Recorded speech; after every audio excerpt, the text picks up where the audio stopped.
Hello, everyone. Thanks for tuning in. Once again, you're listening to World Combat Sports. What's good? Hopefully, everyone is doing great. I'm hyped up. It's fight week.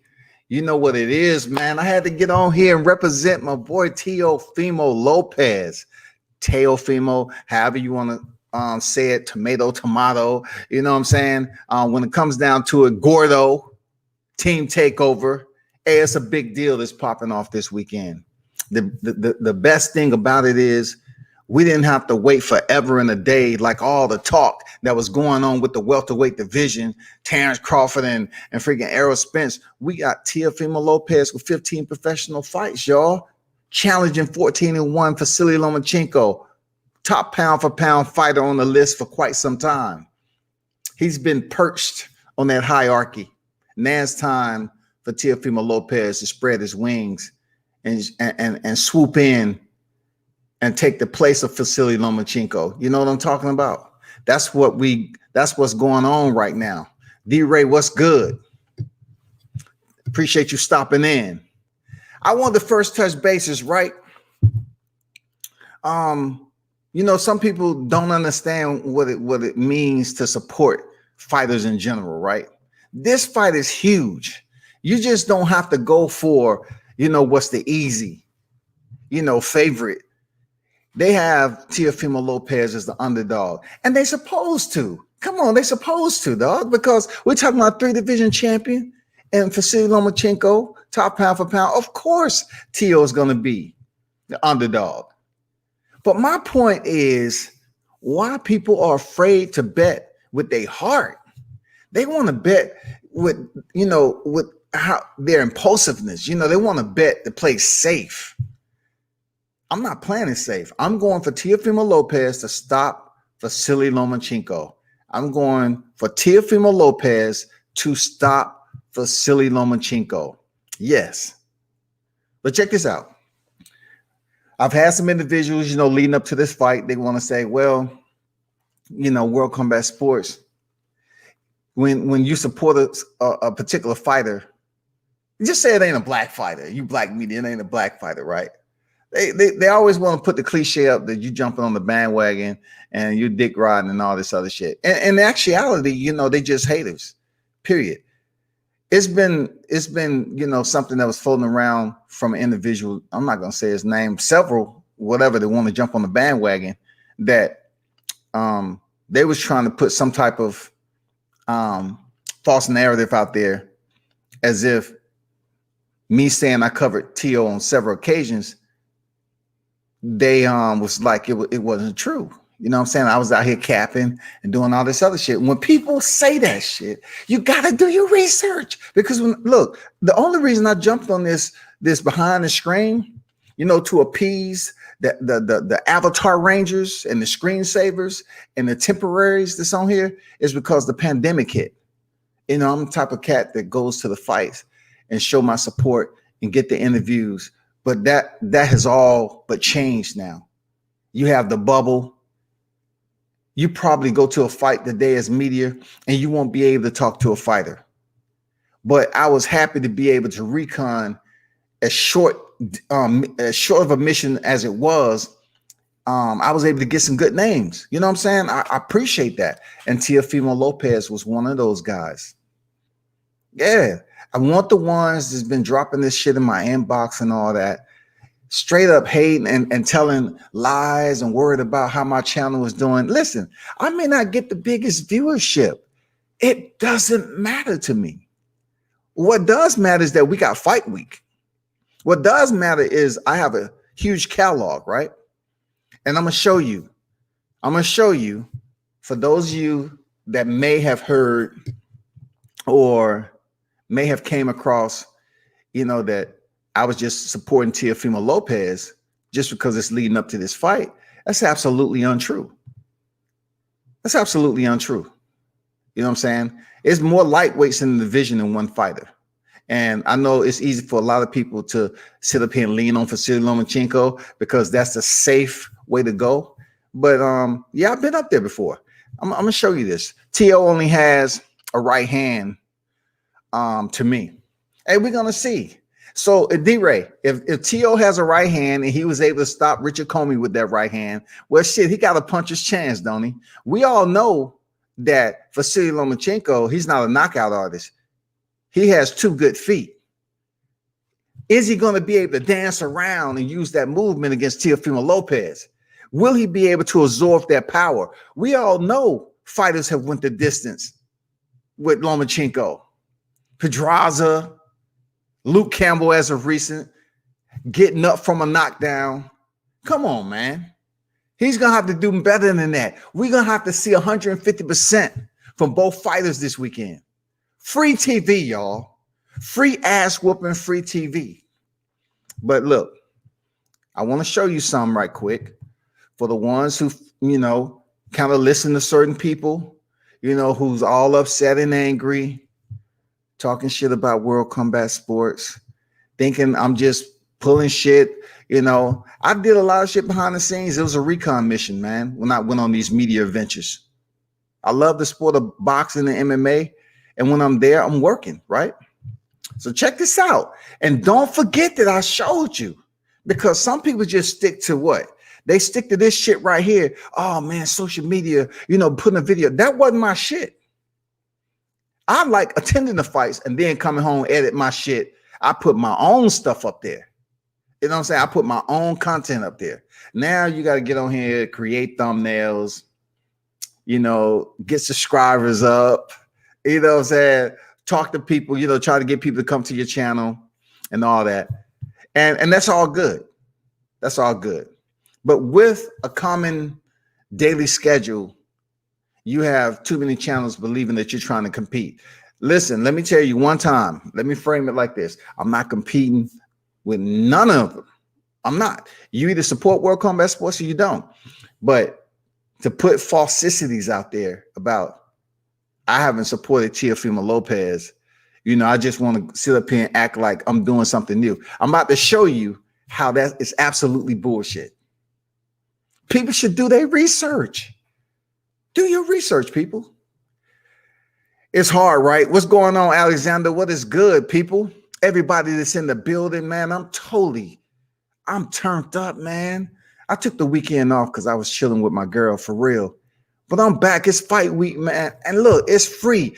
In the entire social media layer, the landscape is going to be turned up this weekend. Look, everybody who has a boxing channel is going to be turned up. It's going to be lives all over the place. If you choose to stop in with World Combat Sports, cool. Cool. I appreciate it. You know what I'm saying? Philosophy, what's good? T.O. must go to the body early to stop Lomo from dancing around him. Absolutely, I agree, man. I agree. The body has to put in early dividends. The body work has to pay early dividends to slow Lomachenko down. That's well said. Let me show you this clip, though. This is just something I put together. I didn't even put all my shit because it's a freaking limit. I didn't want it to be too much. Plus, I had to take some of the audio out so it won't get blocked. But what you're going to see is just some clips that I put together for all the haters, man. This damn get behind the screen. I was out there at the fights. That's about to kick back up again. But check this out. I want y'all to see something right quick. So in case you was one of those individuals that ran into these hating ass niggas that's out here trying to make these false claims without even checking out my catalog, I'm about to show you something right quick. Hold on for a second.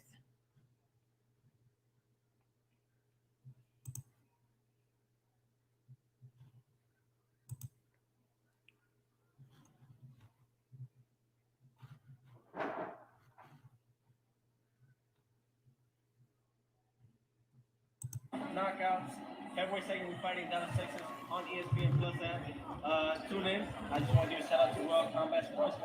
But when it's Teofimo Lopez, I think he's just aggravated about the fact that who is this kid and why they talking so. So, people, I don't mean to stop the video, but let me go back. Let me just go back to it, because people hating, thinking I'm not in competition with nobody, but I do have a catalog of media content, me solo dolo. What should we expect from you on Saturday night? Take them. Teofimo Lopez, 11-0, 9 knockouts. February 2nd, we're fighting Dallas, Texas on ESPN Plus app. Tune in. I just want to give a shout out to Royal Combat Sportsman.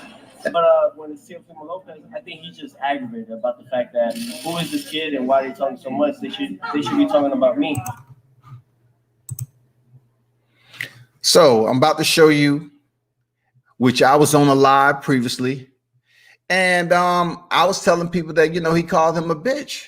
And some people thought I was just bullshitting. But once again, I need to bring up the receipts. This is me in Media Scrum, NYC. Lomachenko's a diva. That's why I look at him. He's a diva. He's a bitch. So. Hello, everyone. Scotty White of World Combat Sports.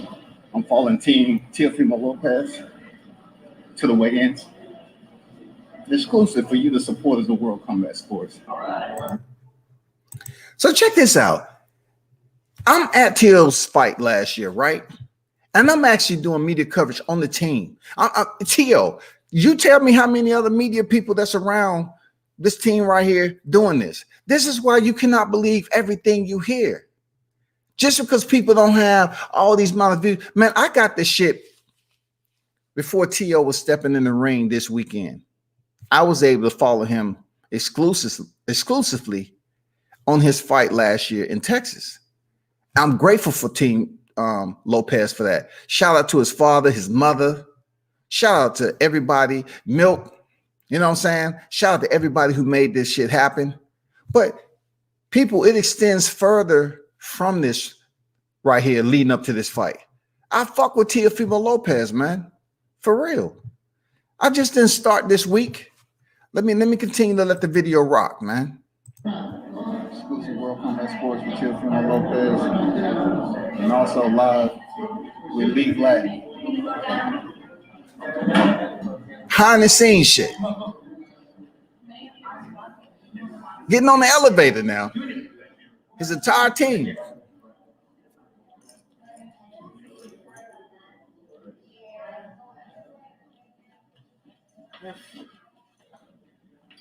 There go senior just came in.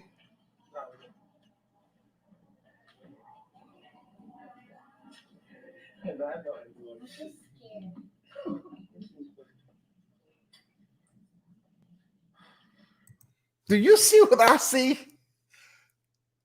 Y'all better stop messing with me. Do you see what I see? Who do you see right here? For real. Who do you see? Do you see you see the belts right there? You see his family right there? And you, of course, you see my watermark on there.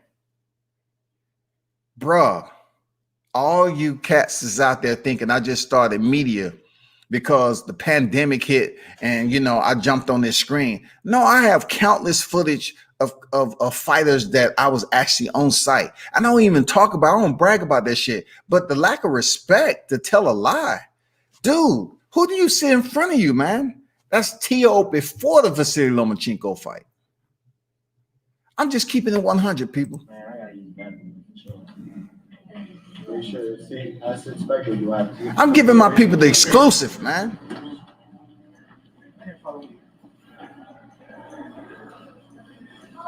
Tell me how many other media you see.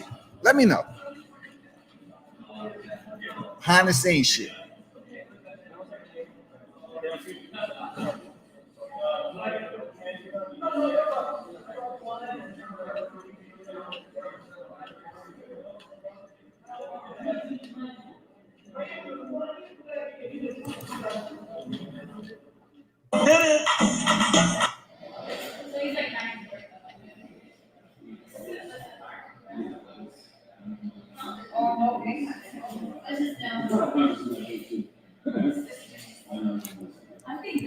People, what you see here is Teofimo's about to go shake out. Find somebody else that got the damn clip. Find somebody else that got this clip. I'm going to tell you they don't. If they want to goddamn crop this shit out, I got the original version. He's about to go shake out. This when Teofimo was still cutting weight leading up to the freaking weigh-ins. He's about to go shake out. You see you see his warm up tucked in his socks. He got the sweatsuit on, baseball cap. How many other media that's around Tio right now? Just let me know, people. Don't believe these niggas that don't get out in the field. It takes more to media. It takes more than just getting behind him. Let me look at some articles and let me do this. When I'm on scene, man, I'm reconning. Period. Find somebody else that got a clip like this.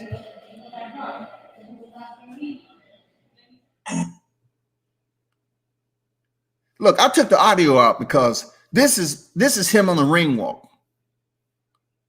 This is Teofimo and his team. You see his father? Who's filming this shit from the front? Me. Top rank, televised card. That's Teofimo Lopez. Me going down on the ring walk with him to the ring. Man, stop playing. Stop playing with me, man.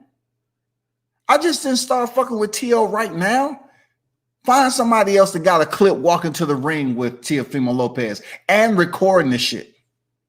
Look at him. Top rank.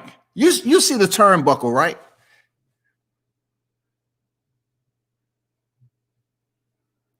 This is a televised card. Come on, man. Right there ringside. Shout out to Joe. Shout out to David McWater right there. Shout out to Milk. Shout out to his team. Man, come on, bro. Split team management. His cut man right there. I'm not capping with this shit, bro.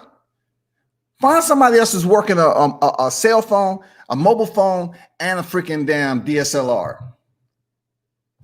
No, hold up. We ain't gonna just skim over what we just seen, because I have to make a point that people want to look at the views that you got, but yet they don't want to check out your catalog, because that's what type of era we live into. This is all about the takeover, y'all. This weekend, become undisputed. This is all about the takeover. Let me go back. We're not going to just skip over that. We're not going to skip over that, what we just seen. We're not going to skip over that. Check this out now. Who is that coming up? Who we coming up on right here? That's Terrence Crawford, right? Terrence Crawford sitting up there talking to Marcus Watson. That's Terrence Crawford right there. I ain't jumping up and down trying to be unprofessional, say, hey, can I? No, this is about to be fight time. You walk past him and you catch up with him whenever that case, whenever that is. You know what I'm saying? I also have footage of Terrence Crawford out there running routes, playing football with his boy, him inside the host hotel, all that shit, you know, this same weekend. But I didn't get a personal interview with him to basically almost a year later. You know what I'm saying? Let's go. Let's go. Let's keep this popping.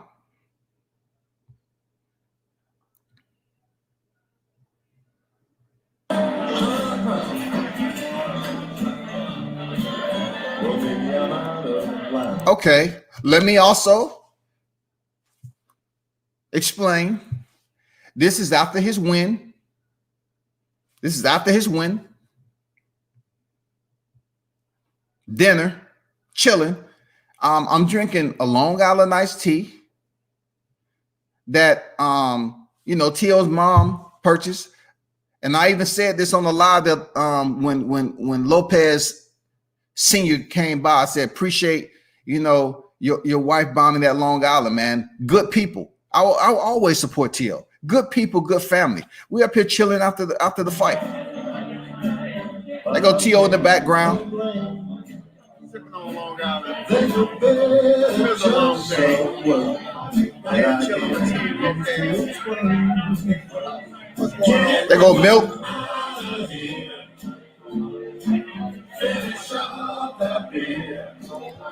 It ain't no Google while I'm sitting there chilling.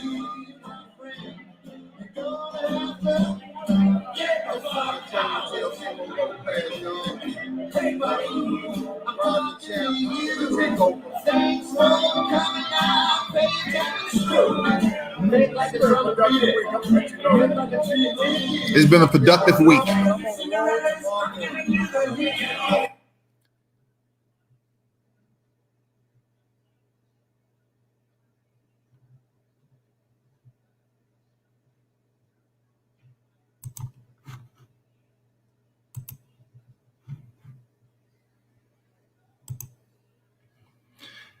What's good, everyone? D-Ray, dust the haters off. Colonel, salute WCS. A shout out to Colonel Local Sports, of course, always, man. Salute to you. D-Ray, who all up in the camera sipping on a Long Island that mom got? You know what I'm saying, man? Look, that's the hustle of the game, man. This fight mean a lot because I know what the conversation was being talked about. I mean, that was early 2019. They was already talking about this moment right here, facing Vasily Lomachenko. You heard him in the press scrum. Look, that was condensed version because the file would have been too large. You know what I'm saying? I had to splice the clips and condense it down, and that's not even all the footage that I got on Teofimo. I just had to break it down so I can put it up here. But why y'all sitting up here talking about I'm capping and shit, and I'm just dick riding and all this other terminology these millennials use? I don't do that, man. When I'm out and about at fights, I'm getting the shit the best way I can. I'm getting the best way I can. I got some footage that a lot of people don't have, man. And this is the first time I even came out here and started talking about it. It's just getting to a point where you get people hating on the channel and you think it's all about views, but I built this shit up myself off my hard work. I'm fucking with Team Takeover. No doubt. It don't have anything to do with ethnicity. You know, support this fighter, support that fighter. Man, Team Lopez showed me love, man. I covered him the entire motherfucking fight. Who can say they walked out with a fighter? Chilled with him after the fight. Had lunch with his manager twice that freaking weekend. Shout out to David McWhorter, man. Good people, split team management. I was able to interview him during the pandemic. Man, I'm not sitting up here capping, y'all. Man, you hear them cats, you know, talking that shit. Tell them to put out their catalog, man. Because you can't sit up here and keep on saying that so-and-so don't know boxing, he don't know this, when I'm out there actually getting the footage myself. That shit is hard fucking work. I drove 12 plus hours up there to Texas from where I'm at. I drove 12 hours up to Baltimore for the Tank fight. I drove down to Florida, North Carolina, DC. It extends far beyond this shit. Lomachenko is going in there for the undisputed. All right. Teofimo's going in there for the undisputed. Both of these guys are the top-notch fighters in the lightweight division, y'all. Of course I'm going for Teofimo Lopez. I'm going for him to stop Vasily Lomachenko. If he stops Lomachenko, right, stops him. I don't care if it's TKO or KO. I don't care. It only elevates him to a whole nother level of superstardom. Now comes the point of people can't say anything. They can talk about, we can talk about the franchise belt all we want, right? But he goes in there and stops Lomachenko. It takes him to a whole nother level in his legacy. I'm telling you, y'all, this is a huge fight. This is absolutely huge because this is for the undisputed and it includes a franchise belt, which Mauricio Suleiman, not me, Mauricio Suleiman has said it validates Teofimo Lopez as the undisputed. It validates Vasily Lomachenko as the undisputed. That's legacy shit. Like, more so Teofimo Lopez. Because Vasily, he's already a 3-division champion. 2-time Olympian gold standard. ESPN even went a step further, y'all, to kind of erase that Salido loss. How the fuck do you do that? How can you have that much pull to the point where ESPN want to erase your loss and make it a 0? How can you do that? Tell me, how does that work? If you lost the fight, how can you say, nah, we're gonna keep that a O?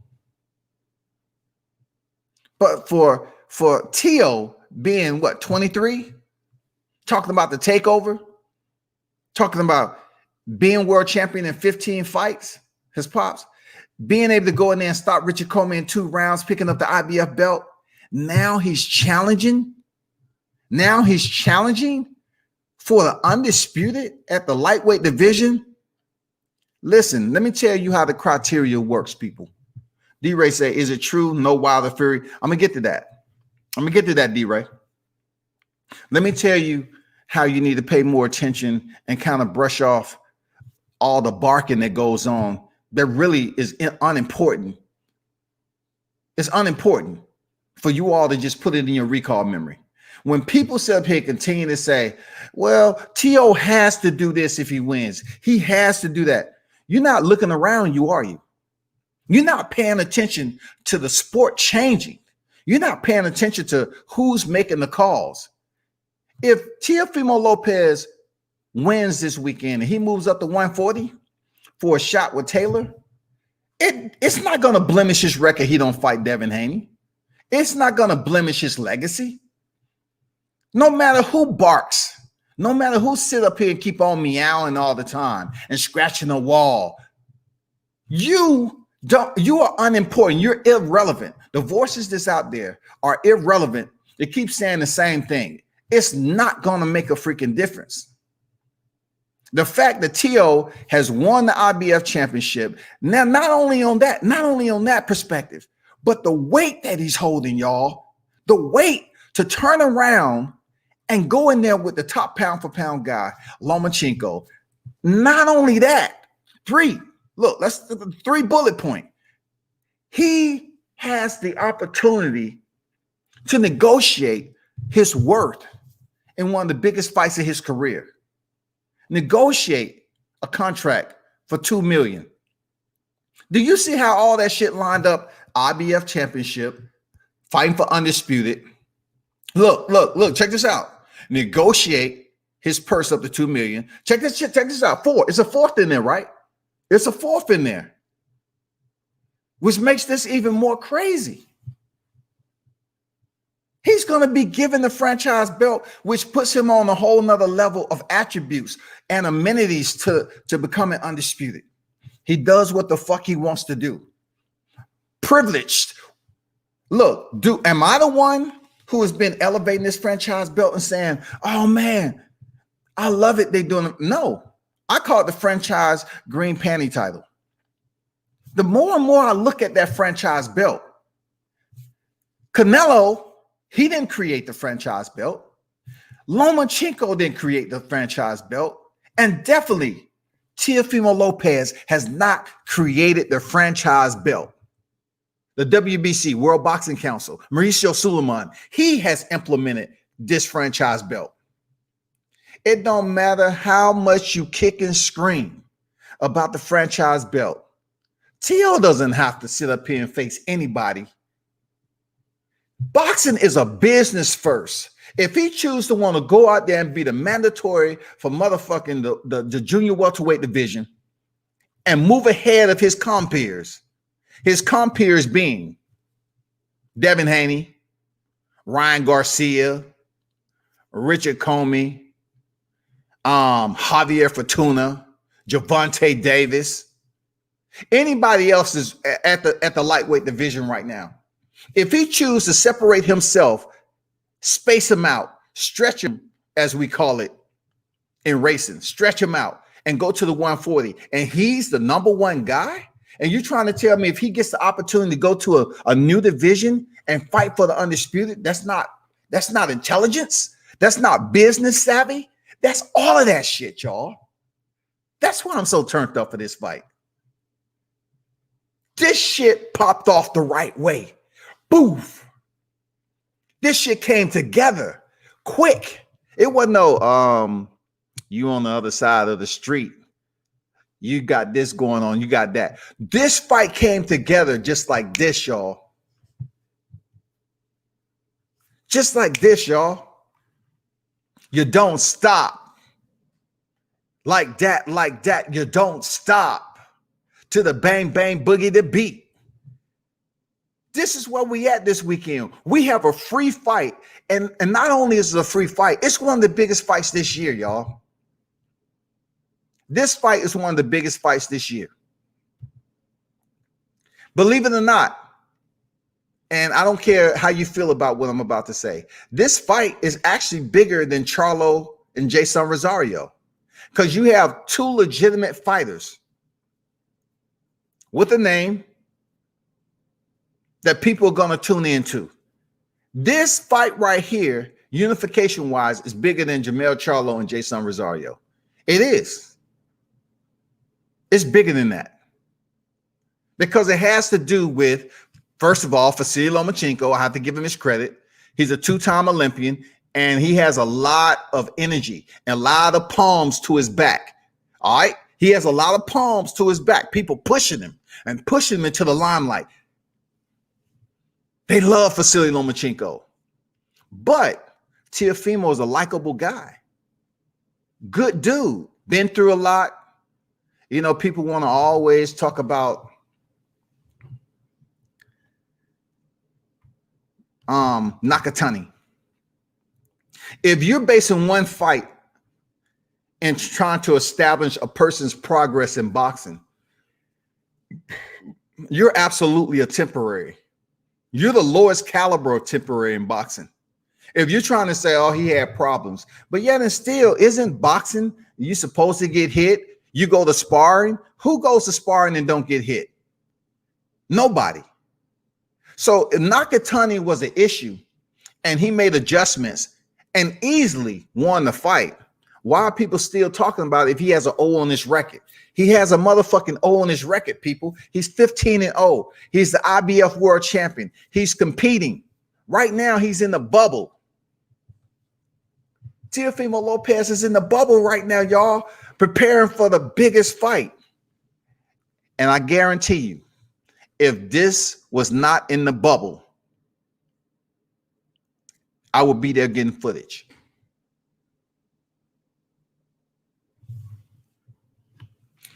Rob in the building, what's good? I was getting it. I would be there getting footage, man. Shout out to Deacon 305. Salute to you, bro. Appreciate you stopping in, man.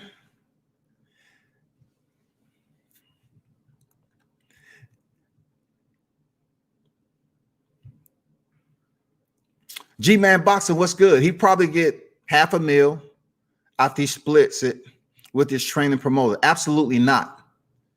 Absolutely not. He's not coming out of there with $2 million purse getting $500,000. So you're trying to say somebody get $5,000 on their purse, they goddamn walk home with freaking $5. That is absolutely not true. Absolutely not. 2 million, he walking away with 500. He's clearing $1 million. He's clearing $1 million. Absolutely. There's no way he's coming out there with 500,000. But I thank you for your input. You know what I'm saying? But people need to understand, not every fighter has multiple individuals that they got to pay out. And the percentages, like for everybody, how can the percentages be 30% for everybody? How can their percentages, the takeout and deduct from TO's pay, be 30%? That's interesting. If he wins the franchise bet and move up, will there be another franchise at the weight? He can't lose it, nor he have to fight. A good ass point, solid point. And you know what? That's yet to be seen, because look, if he moves up, the franchise belt isn't vacated. No one who is in possession of the franchise belt thus far has did anything with it. Saul Canelo Alvarez and Vasily Lomachenko, they absolutely did nothing with it until we're talking about the division for which they picked up the franchise. Now, Vasily Lomachenko is the only one. He will be the first to do something with the franchise belt. That is stepping in there to face Teofimo Lopez. Absolutely. So now, what we're going to see from the Teofimo Lopez fight and Lomachenko is, I believe after this, it's going to be much more of a delegation to different weight classes for the franchise belt. Because initially people was thinking and saying that you had to be multi-division champion. You know what I'm saying? This is what I was trying to explain to certain people, and you really can't talk to everybody and explain them. Okay, if it's multi-division champion with Saul Canelo Alvarez, okay, cool. Lomachenko, all right, he's 3-division, all right. But what about Teo? It debunks all that.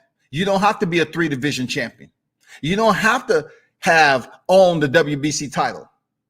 Teofimo Lopez has debunked all that. Those are not criteria for you to pick up the franchise belt.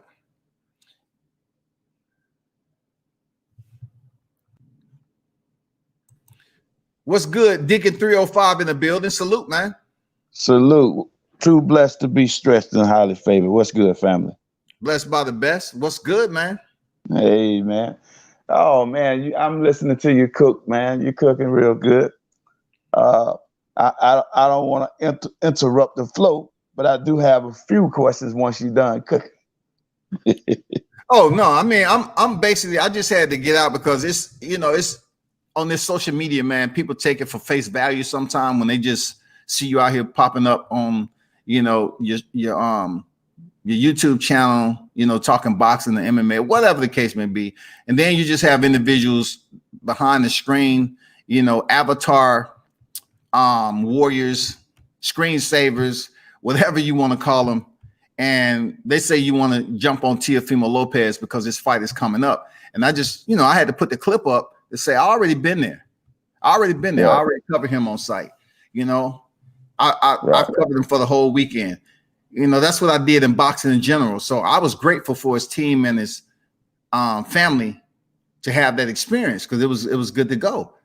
You know, this stuff right here is all, you know, I wouldn't be doing this if we never would have been in a pandemic. Right. Well, we glad you are. Appreciate it, man. Appreciate your support as always.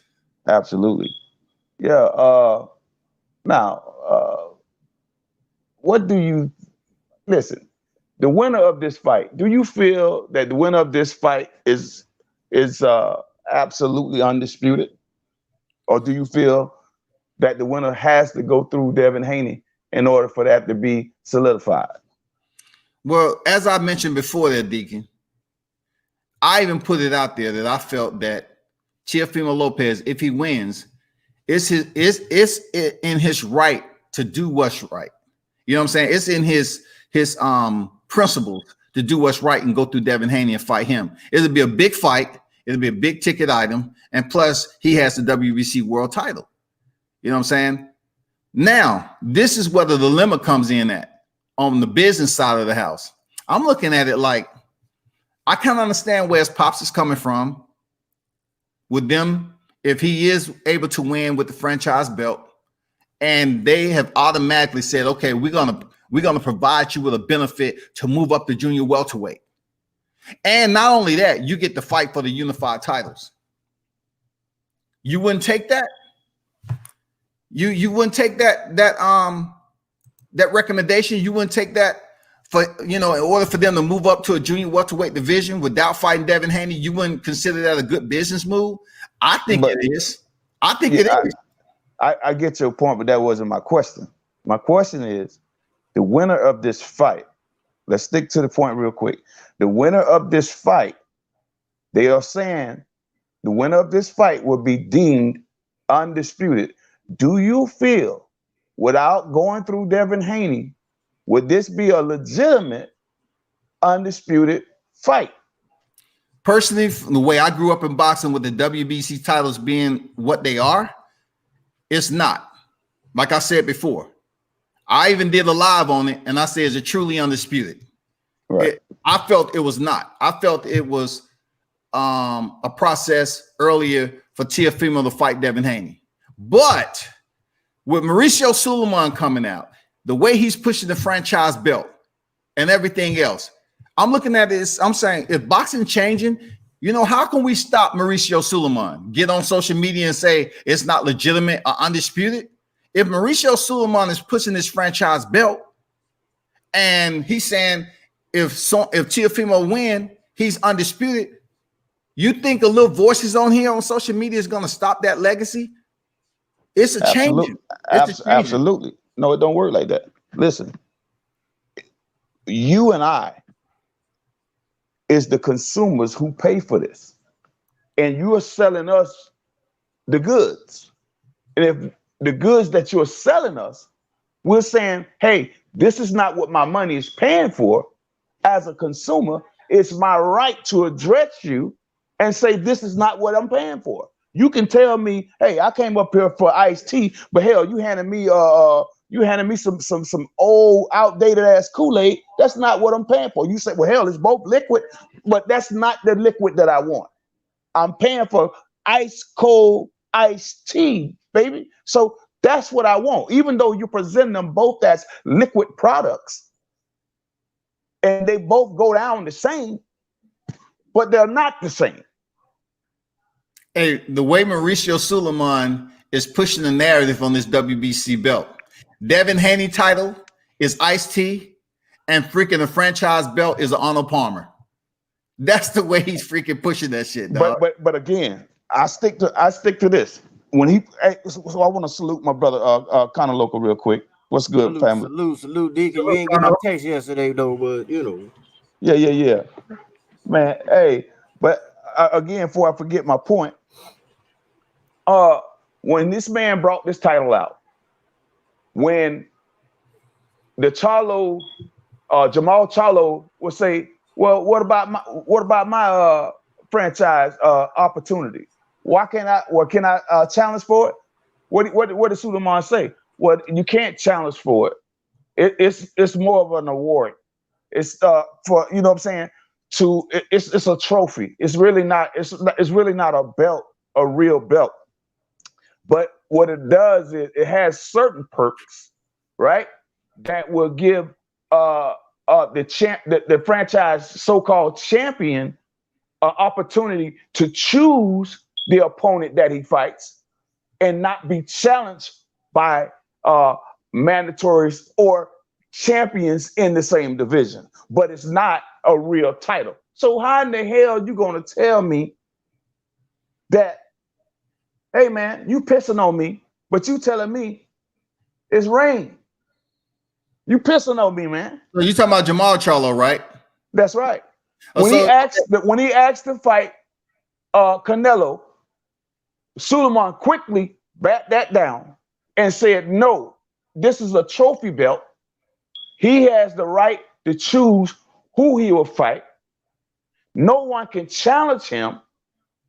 He has the right. He's earned the right as a champion. He's earned the right monetarily to choose whom he will. So if it's not a real title, it should not have the prestige of the green belt that was afforded Jamal Charlo, the green belt that was afforded Devin Haney. These are the real, and he came and said, these are the real championship belts. But the franchise belt is a trophy belt. So you can't then turn around and have it a different way, because you have two people who you wanted to present to the public, two non-black fighters. I'm just saying, I'm just stating the facts here. Because I'm talking about two black fighters who have the green belt. You told them that they can't challenge for it, but you got two guys that you put in the ring that you want to challenge each other for it, and they can win or lose it to each other, but no one else can challenge you for it. But you want to tell us that it's a real belt? No, Devin Haney has to be in the equation. Devin Haney has to, you cannot call this fight an undisputed fight without fighting Devin Haney. That's a fact. And you're not going to sell it to me no other kind of way. And I'll get on every platform I can to push the point home. And everybody else should follow suit. You should do the same thing on your platform. You should make sure, yes, these little voices count. We should make sure they understand that they hear us. They got to understand us. They got to hear us. And they got to feel the pressure. The same pressure that we brought with Gary Russell versus Devin Haney, that same groundswell made them pay attention. Listen, we can't have power in our hand one day and think that it don't work the next day. That same power works every day as long as we're conscious of the power that we have. We put that power, that pressure on them, that's power. We're going to make them pay attention and respect us. We have the platforms to do so. And I appreciate you, brother, for letting me come on, because I'm going to do this on every platform I get on. We're not going to take it. We're not going to swallow it. We're not going to accept it. Yes, we count. I would never let somebody tell me my little voice don't count. My little voice get real big when I got my brothers swelling up around me. We get real swole when we together, bro. Yeah, I understand what you're saying and the energy that you're bringing, Deacon. For real, I'm not diluting that at all. I'm trying to put. Let me present this to you though. Outside of Devin Haney, was people talking about? We have Devin Haney and Jamal Charlo in the same boat because they was elevated to the WBC champion. All right. When it was Charlo and they did it with Canelo, people wasn't having the same energy for Charlo to fight Canelo. It wasn't the same energy. The only reason, Devin Haney is in this situation because now we have Vasily Lomachenko, who's the unified champion. All right. And then you had Teofimo Lopez. You would think that all roads would have led to Devin Haney in the lightweight division and unify this division. You know what I'm saying? Instead of Teofimo Lopez, because you would just think the WBC being the coveted title. But I didn't hear all this energy when it was Jamal Charlo up there and he was elevated to the WBC champion. I didn't hear it. I didn't hear it until it got, to a point where Teofimo and Lomachenko vacated the WBC title. And then when you get done, I'm going to speak. Devin Haney was elevated to that particular title. I didn't hear all this energy until really,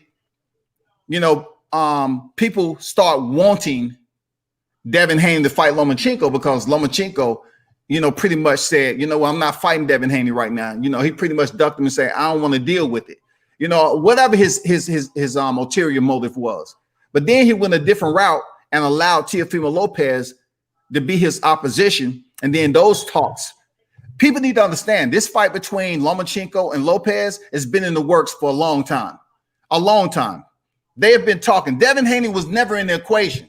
That's why I talk about it periodically, and I have, what you just mentioned, I have talked about on my channel. But I'm not going to talk about it every day because there's nothing I can do about it.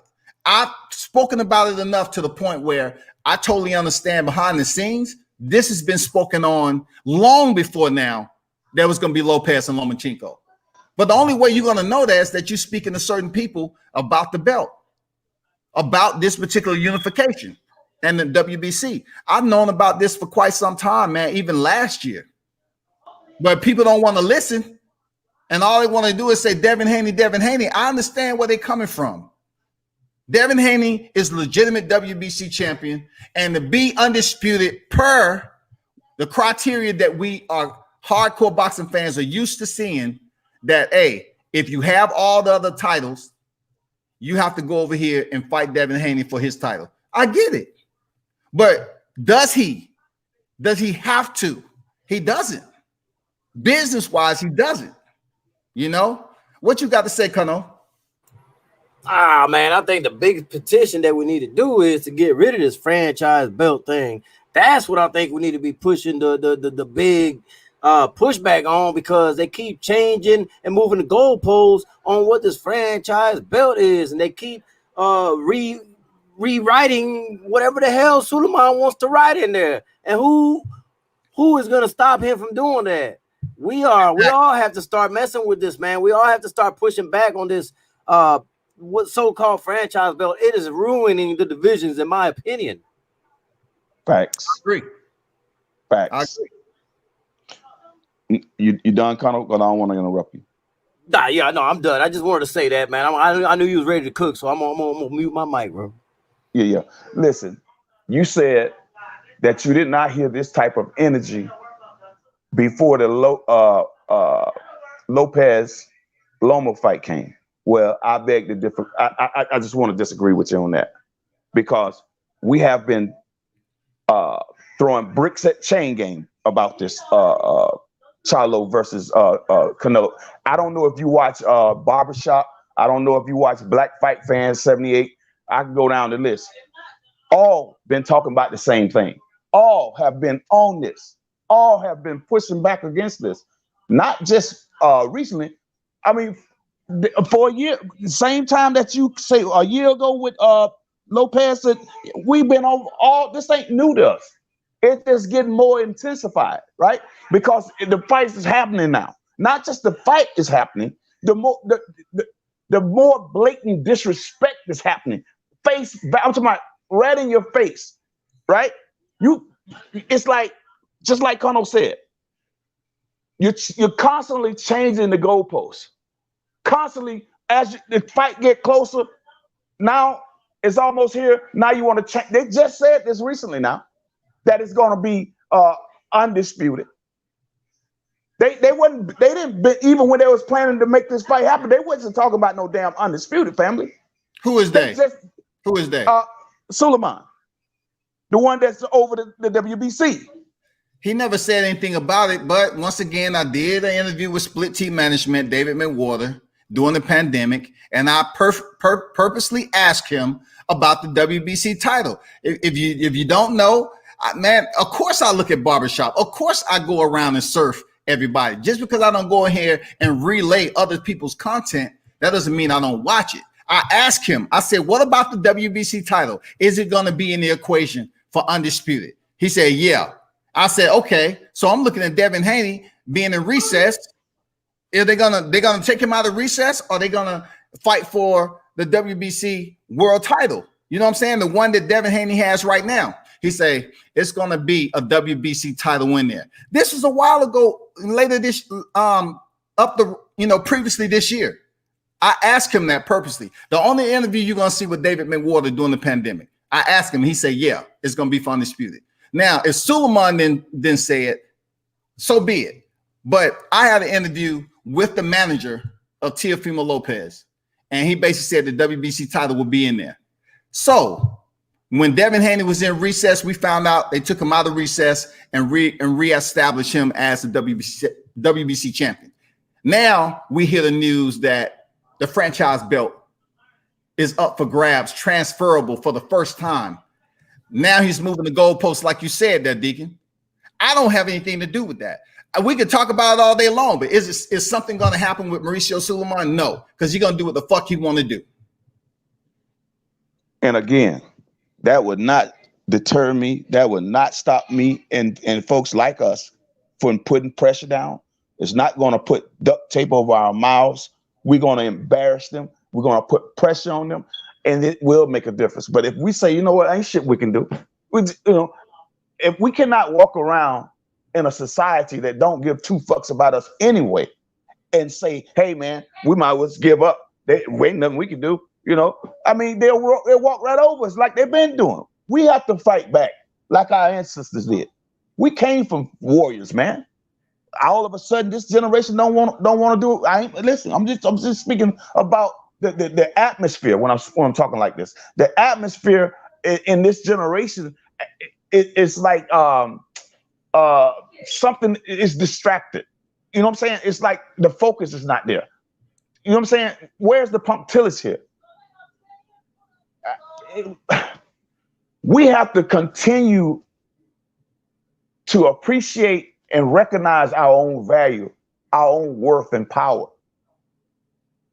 There's no other block that generates the money that we generate. That's power.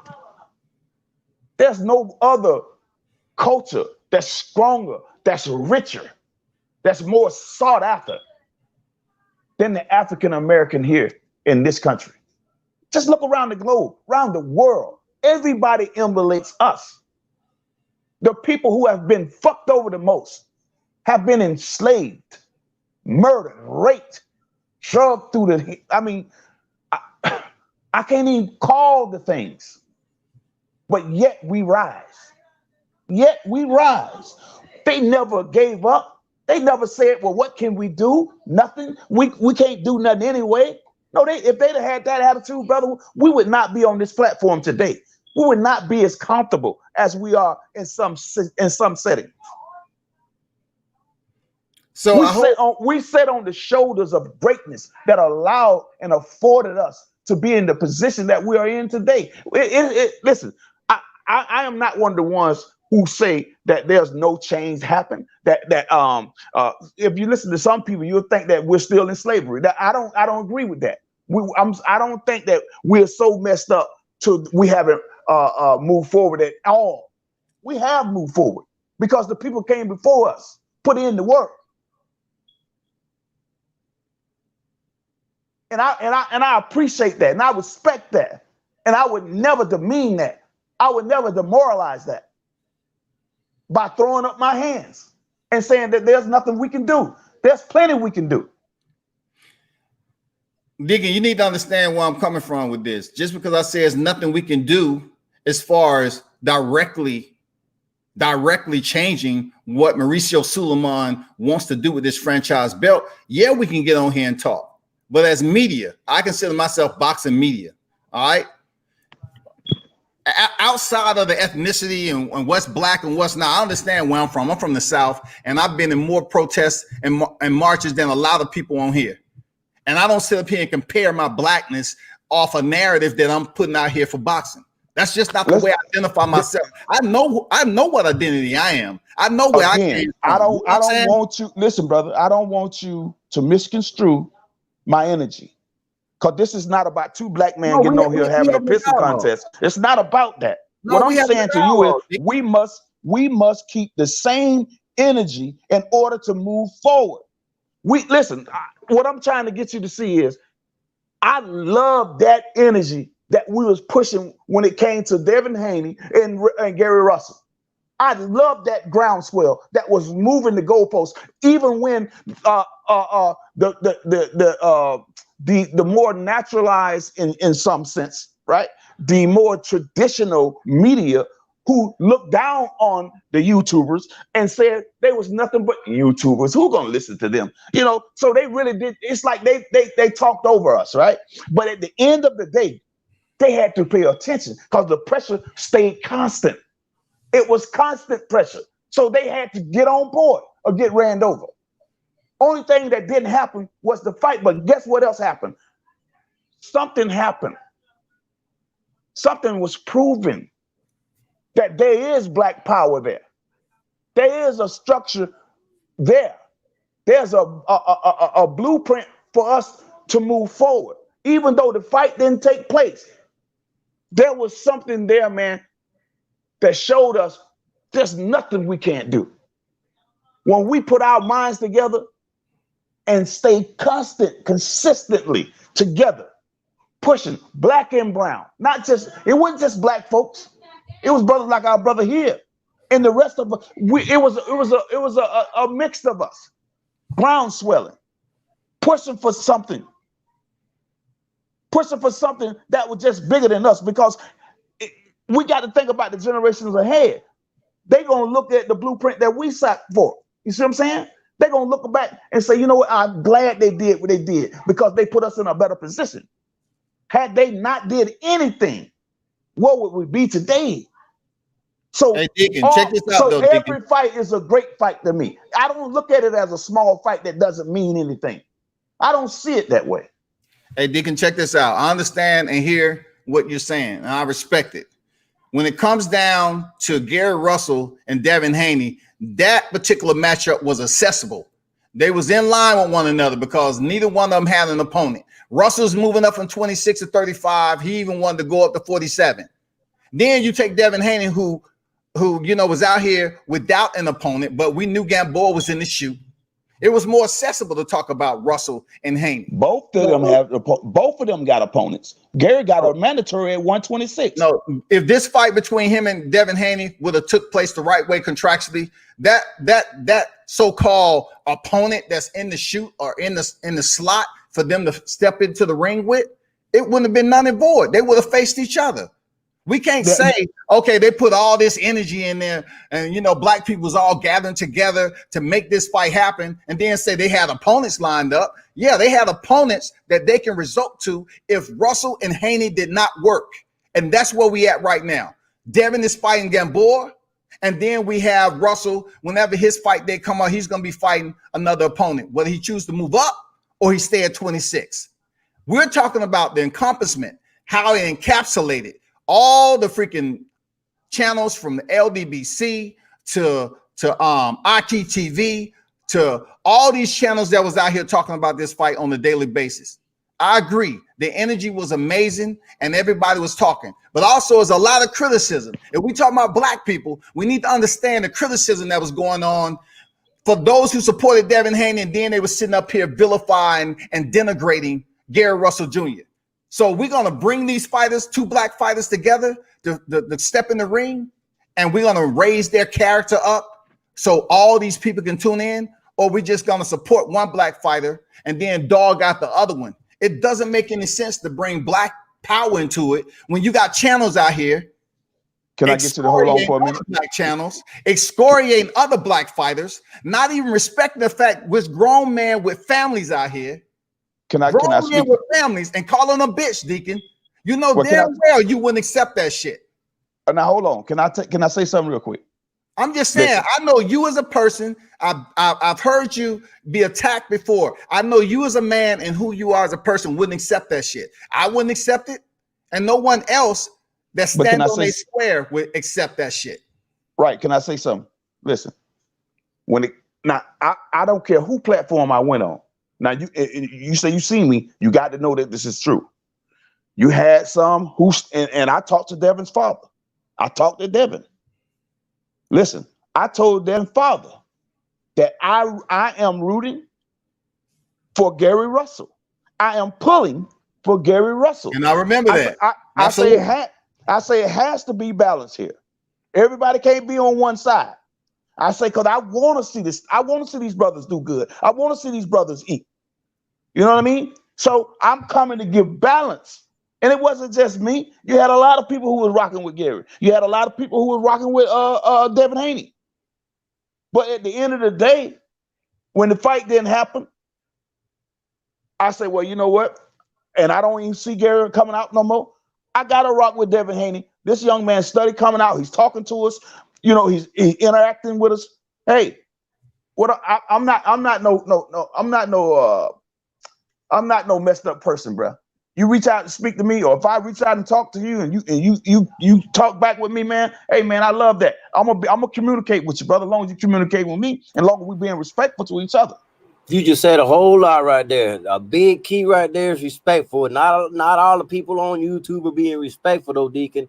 That's a big issue for me, man. And I get it. I gotta, I gotta stay in my lane when it comes to that, because I'm one of those type of persons that I'll pull up. I don't do all this talking. I'm going to just pull up. We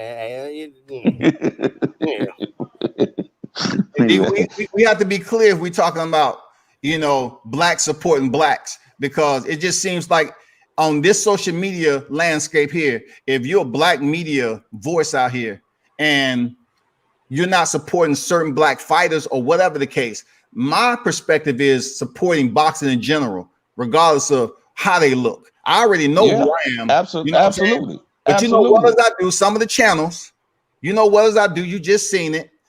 It's no way I'm going to sit up here and continue to be disrespected, but hear people talking about black unity. You can't tell somebody, look at my freaking catalog. I was out here in the protest doing it. Find out other motherfuckers out here and see if they're in the community. They willing to go out here in the thick of the protest and do media shit. Do the homework. These same cats that's barking, Deacon, you ain't cut from that cloth. You ain't gonna bark a lot from the same little puppy that you hear out here in the yard. You're not gonna pay it no attention, Deacon. I'll go further than that. I think Hispanics and blacks minority should unite, man, because you know why, Deacon. You know why. I mean, if we all unite, you think? Yeah.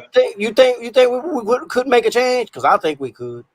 Yeah, absolutely. It's enough of us for the common cause, as they said. We have to understand that it's not a competition, but it's all about unity. Not only when something get to a certain point, we want to talk about unity, but yet we ain't supporting one another. We're not supporting one another. You know what I'm saying? That's why if I see something, and that's why I don't know if people was catching on. If I see something good for us, right?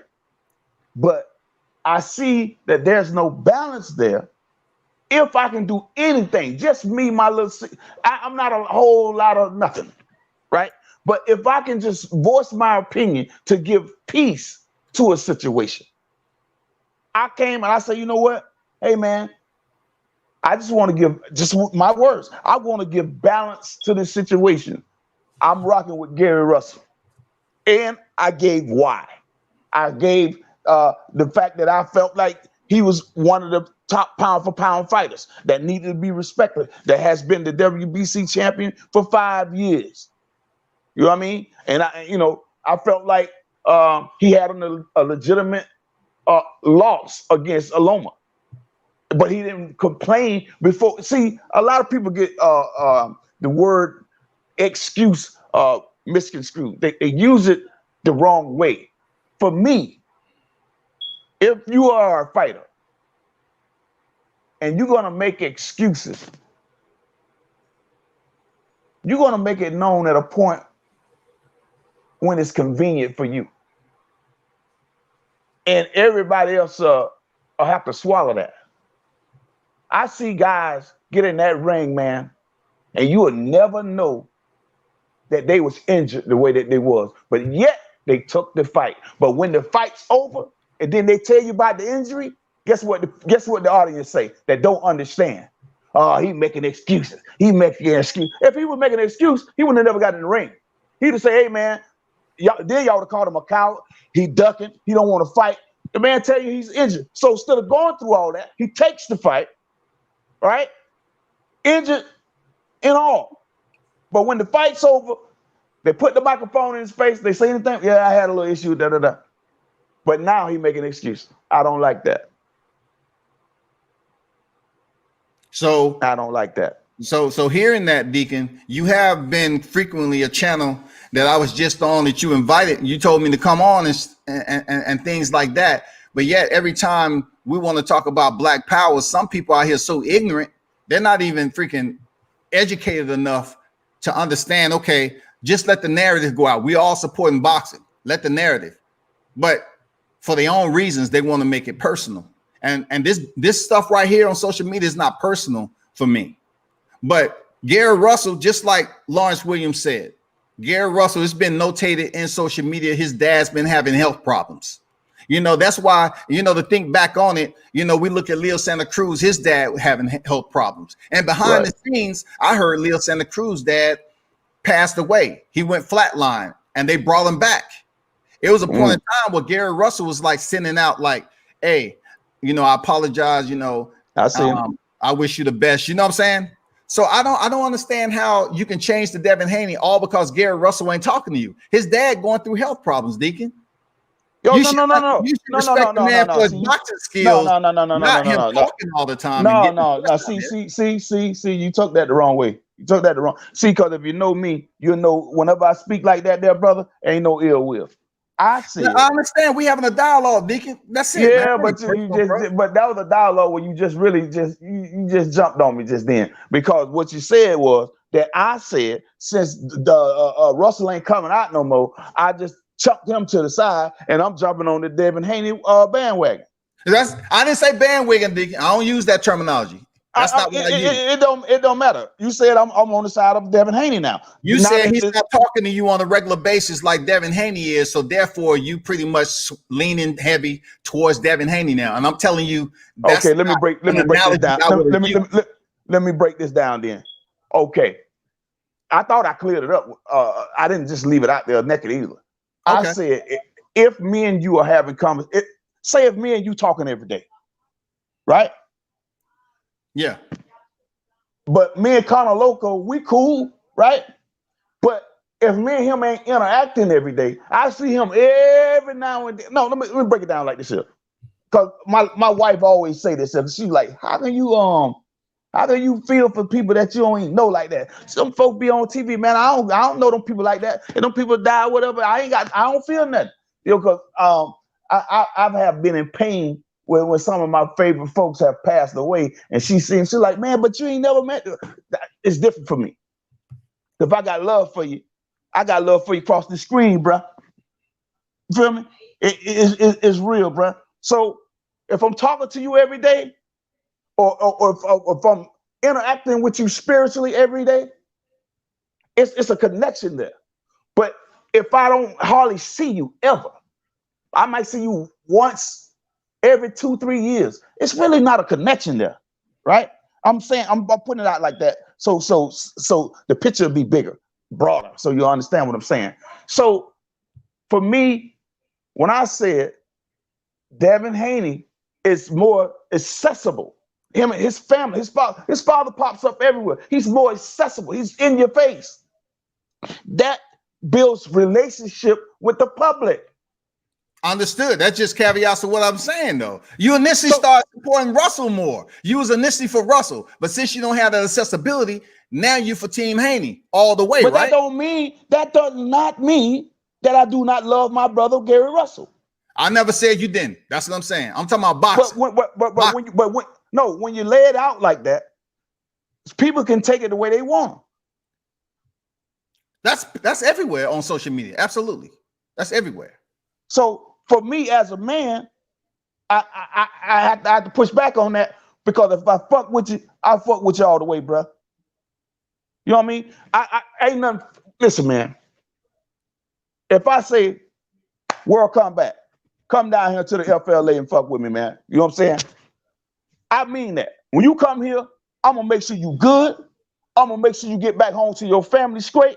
Now, once you get back home, whatever you do when you get home, that's on you. But when you in my company, I'm gonna take care of you, bro. And you can bank on that. See, this is what I try to tell. Boy, if your face ain't no good, you ain't no good. I'm gonna say that again. If your face ain't no good out here, bro, you ain't no good. See, my face good. My face clean out here. Anybody know me, bro? My face good. If your face ain't no good, your name ain't no good. And I don't rock no other way, family. Yeah, I understand that, but that's more on a personal level there, Deacon. I'm talking about boxing. I don't rock no other way, baby. I know you're a genuine individual there, Deacon, but look, we having a dialogue, bro. Period. Hands down, we having a dialogue. And what I was trying to make you is you were supporting Russell heavy early. Now you say you need Devin Haney because of accessibility. Right. And listen, as a man, my tone ain't gonna change because the question is being posed to me. I say it again. I rock with Bill and them because they're more accessible to me. These folks understand that. You understand me? I'm not gonna just stop fucking with them because I came out initially and say I rock with Gary Russell. You said that earlier today on here. I'm taking your bits and pieces and I'm combining into a dialogue, and I'm basically saying if you rock with Gary Russell, regardless, he ain't never been an individual that was on social media. This is the most that we've seen him frequent social media. Anytime Gary Russell fight, I support Gary Russell. I don't give a damn if I don't see him for the next 5 years. If he come out to fight, I'm gonna watch him. But accessibility-wise, Deacon, how many times did you talk to him when all this unity was going on between the Haneys and the Russells and Batman and all that? How many times did you directly talk to Gary Russell? One time. One time. So how many times have you talked to Devin Haney during this whole kumbaya that was going on with the promotion and everything? I talked to him one time. I talked to his daddy. I can't count the time how many times I talked to his father. Understood. So we talking about the fighters, right? I talked to Devin once, and probably one time straight up, and one time passing through the gym. He said a little something, but that wasn't stationary, right? So I don't really count that.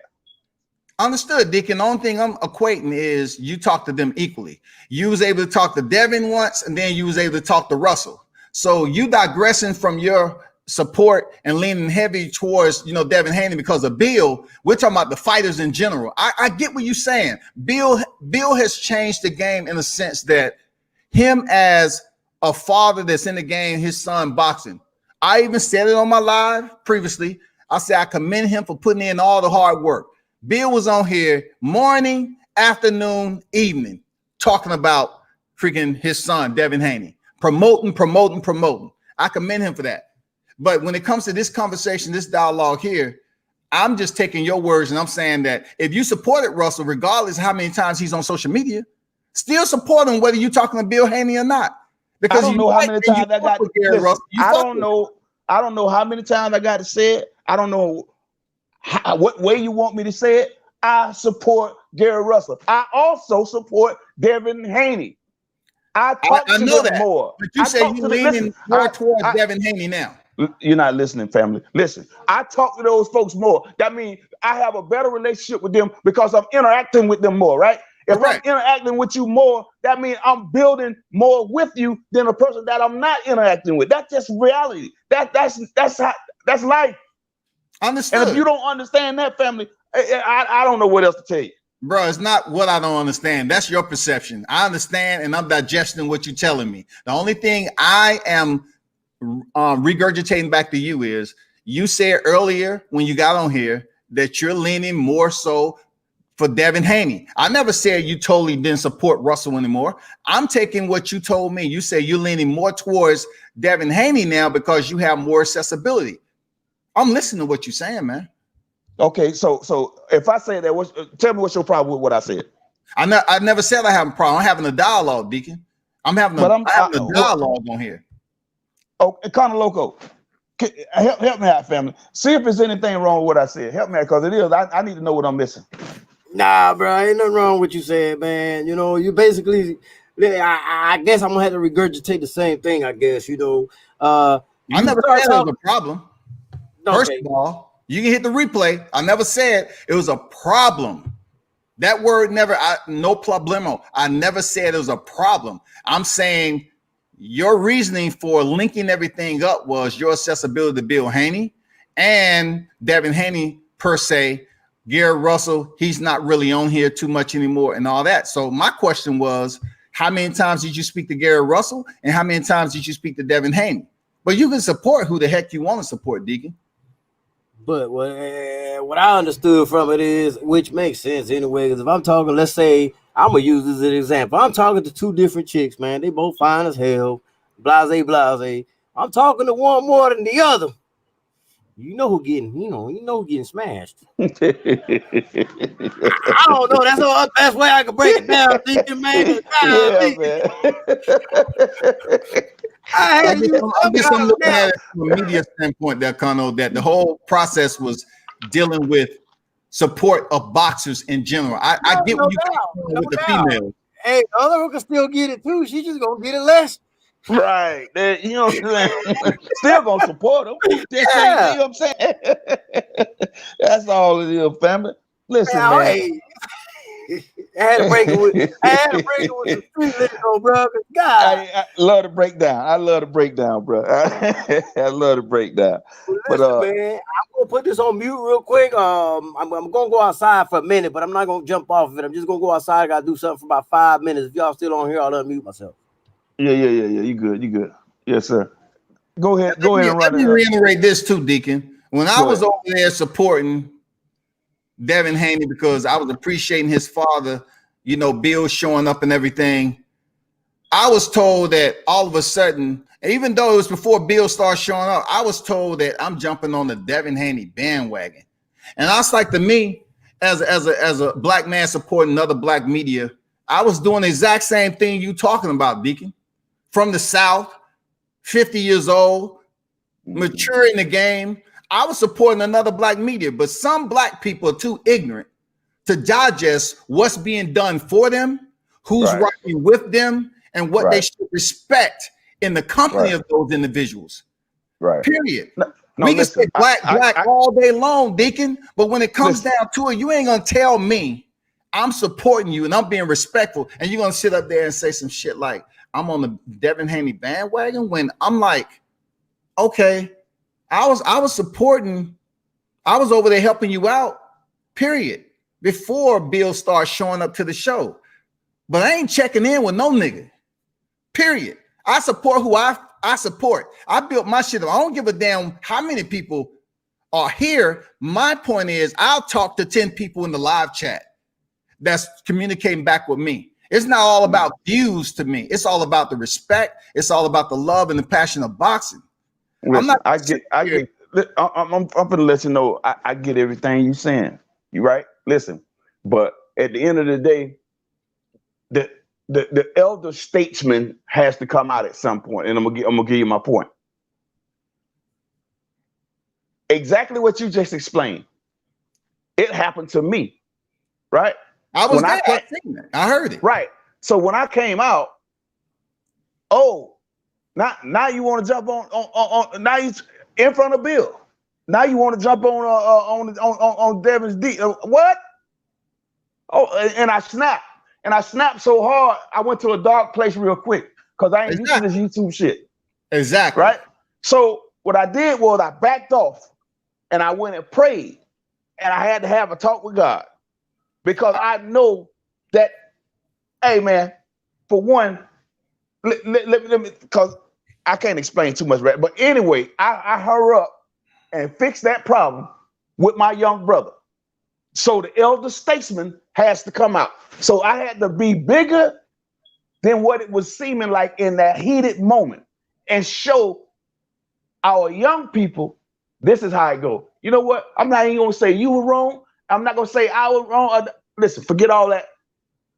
Hey man, let's apologize. Let's fix this like men.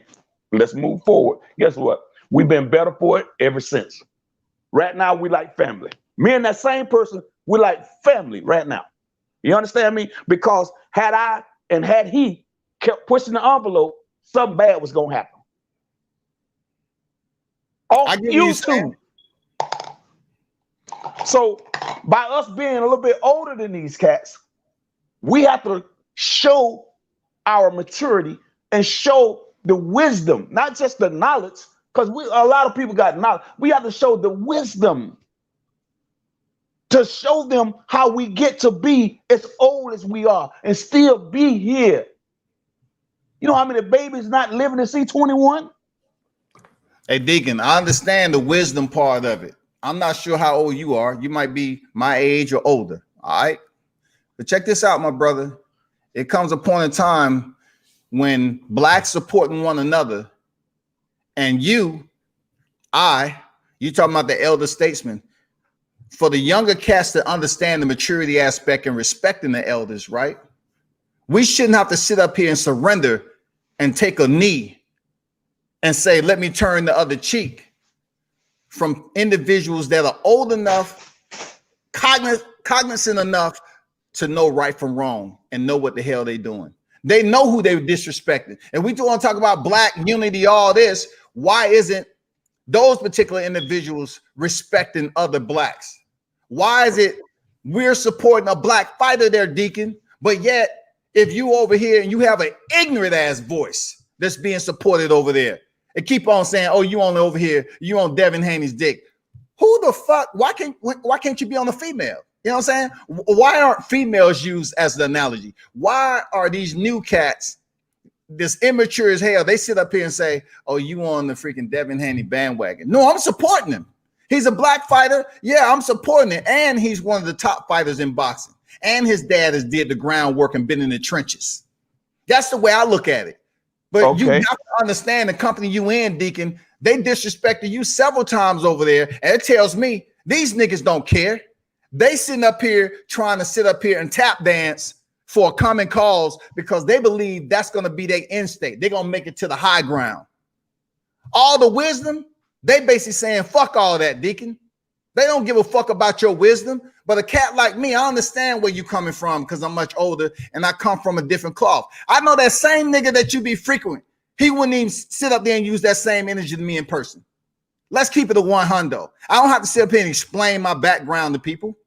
But if you're going to sit over here on a platform and you have another black man that's talking reckless and degrading other fighters, degrading other black media just to boost himself up, what do you have to say about that? Is that wisdom that me and you have to turn the other cheek because we're much older? We have to surrender. That's not the cloth I'm cut from, Deacon. Okay, I'm gonna show you what I learned because it's so easy.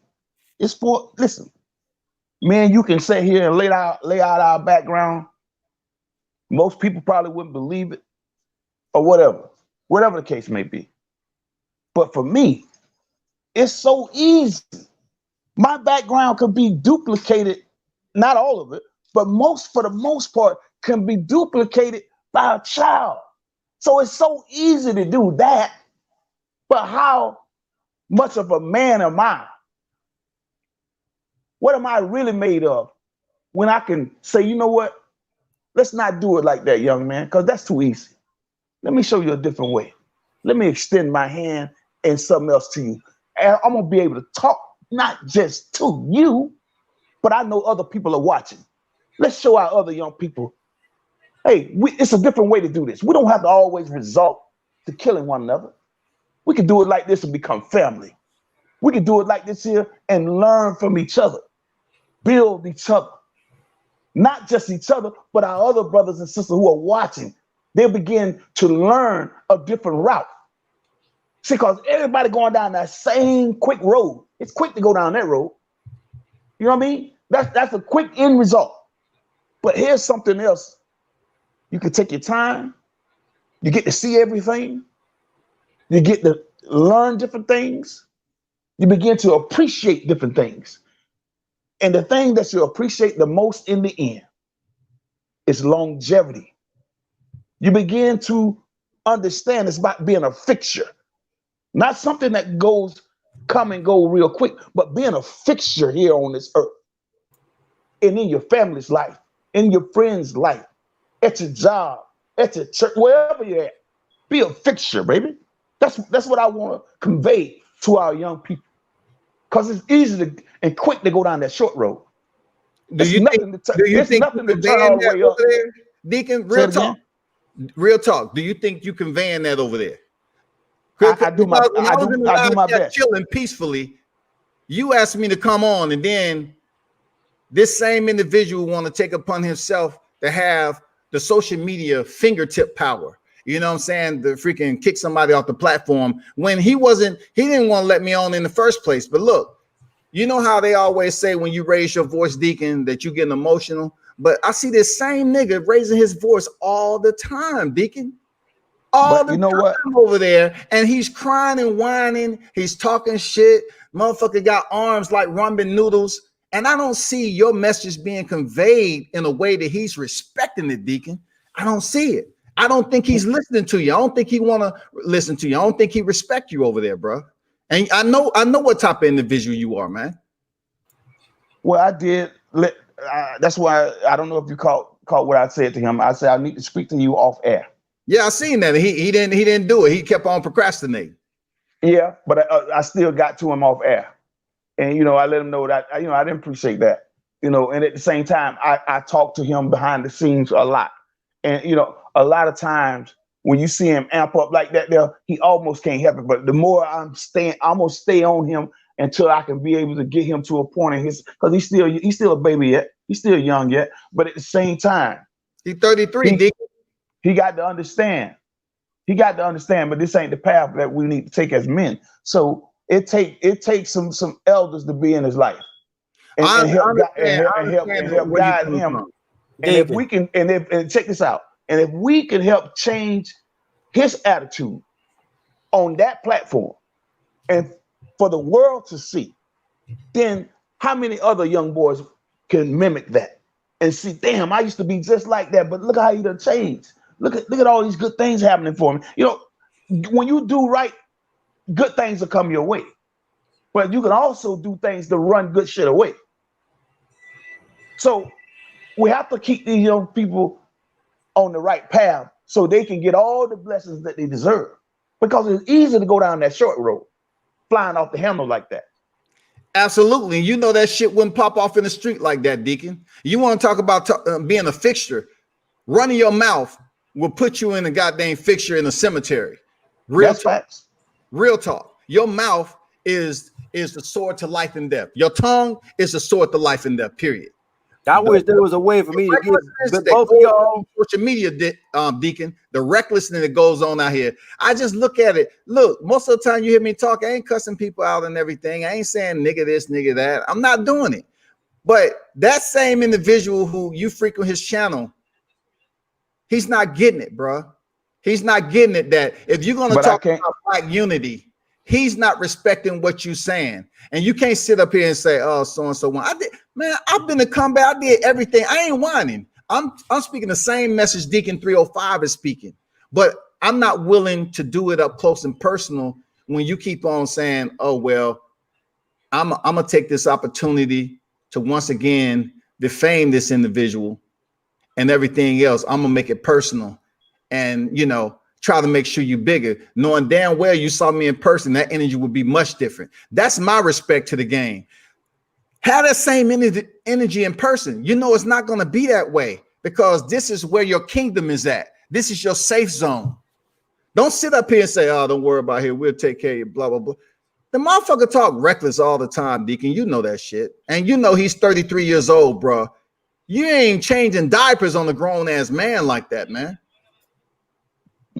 What you been say, Colonel? I was just saying, man, I'll tell you what, man. And you know, I'm this type of dude right here that I just wish I can grab the both of them and bring them together in a public place and work all this out because it's never, ever going to get worked out over the internet. I'm telling you, it's never going to get worked out until everybody is there in person, face to face. But see, Kano, you cut from that cloth, and I'm cut from that cloth too. But like that dude is not a connection with me. All I was doing is just helping them out, and I thought it was cordial. But when somebody kick you off their platform 4 times, but apologize for you behind the scenes, something's wrong up top. You know what I'm saying? Something's absolutely wrong when you was giving the utmost respect to this individual. But you know damn well in person, that shit is not popping off like that. It's not going down because certain individuals, their empowerment is behind the screen. Their empowerment is that single space that they're able to habitate and have a loud voice. Their strength is a mute button. Their strength is a social media platform. It's not putting them hands up. It's not putting the hands up. If you was to make that shit happen and we got tickets, he wouldn't show up for that work. And that's not even the route I'm trying to go because he doesn't influence me like that, bro. I wouldn't want y'all. I would not want to bring y'all for violence, though. I would want to bring y'all to where things could be understood in real life instead of on the internet. Now, I am going to say this because I am in my 50s.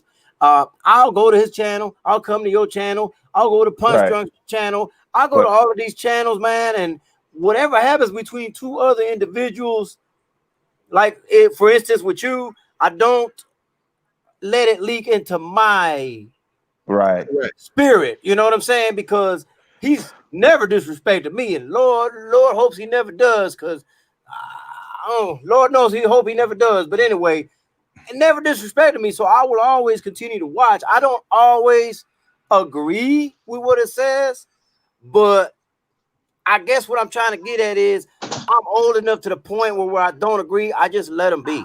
I don't get into a back and forth with them because that's what I got my platform for. I can speak on what I want to on my platform, and vice versa. You could do the same. Now, I didn't agree with him kicking you off and raising his voice when you were still talking calm. I give you that one because in that instance, you were right. You weren't really being belligerent or nothing like that. So, but like I said, I don't try to get myself involved in the middle of things like that unless it's required and we do it in person because, like I said, on the internet, it's all bullshit, man. And I can speak, and I know for the people listening, man, listen, man, I've been to the gyms. I've showed up to gyms. I'm not one of those people that talk on the internet and don't show up. I've had people not show up to the gyms when I have made arrangements to meet at the gym to spar because, you know, I fix mine with the fist. I really do. And that's the way it should be. We're talking about box gloves. We're talking about going to a boxing gym. Like if you support boxing, your mouth is just talking reckless. Okay, lace up then. Lace up. You wrap your hands. You put your. Can I say something? Can I say something, man? For real. And please just check out. I can't tell nobody else what to do. I'm just saying, if you will afford me, please just check out my energy.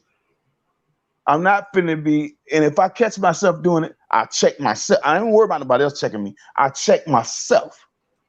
I'm not gonna if you see a fire burning someone's home, even if it's a child in there or if there ain't nobody in there, why would you then throw gasoline on the house rather than trying to put the fire out or calling someone who can put the fire out? What I'm saying, well, the reason why I said that is I don't think that this is a proper conversation, because if the young man come here, he'll think that we sitting here talking about hurting him, even if it's true or not. What I'm saying is I don't think that I wouldn't do that to you. I wouldn't do it to Conor Loco. I'm not going to do it to him. I just don't think that this is proper. I think we should be talking about better things, because we don't want the young man to think that we sitting down having a conversation with somebody talking about putting hands on him. Nah, We're all older than definitely this don't young want man. that to happen, man. And listen, though, please let me speak real quick, World Combat. Yeah, I mean, said his name. I'm trying to know, but show, come on, the man knows exactly who we talking about. I'm trying to set an example, though, because when I say this stuff, it's not to show off or anything, man. It's for people to put down the weapons. If you have an issue, what is wrong with going to the gym, lacing up them gloves, doing it the manly way, instead of all this ridiculousness that's going on in the world out here? I agree with that. Okay. But we ain't talking those. Look, I'm being courteous. You know what I'm saying? No names was mentioned, but we ain't walking on eggshells, man. We ain't sitting up here. No, it's not about that. Reckless. Listen, look, can I take? Hold on. Let me. I know. Respect. Let me say something real quick. Look, this ain't getting a pass over here. Yeah. Protecting Can this. I say something real quick? Over here, because he done been around to channel after channel after channel talking stupid. Ain't nobody gonna give me that pass. If I do Conor Local sports like that, he's not gonna give me a pass. You're not gonna give me a pass. So don't be up here giving waivers out just because, oh man, if he knew we was talking, he did it. No, okay. What I'm saying is, okay, listen. Oh, Deacon. I understand.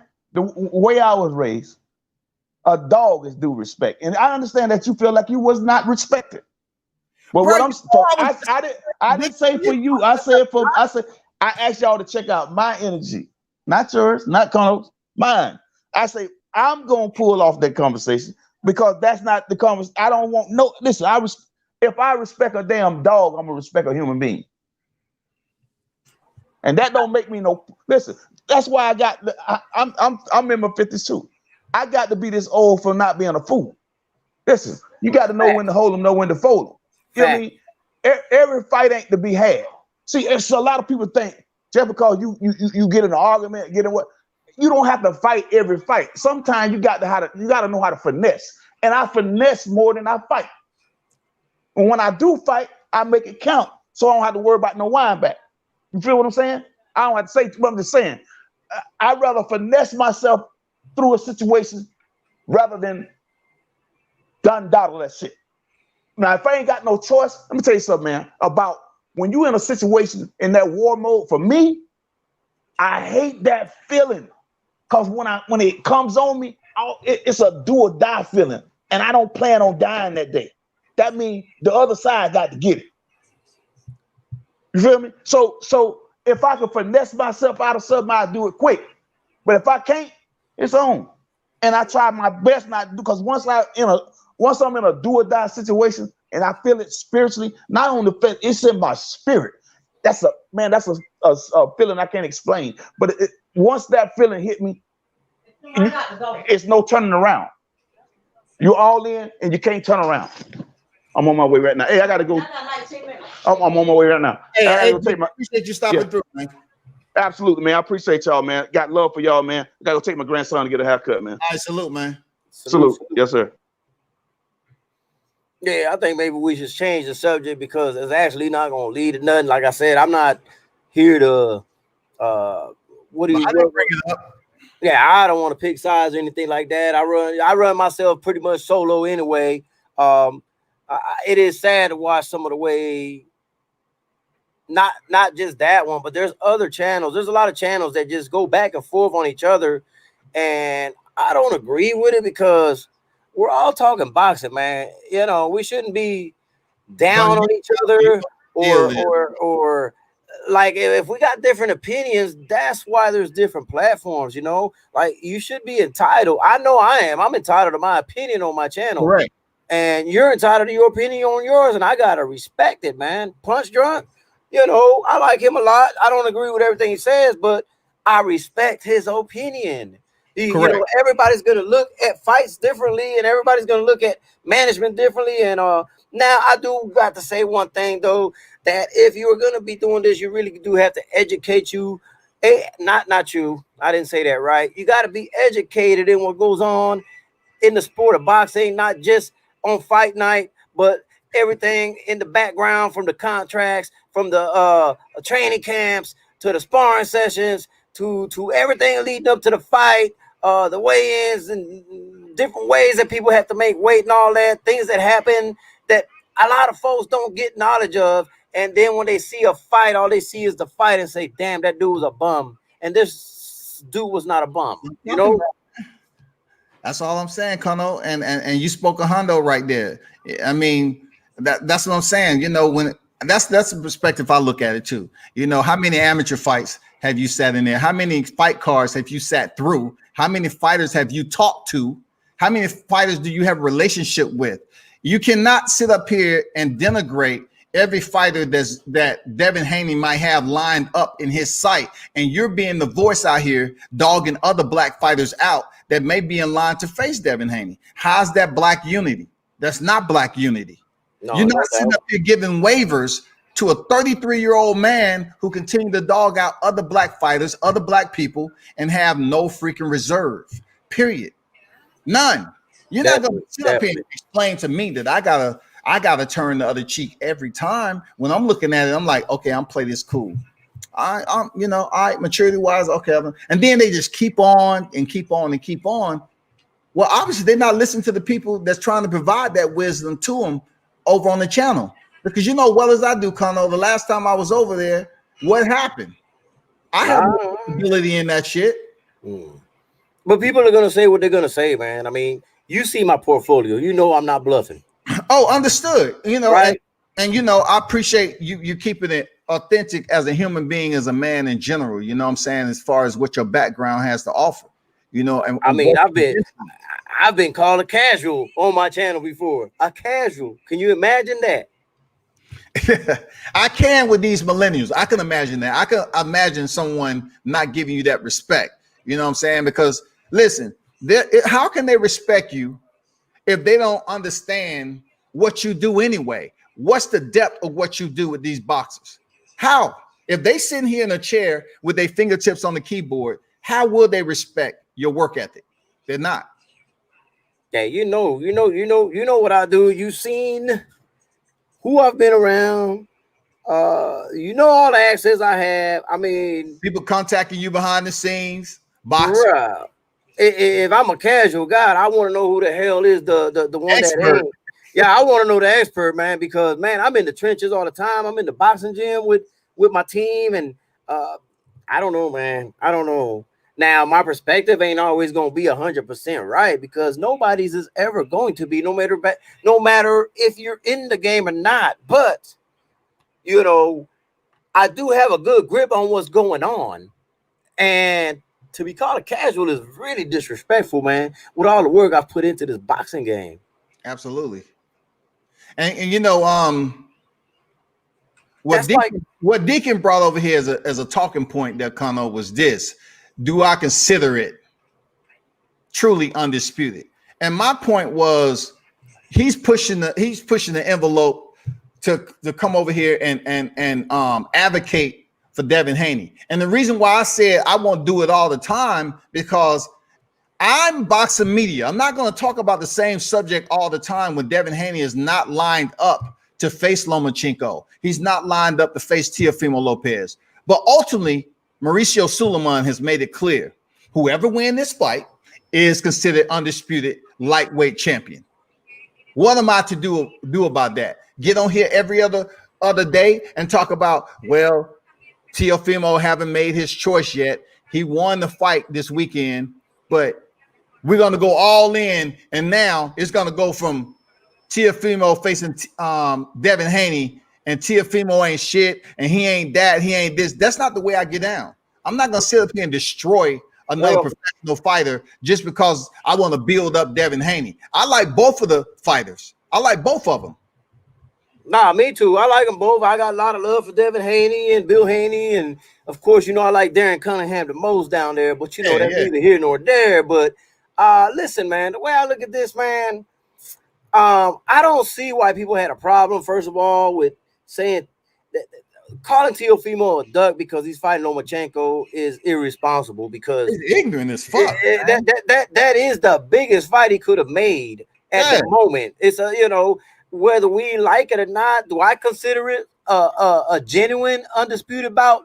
No, I don't. But Mauricio Suleiman says it is. You know, so but in my eyes, it's not okay.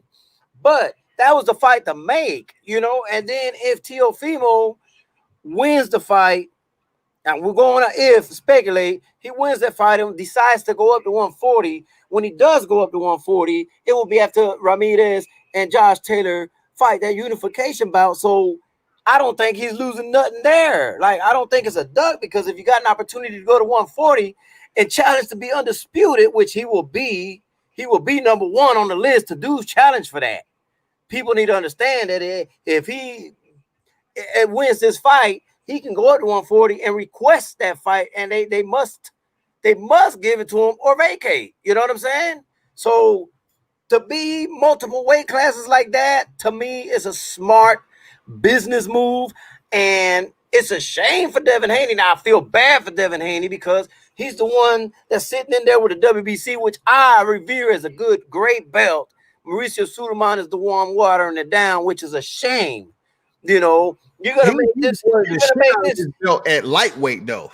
Yeah, exactly. But you're gonna make this man pay these sanctioning fees for a WBC belt that you just said wasn't a belt. Why do you do that to this young man that's been working hard? What do you think about his resume or not? I don't agree with people bashing his resume, because he fought who he had to fight at the time. He has asked for great fights. They haven't happened. I don't blame that on him. When he moved up, you know, to get that 135, Lomachenko vacated that belt. So, you know, Devin Haney couldn't fight for it because Lomachenko left it. So we got to be fair all across the board and stop bashing each of these fighters when they have no fault in it. None. Good point, man. That's all, you know, and that's me underscoring what you just said, man. It makes all the sense in the world. You know, it's okay. Listen, it's okay to build up the fighter that you support wholeheartedly. Okay, whoever that may be. But you can't sit up here and say, okay, well, I'm destroying Gamboa. Okay, I'm destroying Gamboa. He ain't shit. And this, that, and the other, when people talking about it. But all of a sudden, you find out Gamboa is Devin Haney's opponent now. Now you want to big up Gamboa for going in the 12th round with one foot, 100% healthy foot with Gervonta Davis all of a sudden. But yet you was just calling him an old, antiquated bum. That's not the way you respect the reporting on boxing. You can't sit up here and say, well, goddamn, Gary Russell, he ain't this, and he sit down and piss and all that. He sit down when he piss, and then all of a sudden you want to say, okay, well, I'm going to dog him out. So if you dogging out Gary Russell every single time you talk about him on your channel, why would it be great for us to see Russell versus Haney if you done said he ain't shit? That's a great point, but let me say something about the Tank Davis versus Gamboa fight. His leg was not injured going into the fight. He got clocked, and that's why his leg got messed up. So we got to give credit to Tank Davis. Tank Davis caused that. Correct. So, you know, it's not like, oh, he fought somebody at one leg. No, he turned him into one leg. You know what I'm saying?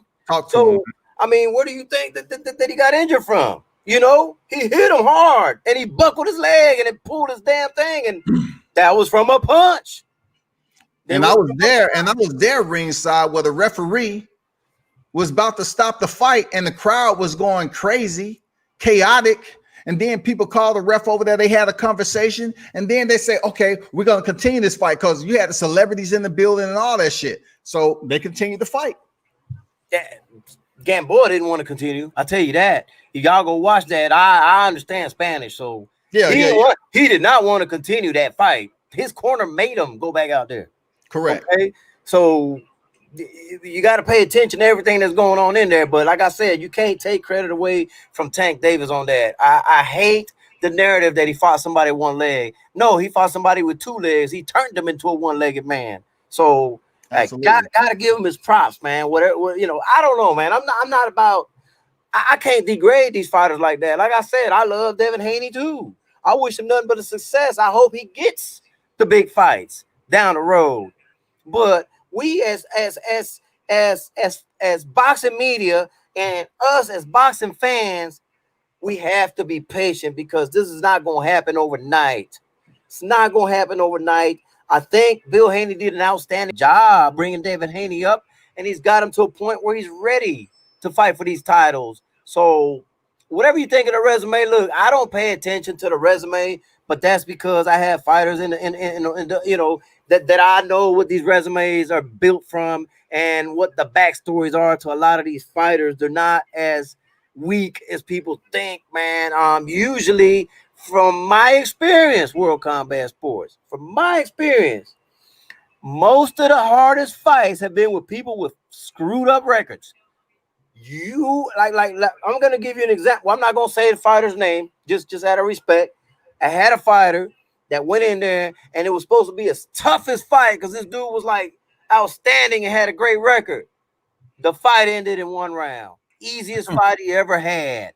Now he'll go in there and fight somebody who's 16-16, and it turned out to be the toughest fight of his career. Do you understand what I'm trying to get through the fans about this? That you have to understand the game to understand that these fights are not fights that you could just overlook. Solid point, man. It would be good if you know, it'll be good that when it comes down to the respect level of boxing in general, that people would do a little bit more due diligence to respect the other fighter who's sacrificing themselves too. You know what I'm saying? They're sacrificing themselves too when they're coming out here. I don't know if you heard me when I was talking to Pinklin Thomas, you know, but he's got a fighter that he's working on that's 6-6 right now, right? I know you heard me talking to Pinklin Thomas about this. He said he loved this kid. You know why he loves this kid? Because he was never training. He went in there and fought for a paycheck, so he's 6-6 right now. Okay?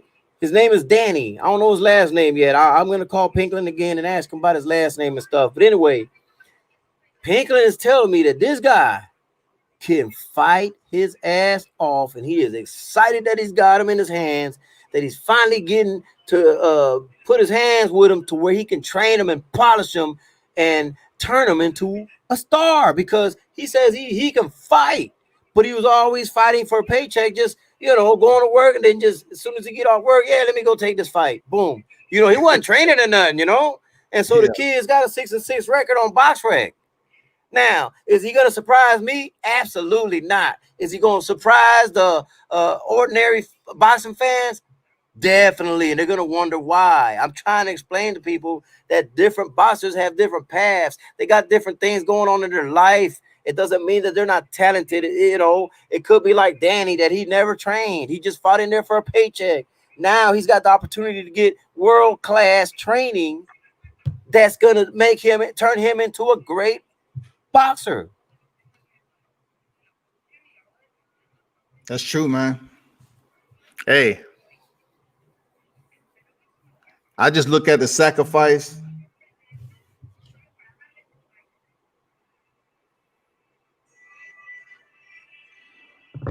Hey, Connor, I'm definitely, I got to hit you up on a big fight. I just got an email of a fight that's going down with a fighter that I know against a big name that just won. That's what I was. Is it at the 130-pound division? Damn. Yeah, we're gonna talk about it off air. Is it at the 130-pound division though? That's all I want to know. No, it ain't at what 35. Okay. It ain't at 135, man. At 130, I said. Hey, you're gonna be shocked. You're gonna be shocked. I ain't gonna lie to you, bro.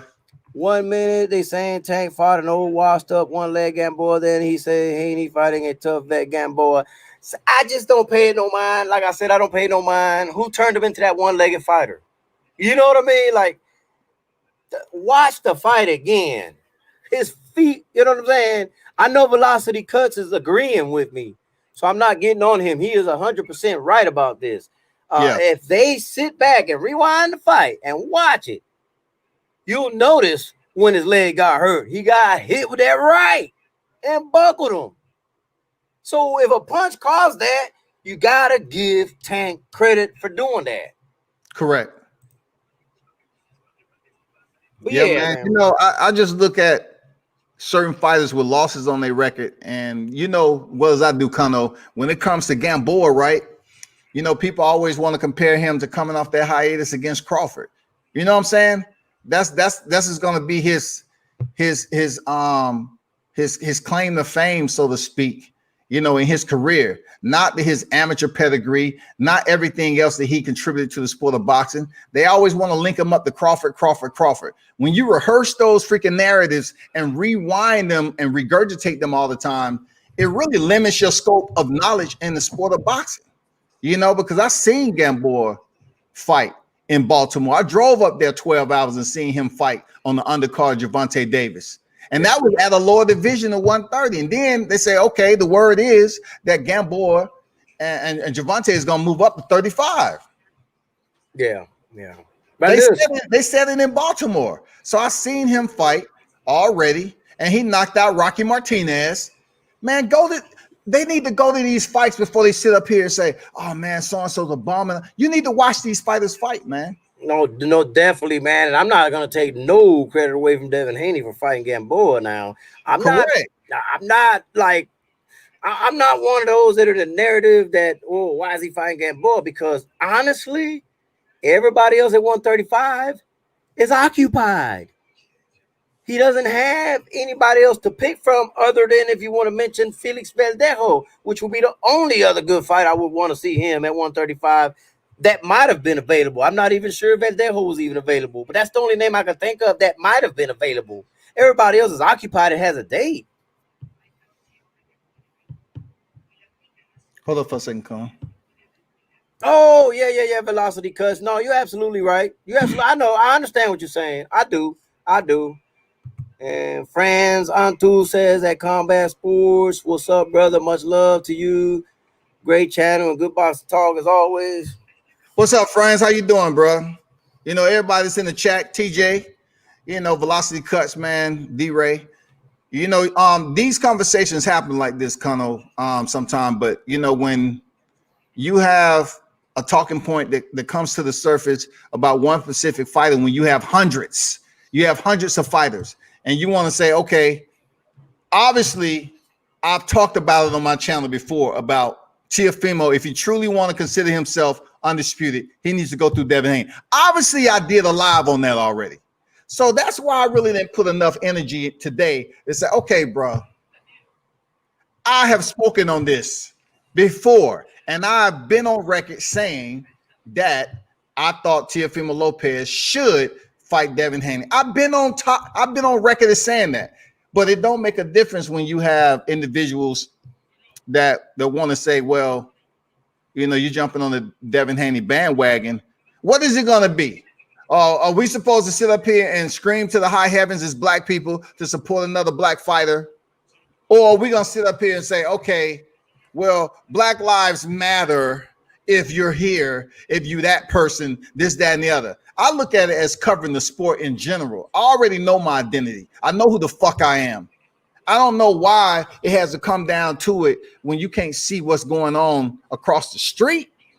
Like, you can't dog out every motherfucking fighter when it comes to that person facing Devin Haney. When he's black, the fighter you're dogging out is black. How many times the people just got to wake up and say, bruh. Let me say hi to Franz Antu, Conroe Sports. What's up, my Boricua brother? Other thing is, man, that when I hear channels talking about certain fighters, listen, man, I know most of these fighters, man, and something hit a nerve with me yesterday when they started talking about Dennis Douglas, Mama's boy, how they were talking on that live, like Amari whooped his ass in sparring and stuff, man, and that wasn't even the case. You know what I'm saying, man? I even texted him, man. I said, Dennis, man, this is what they talking about. He said, man, I'm going to tell you what he said word for word. I don't care about people talking. They have to do what they have to do. People know what it is. But shit like who got the better of a recorded sparring session is pointless to me, and it's not helping anyone's pocket. So I'd rather not give it energy. I wasn't trying whatsoever, which is clear. So if they feel like they got the better of it, so be it. In other words, he was just in there working on some things. He wasn't in there on a all-out spar. So if they really don't know that I know these folks, I will text them in a heartbeat. And I have to touch base as a caveat to that, Kano. Kano is one of those individuals where, you know, just in confidence, we talked about a boxer who came off an okay win, all right? And he's up here talking to Kano. He's saying things like they're going to say what they want to say. There's nothing I can do about it. They're going to say what they want to say. But people don't know how much that boxer effort he put into keeping that fight, the weight difference, and everything else that goes on behind the scene, man. He ain't sitting up here lying to you. Yeah, you heard it yourself, didn't you? I heard that shit myself from the fighter. And people sit up here and unfortunately sit up here and dog out the fighter for his performance, but yet he picked up a W. But yet there was circumstances. That was obstacles that he had to basically say, okay, do I want to go through this fight? That was obstacles that he had to push past to make that fight. But hey, just to give him one basic disadvantage, he was fighting somebody in a weight class above him. This is what it ended up turning out to be. You know what I'm saying? At the end of the day, correct. But it is what it is, man. You know, like I said, sometimes I think it's a curse that I know a lot of these folks and that I'm in so deep like I am, because I get frustrated really easy when I start seeing things on the outside that you know what I'm saying? I'm like, oh, they're 1,000% wrong, but I can't say nothing out of respect for these fighters or out of respect for this management. I can't get into it like that, you know, and it frustrates me, man. I totally get it, man. And you know, with me, I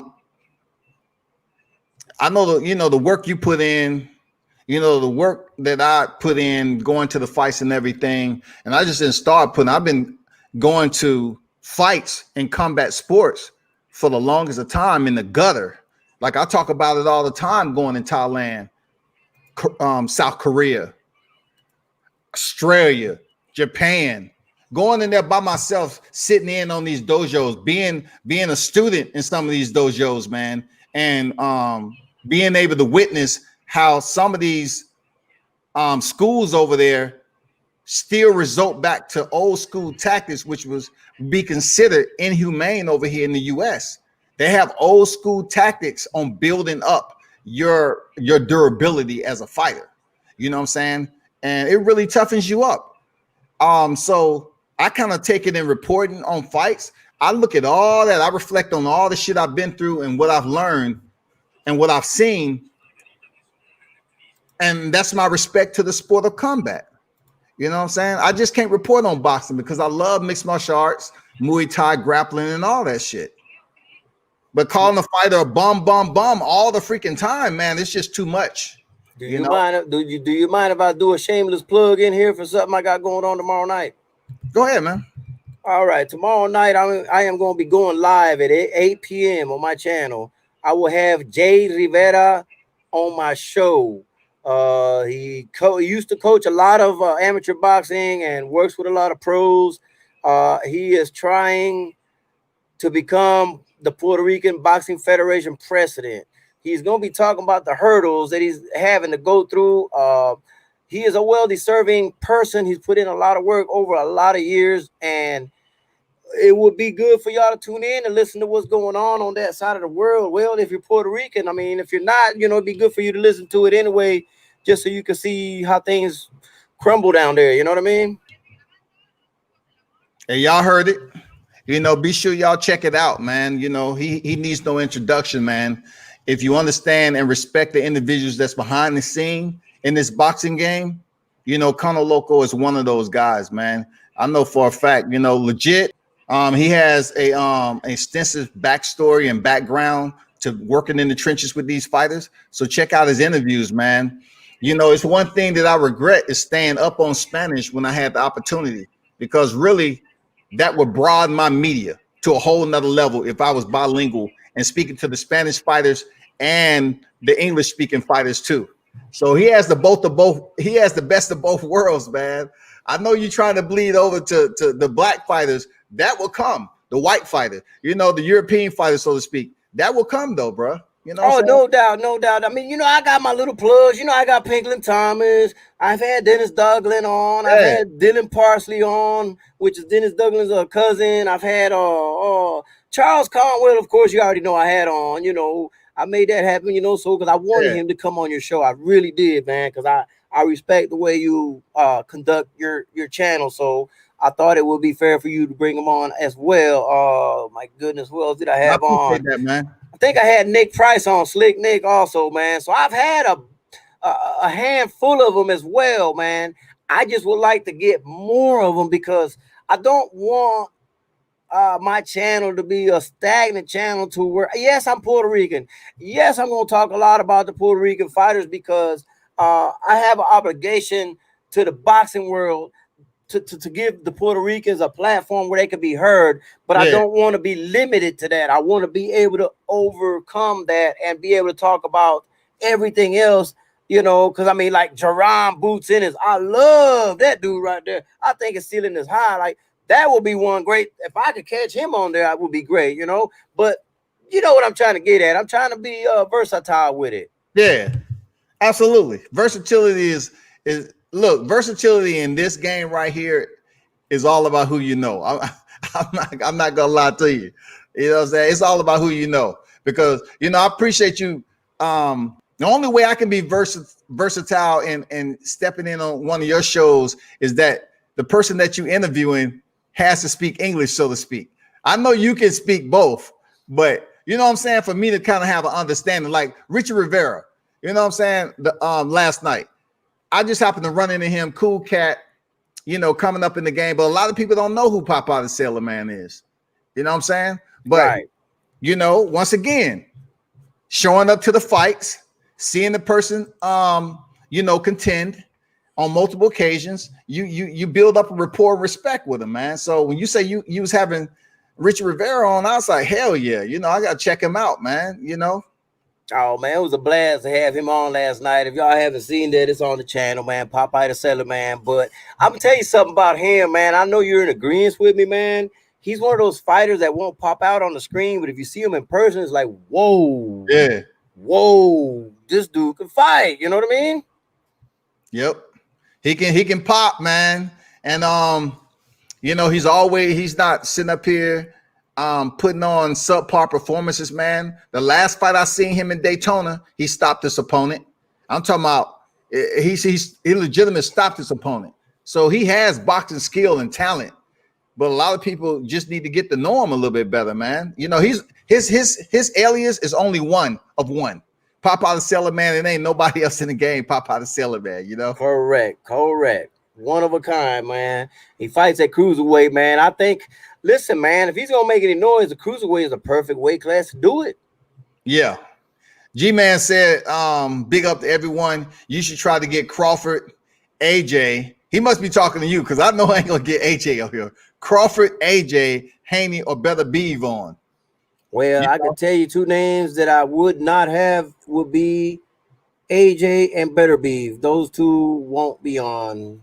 Crawford, he mad at me because I done talk a lot of smack about him. So I think he see me next time he see me, he might want to fight me because I just try to keep it. When I speak about him, I spoke from what I believe in. You know what I mean? You say who might want to fight you? Crawford.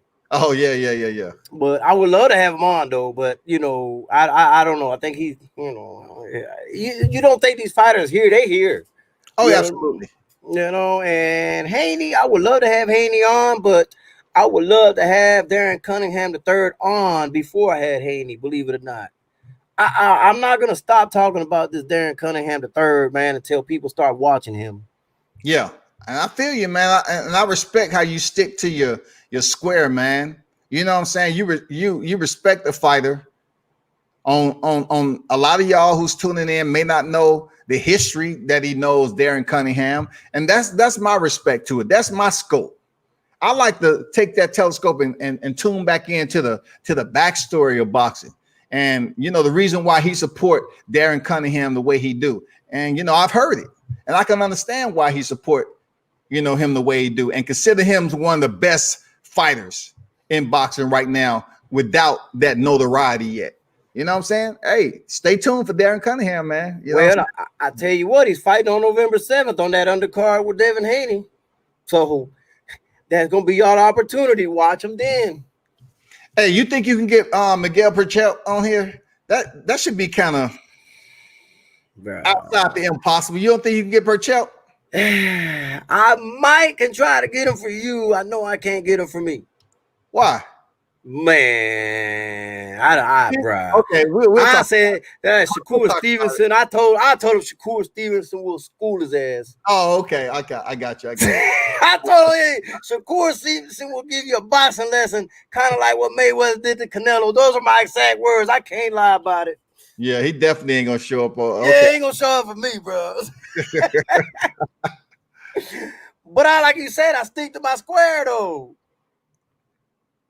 I just like it if a fighter knew you said something like that, still show up on your show and talk it out. You know what I'm saying? Come on, man. Like, yeah, let's talk about it. Feel the way you feel. Yeah, tell me why do you think I'm wrong about it? Explain it to me. What would you do different? Explain to me why you disagree so much as to what I said, because it was just an opinion. I'd rather them ask you something like that. Like, damn. Some of them really hate it and some of them don't mind. I'm not going to say names out of respect, but there's a couple of fighters that if you say something bad about them, they will never, ever show up on your platform. Ever. I agree. And then you got the ones that love it and want to show up on your platform just so they can talk to you about it.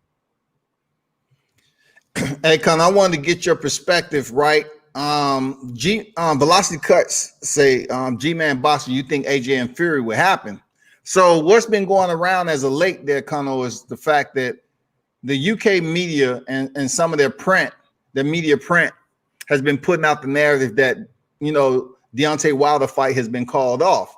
Now, I spoke to a member of Bomb Squad the other night, and he explained to me that the fight was still on. And also we seen Shelly Finkel come out and say the fight's still on. The WBC said the fight's still on, right? You're taking all these collective sources internal to the US scope of media outlets, right? Then this morning I seen on ESPN, they had at the bottom screen that Deontay Wilder Tyson Fury fight is off. Fury to fight a tune-up. Then I just seen where Tay Jones, my communication internal to that team was on there saying, hey, they just putting out the narrative to say, because they want people to believe that the fight is still on between Wilder and Fury, because contractually it's not an expiration. Because from my understanding, you have 30 days after the 22nd of February to enact your rematch clause, and then from my understanding, you had a year to fight Fury. Deontay had a year to fight. Correct. So if by chance he's not fighting in December, how is he able to say, okay, Fury saying I'm fighting a tune-up? It's no way he can go in the fight camp, fight somebody at the end of this year, and then turn around and fight Deontay in February. I'm gonna tell you what's happening, man. I mean, well, I'm gonna give you my opinion on it. I don't know what the hell's happening, but if Fury does take that so-called tune-up, whether people like it or not, they can kick and curse all they want. Wilder could take these folks to court. Yeah. Because this contract is not expired. Not yet, it's not. So you can't use the narrative that the contract is expired. It's not yet. If it was expired, then I would say, hey, it is what it is. But we can't count them look, we can't count it yet as being off. I think the opposite is happening. They're saying this to create a lot of media disruption and stuff. And I still think they're going to end up fighting. That's my belief. I could be wrong. I don't know anybody on that like you do, but my opinion is that's what's gonna happen. That they're still gonna have a fight. Okay. Hey, we'll see. We'll see what's happening, man. You know what I'm saying? The contract has to mean something. You know what I'm saying? Just like Rob said, it's contract is binding. But you know, the UK media, they love to put out different narratives that's against the grain of what's going on over here in the US. They love to get that attention and have us run with it. But anybody who's really smart to the game that really covers the entire scope of boxing, their reference that's what they read. They're referencing against 3 or 4 other sources to make sure it's true. Now we have more and more we hearing that Wilder Fury is off. Wilder Fury is off. So if indeed is off, we're in October right now. A fight needs to be happening for Fury next month. And that'll be crazy because there's no way he can say, okay, well, we're going to have a fight in December and then turn back around and do what Deontay Wilder did. Deontay Wilder had a short camp when he was up there fighting Luis Ortiz and Dominique Brazil. You know what I'm saying? I'm not sure Tyson Fury would turn around and face Deontay Wilder in February 2021. I don't think he's capable of doing that. Velocity Cuz asked me a question. Let me go ahead and read it. Conor Ogo Sports, what's next for Alberto Machado? He still got it. Well, the problem with him right now is he's still active. He's training. He's working out. Some of the fighters that are in Puerto Rico just have not been able to have the opportunity that others did to fly to the States to fight. Now, Miguel Cotto Promotions is trying, and it's almost approved, to have a fight card finally in Puerto Rico without a crowd, obviously, on December 5th, I think it is. Somewhere around there, don't quote me. I got the date somewhere in my book. If that does get approved, I know Danielito Zorrilla is going to fight on that. And possibly Machado might actually be put into that card, but it's nothing set in stone. But as far as him, he's doing fine. He's working out. He's staying in the gym, training, and just trying to wait for the call, to see if, maybe he can get a fight soon before the year's out. More likely in December, though, in Puerto Rico, in Trujillo Alto over there in Coliseito. So let's hope for the best. That's all we can do is hope for the best. I hope that the bill does get approved and it gets passed. That way, some of these Puerto Rican fighters that were unable to fight in the States can get some fights over there locally. A lot of these fighters don't have the sponsorship or the backing and the money to be able to come over to the States and fight like some of the others do. So they're at a disadvantage when it comes to certain things like that. And that's just the way of life, man. It's a rough sport, but hopefully that gets passed and they can fight in December. Appreciate you. Thanks for that overlay there, Kano. You know what I'm saying? And that's what I'm talking about. Those of you in the live chat, man, you have someone on here that deals with the Hispanic fighters a lot. That's been in the game of boxing, period. Ask questions like that, man. Why not? You know what I'm saying? I'd rather you ask questions about someone and what they deal with on a regular basis, man, dealing with the sport, rather than talk about reality TV. You know what I'm saying? I mean, it's good to be on the topic, but unfortunately for me, the live started off with Teofimo Lopez because once again, you have individuals that want to say you bandwagon ride, you dick ride, and you haven't did this, you haven't did that. But I beg to differ. So, when people were saying, I haven't did anything with Teofimo Lopez, that's why I put that clip up there so people can see that I have. Solo dolo media. I mean, that's what I was doing before this pandemic hit.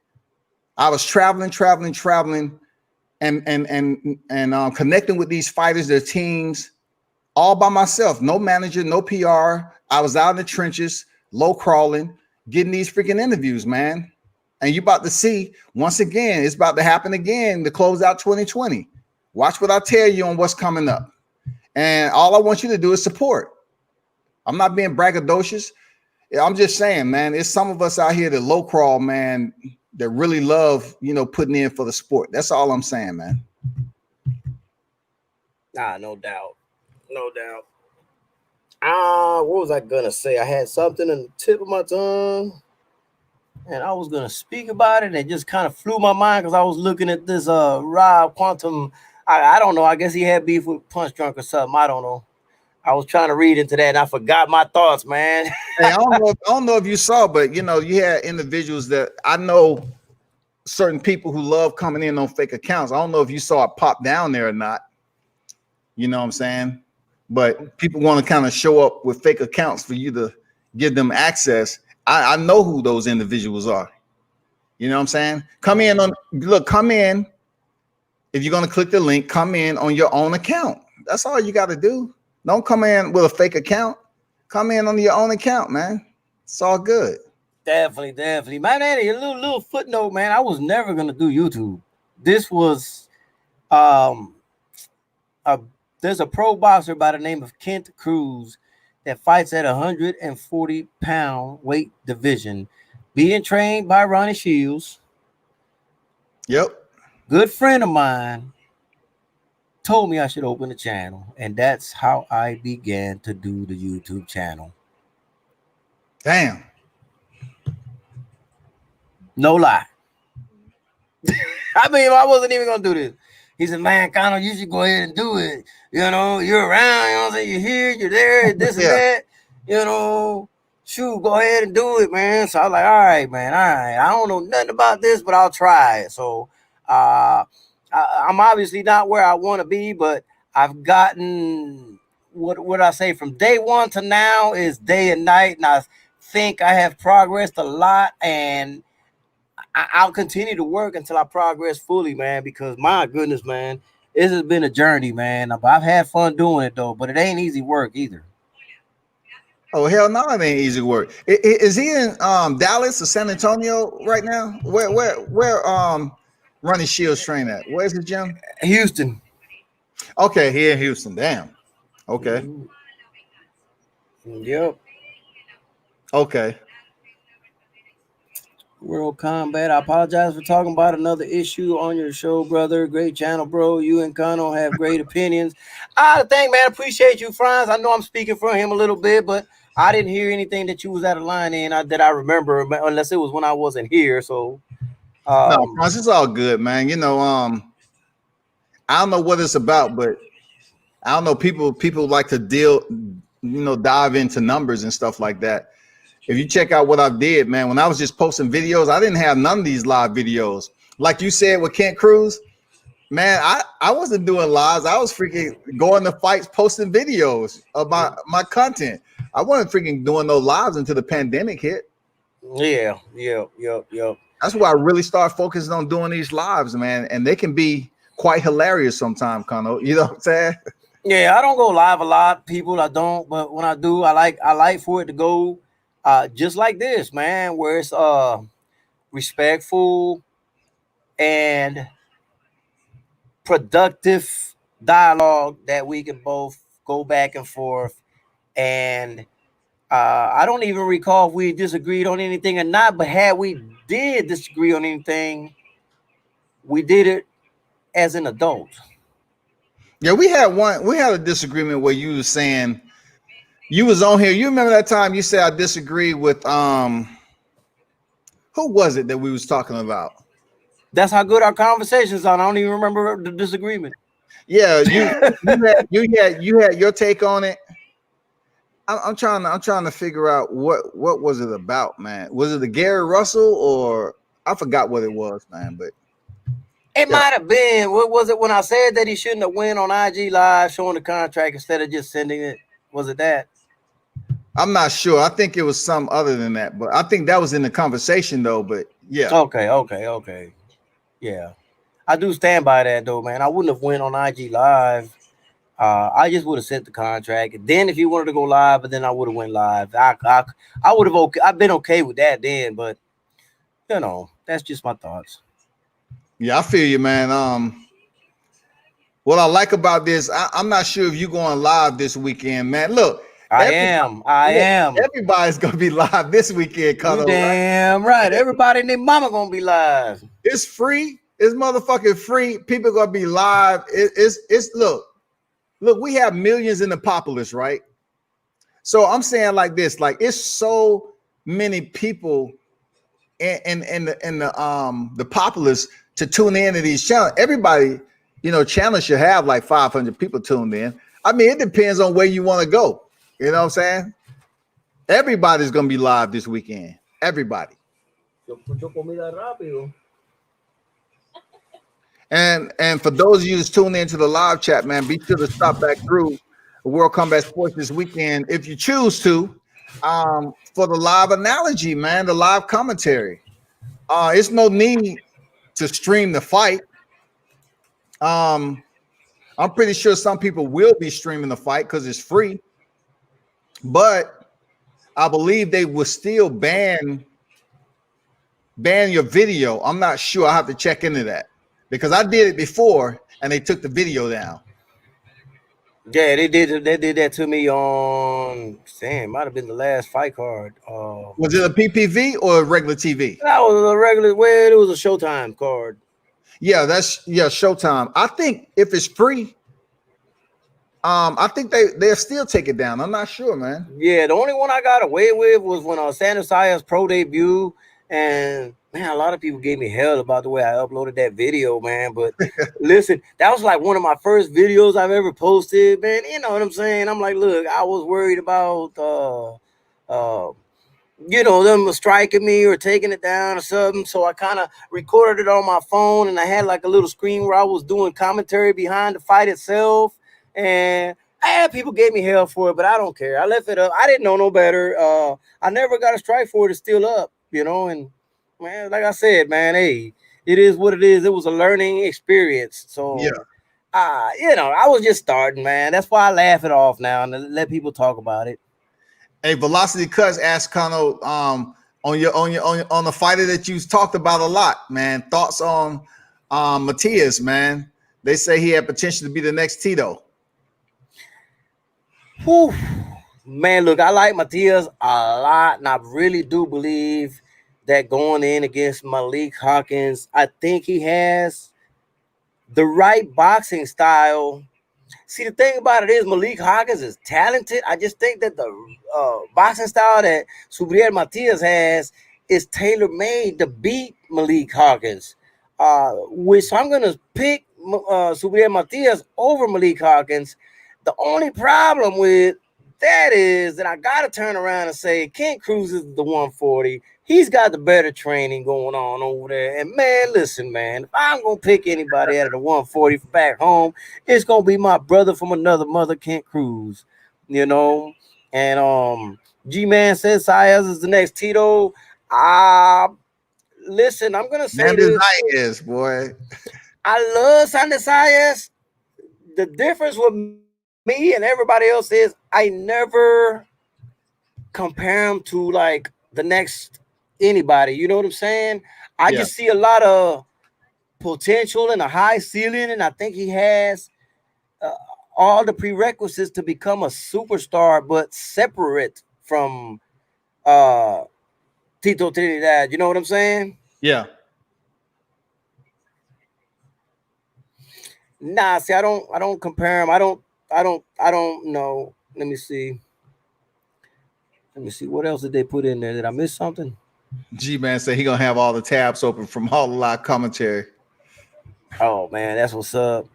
Man, this weekend is gonna be absolute chaos, man. It's gonna be lit. Subriel Matias, listen, man. I know Subriel Matias, and man, it's hard for me to speak on him because, like I said, I got a lot of respect for the guy, man. I think he's gonna do a lot of damage in the 140, man. But if I'm gonna be fair and honest with everybody, man, I'm always gonna favor Kent Cruz. That's my brother, man.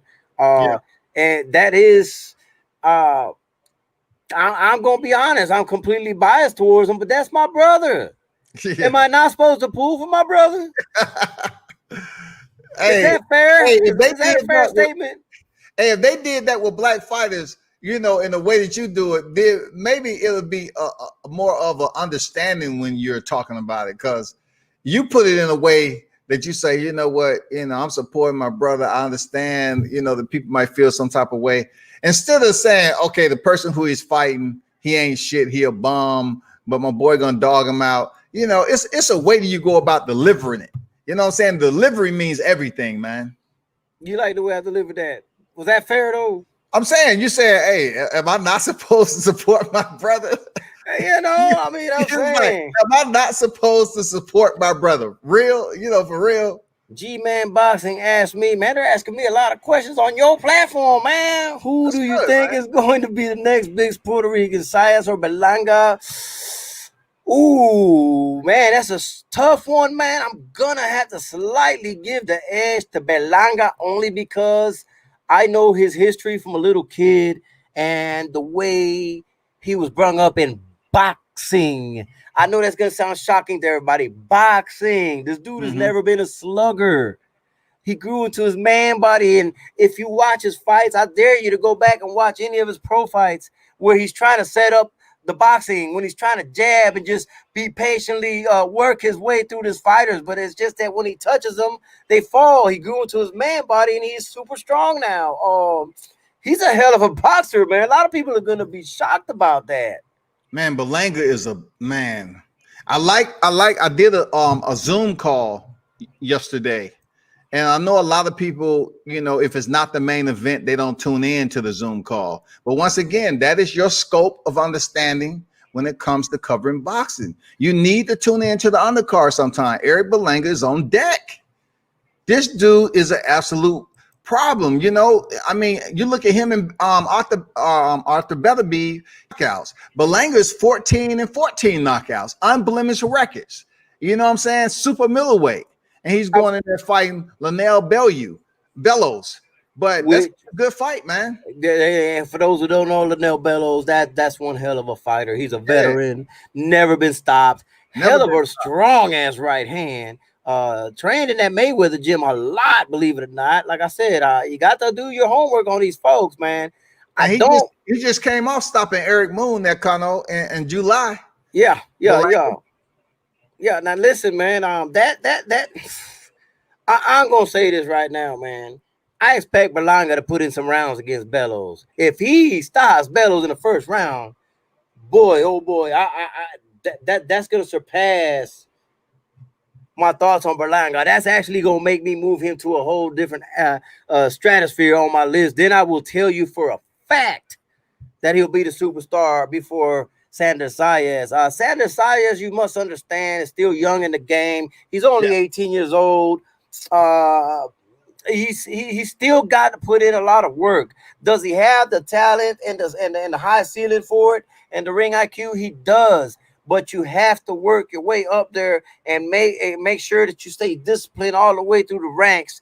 And then we're going to know if you are going to be what you should be. Because just because they should be don't mean they will be. There's a lot of work. That's true. I'm looking forward to that undercard that's going down. Also, especially with Edgar Belanga on the card, and the other fighters, which I'll probably talk about Friday. So man, it's gonna be a solid fight weekend. It's gonna be crazy and chaotic because this is for the undisputed title wise. You know what I'm saying? Title wise, undisputed.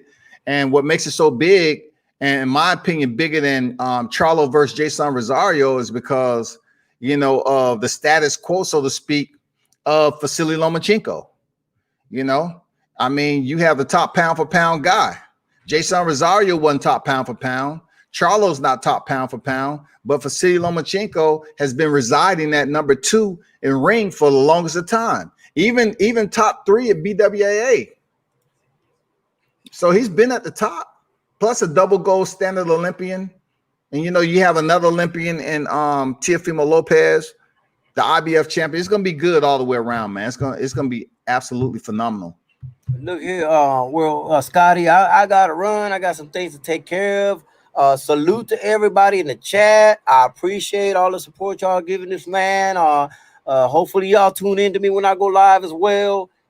Shout out to you, World Combat Sports. For sure, man. Thanks for the time as always, that Colonel Loco. Continue to grind out there, man. Much respect to you, bro, and thanks for stopping in. No doubt. Colonel Local Sports, I'm out. Salute, bro. So, appreciate everybody who stopped through. You know what I'm saying? Rob, in the building. G-Man, TJ. TJ, you had said something about teaching you mixed martial arts. First of all, I know you were just probably asking a general question because from my understanding, I know you're in a different state. So it's no need for you to even talk about training mixed martial arts. And that's an open-ended question because to train anybody in mixed martial arts, you have to have a team to do that. There's certain levels. You got to have a boxing coach, you got to have a wrestling coach, and also you got to have a Muay Thai, someone to teach Muay Thai, even someone with a respectable degree in the sport of kickboxing, Muay Thai, just a rare, well-rounded individual to teach you about that. For one person to teach you that one person has to be so high in the belt degrees of teaching themselves to be able to teach you thoroughly with mixed martial arts. And also it's incumbent on you to be able to take it serious and understand how tough it's going to be. It's going to be tough. All coaches aren't alike. You get coaches from overseas, they might have some areas of their training that coaches over here wouldn't dive into, because it's a lot of how you put it, training. I don't want to say techniques, but it's a lot of training regimes that are much more strenuous when it comes to ethical, the ethical part of it. Like, should I be doing this? This hurts. My body's going to take some damage from this. I choose not to go into, some of the things I experienced. You know what I'm saying? I wanted to experience it. I didn't run bikes most of my life because I couldn't handle adrenaline. You know what I'm saying? I'm that dude. You know what I'm saying? I like jumping off high shit. I definitely like to, take some of these big mouth YouTube channels, go skydiving. Let's go up in a plane. Let's rappel off a motherfucking rappel tower. Let's go up in the mountains. Matter of fact, let's go on a mountain bike ride. That shit is beast. That shit is beast. Forget the ground where you're stable. Let's go and jump into the ocean with the bottom so far down, you'll die trying to get to it. You know what I'm saying? Swim somewhere. I mean, let's go jumping off some shit where you don't know how deep it is. Seriously, it's just my training, man. I've experienced some shit in life that I wanted to understand how fucked up it can be to see if I could withstand it. Seriously.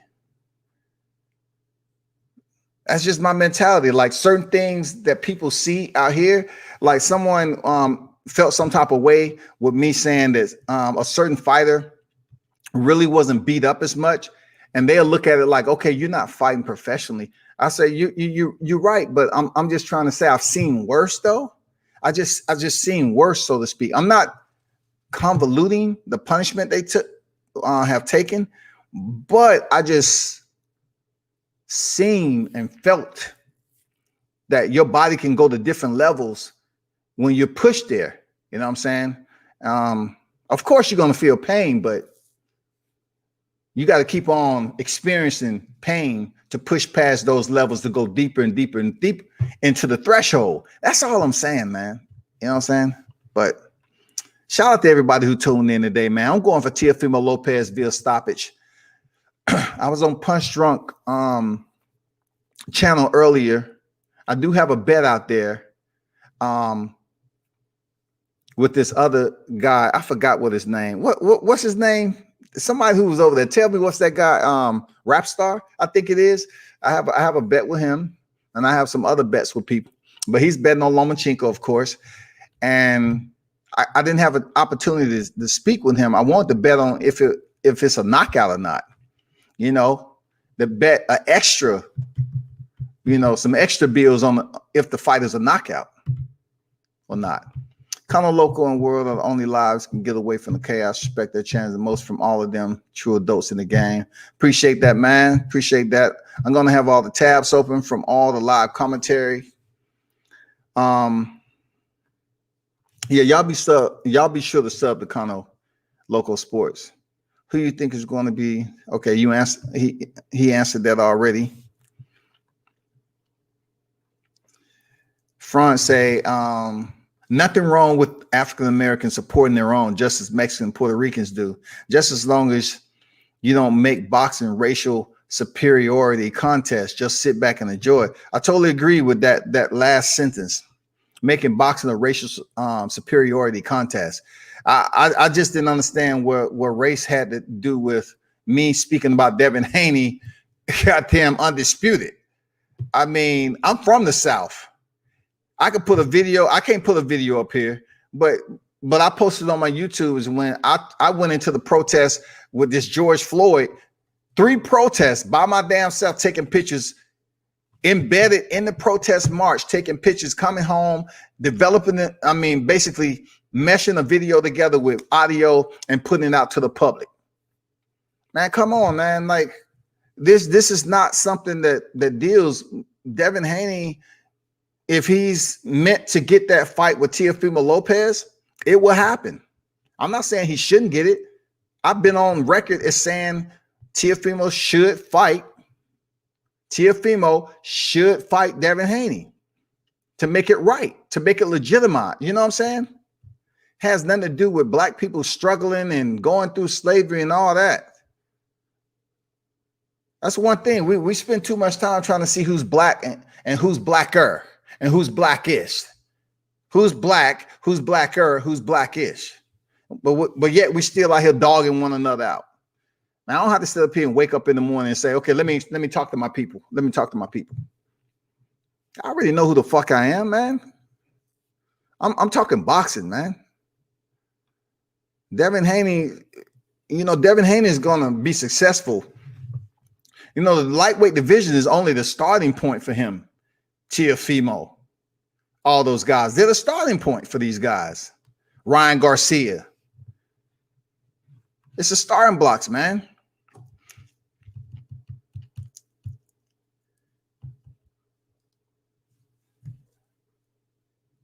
Kalua say, I will not bet on KO. It's hard to KO elite boxers.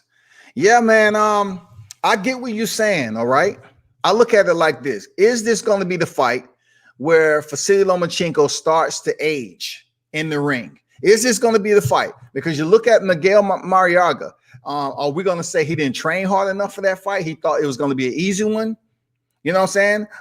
The Jorge Linares fight, when he was dropped, and then, yeah, he still finished the fight. It's certain telltale signs that say, okay, Lomachenko has close to 400 fights, amateur. So therefore, it's getting to a point where the tread that he had on the tires from standing in the Olympics with all those fights in amateur, then to come over here, fail in his second professional fight with Salido, get it done in his third fight, being knocked down against Gary Russell. People cannot ignore the fact that Vasily Lomachenko, man, is not getting younger. He has tread on the tires. There's no knock on Lomachenko, but is he going to age this weekend? Is Vasily Lomachenko, is he going to age in front of us this weekend? Look, if Lomachenko goes in there and defeats Teofimo Lopez, I'm going to give him respect. I'm not going to dog him out and make excuses and shut my channel down and say, oh, man, we all imperfect and we're wrong. But I'm going, no ifs, ands, or buts about it. I'm going for Teofimo Lopez. Period. It's no ifs, ands, or buts about it. I'm going for Teofimo Lopez, man. I'm going for Teofimo Lopez. There's no ifs, ands, or buts about it. That's who I'm going for, man. And see, okay, listen, Kalua Z said, it said, LOL, no way Devin gets the TO fight.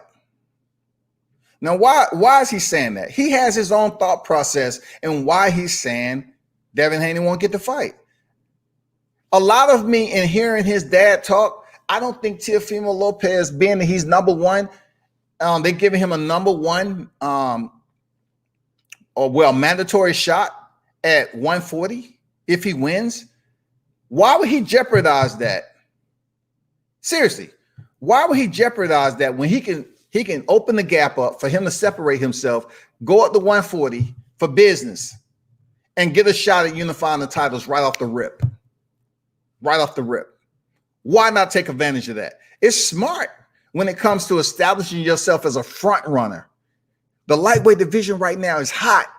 Teofimo Lopez has the opportunity to not only he's become the IBF champion, he has the opportunity to unify the division, move up to 140, and get a shot at one of the big dogs out there. And that's not smart. It's a big chance Devin Haney won't get that fight. I'm just saying, it's a big chance Teofimo Lopez doesn't have to even acknowledge Devin Haney's presence after he wins.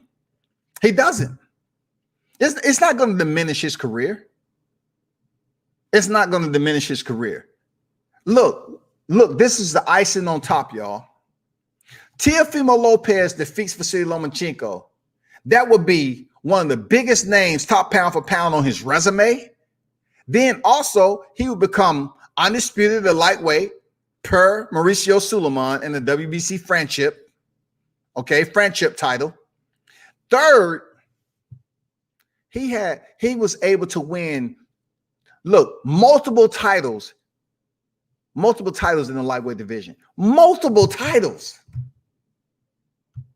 Unfucking believable. And on top of that, he was able to negotiate $2 million. He didn't even take the initial purse offer that they had. He was able to negotiate his worth, the $2 million. Man, that is sick. That motherfucker, that is sick, y'all. That is absolutely sick. Come on, man. Y'all can't respect that man for negotiating his worth. Damn, dog.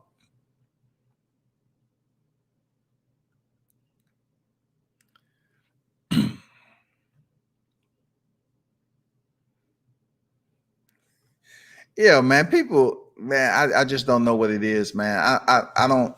France said, why did Mike Tyson bite Holyfield's ear? Because he found him irresistible. He was irresistible. Damn, man. Y'all ruthless, man, for real. Y'all have no sensitivity to the cartilage that was removed from Evander Holyfield's freaking right ear. He was bit on both ears, but only the separation happened on the right ear. You know what I'm saying? But hey, they did a commercial, and Mike Tyson knocked on or rung Evander Holyfield's door and said that, hey, I've been keeping your ear in formaldehyde. I just want to return it back to you.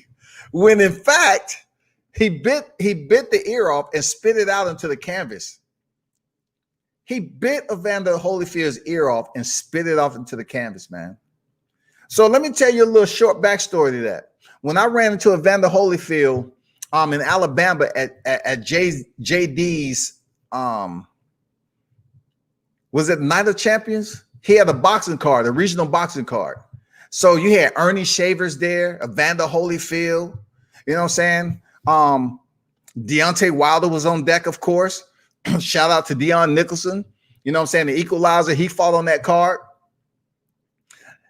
The first thing when I saw Evander Holyfield, I said, oh, shit. You know, Evander's down here in the A where I'm at, right? I said, oh, shit, Evander Holyfield. What do you think the first thing I was trying to do? I wanted to see the ear. I wanted to see the ear. I said, damn, I want to see it up close and personal. I want to see, you know, Mike Tyson. Okay, of course, I wanted to size Evander up and see. That wasn't the first time I seen him, though. I seen him as a little kid in the gym. You know what I'm saying? When I was much younger. But since Mike Tyson bit the ear off, I wanted to, zoom into the ear. And I said, oh, okay. So I'm having a moment. I'm thinking to myself, I say, damn, Mike Tyson, he bit that ear off. I'm looking at it. I'm like, okay, damn, that shit must have hurt. Okay. But that's my little story, man, with Holyfield, man. You check out my YouTube. I actually did an interview with Holyfield. Good guy. I appreciate that. That's what I'm talking about. Like, I can stop doing this media today and I'm satisfied. Seriously, I ain't gonna lie. I had an interview with Roy Jones, Evander Holyfield, James Toney, both in person and online. Come on. Stitch Duran, Jacob Stitch Duran. I had a sit-down interview with Jacob Stitch Duran, the legend himself, the most legendary cut man in the game, dog. Come on, man. Bruh. Come on.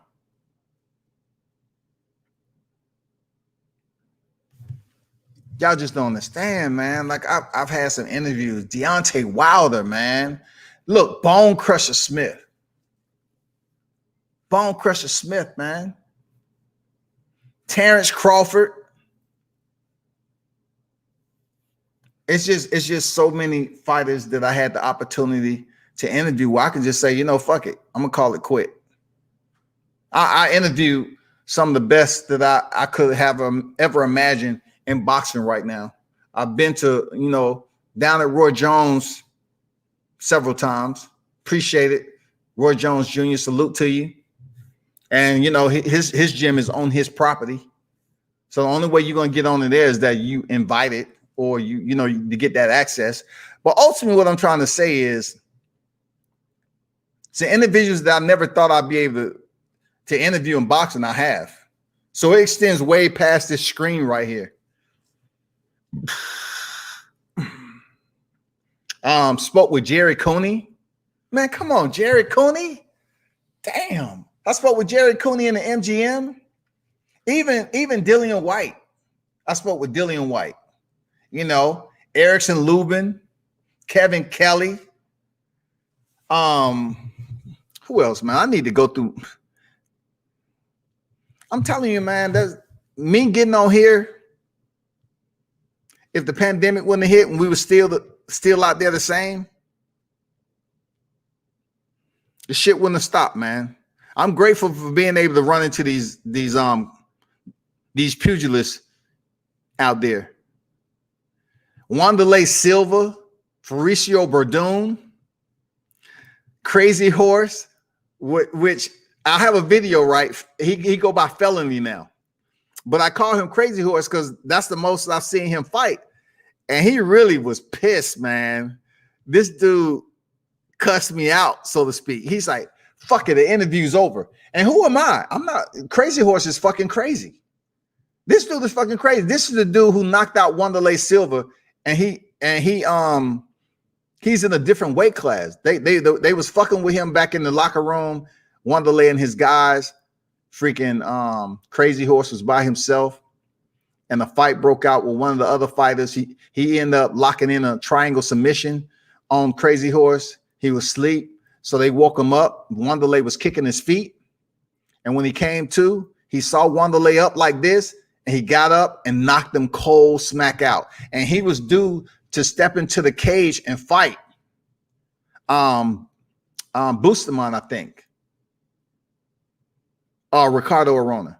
I'm not sure which one it is, but he knocked Wanderlei out. So the Japanese media came back there and took all the video so it wouldn't get out because Wanderlei was due to go in the cage. So Wanderlei went in, he was knocked out, fucking around with Crazy Horse, who kind of went in on me out there because I do my recon shit. Then he went in there and won his cage fight after being knocked out in the dressing room. That's fact. Spoke with Max Kellerman, Buddy McGirt. Man, I could retire today, man. I'm telling you, bro. I was like, shit. Had lunch, had breakfast at like 2 a.m. with Roy Jones and Team Michael Williams 150, you know. Brian Custard, talked to Brian Custard, you know, several times. You know, when I was at the Errol Spence fight and at the MGM Grand.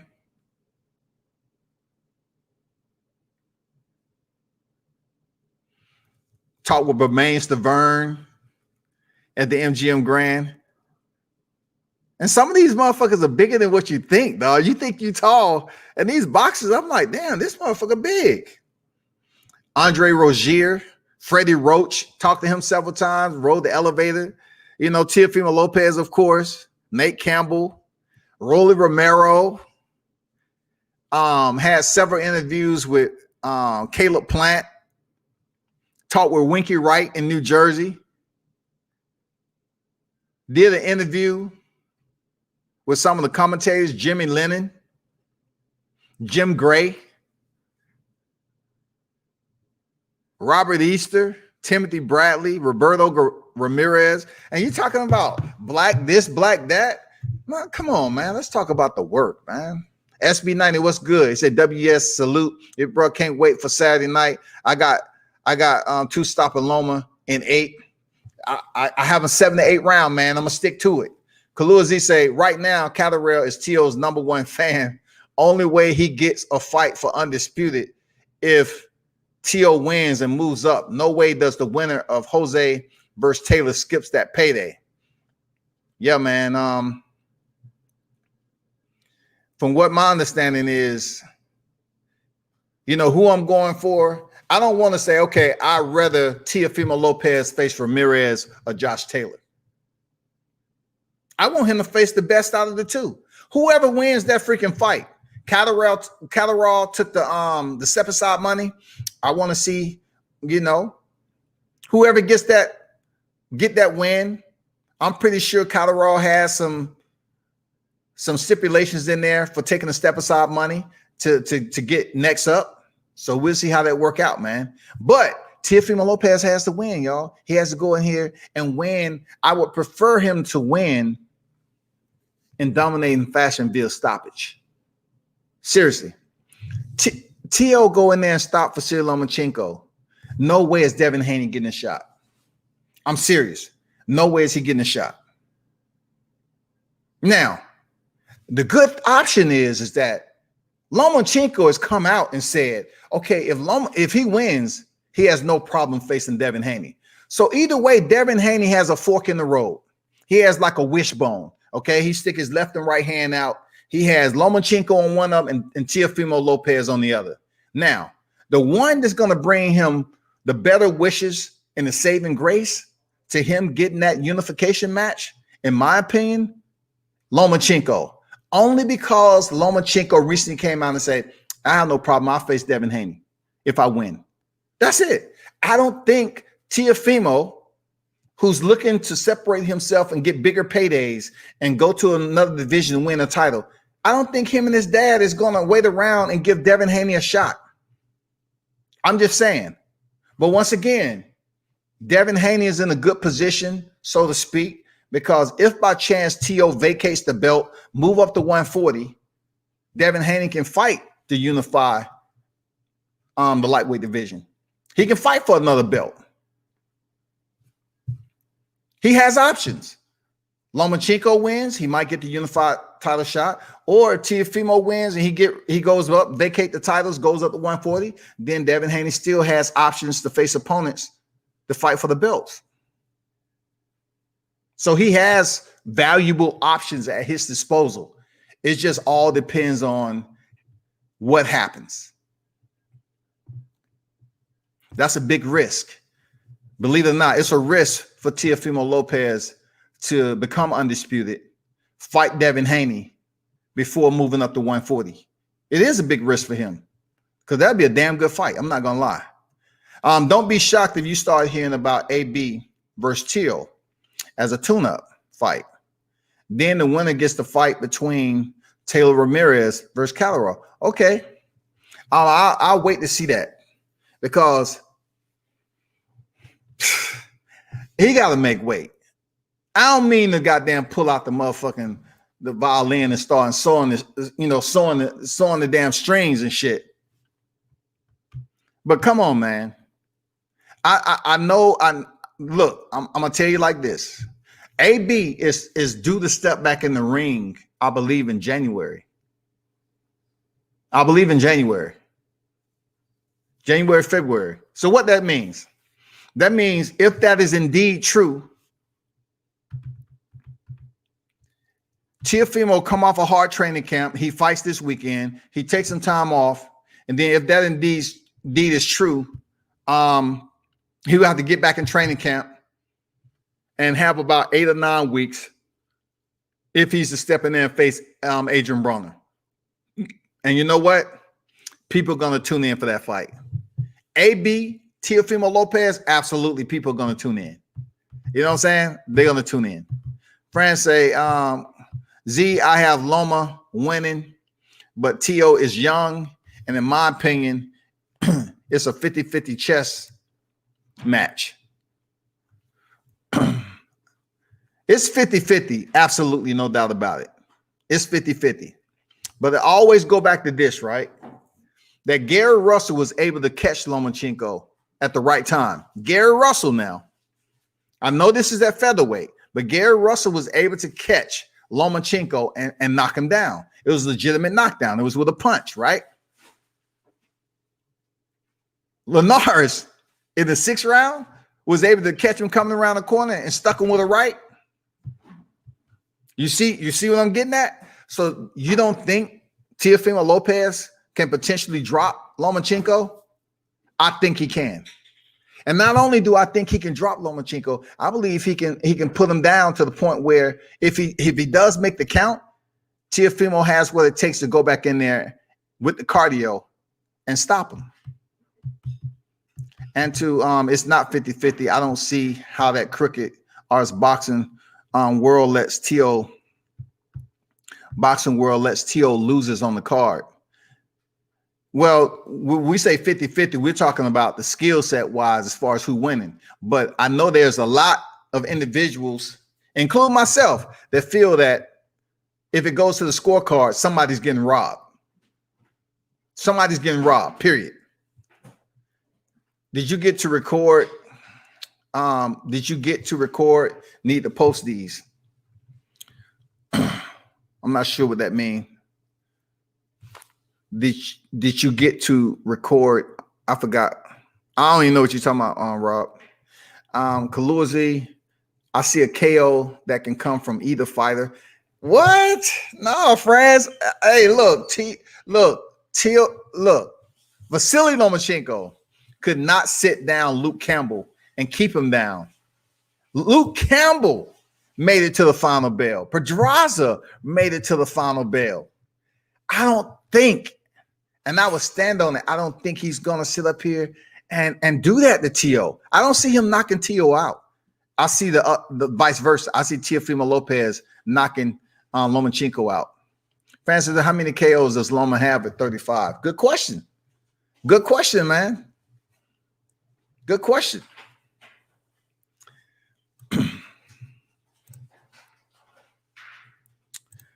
Francis said, true, Gary Russell Jr. did knock Loma down. Plus, Tio will play it safe. Love me some Adrian Broner. He's very entertaining.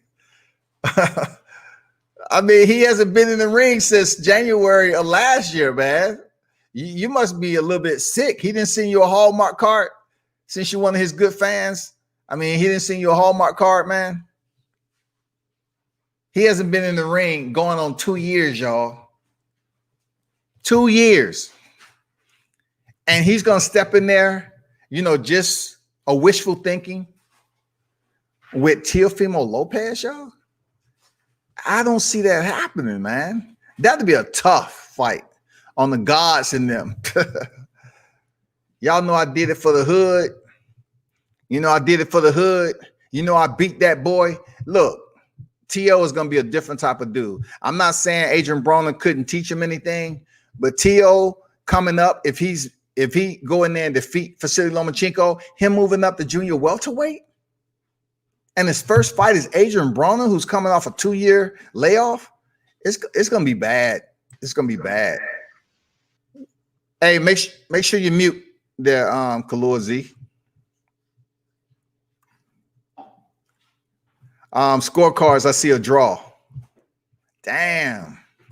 I don't think they're going to give this draw to this fight, man, unless they really want to bamboozle us for a second go around. You know what I'm saying? Unless they want to say, okay, let's do 2 for 1. The next fight we're going to have with fans. If that is indeed the case, that's what I see.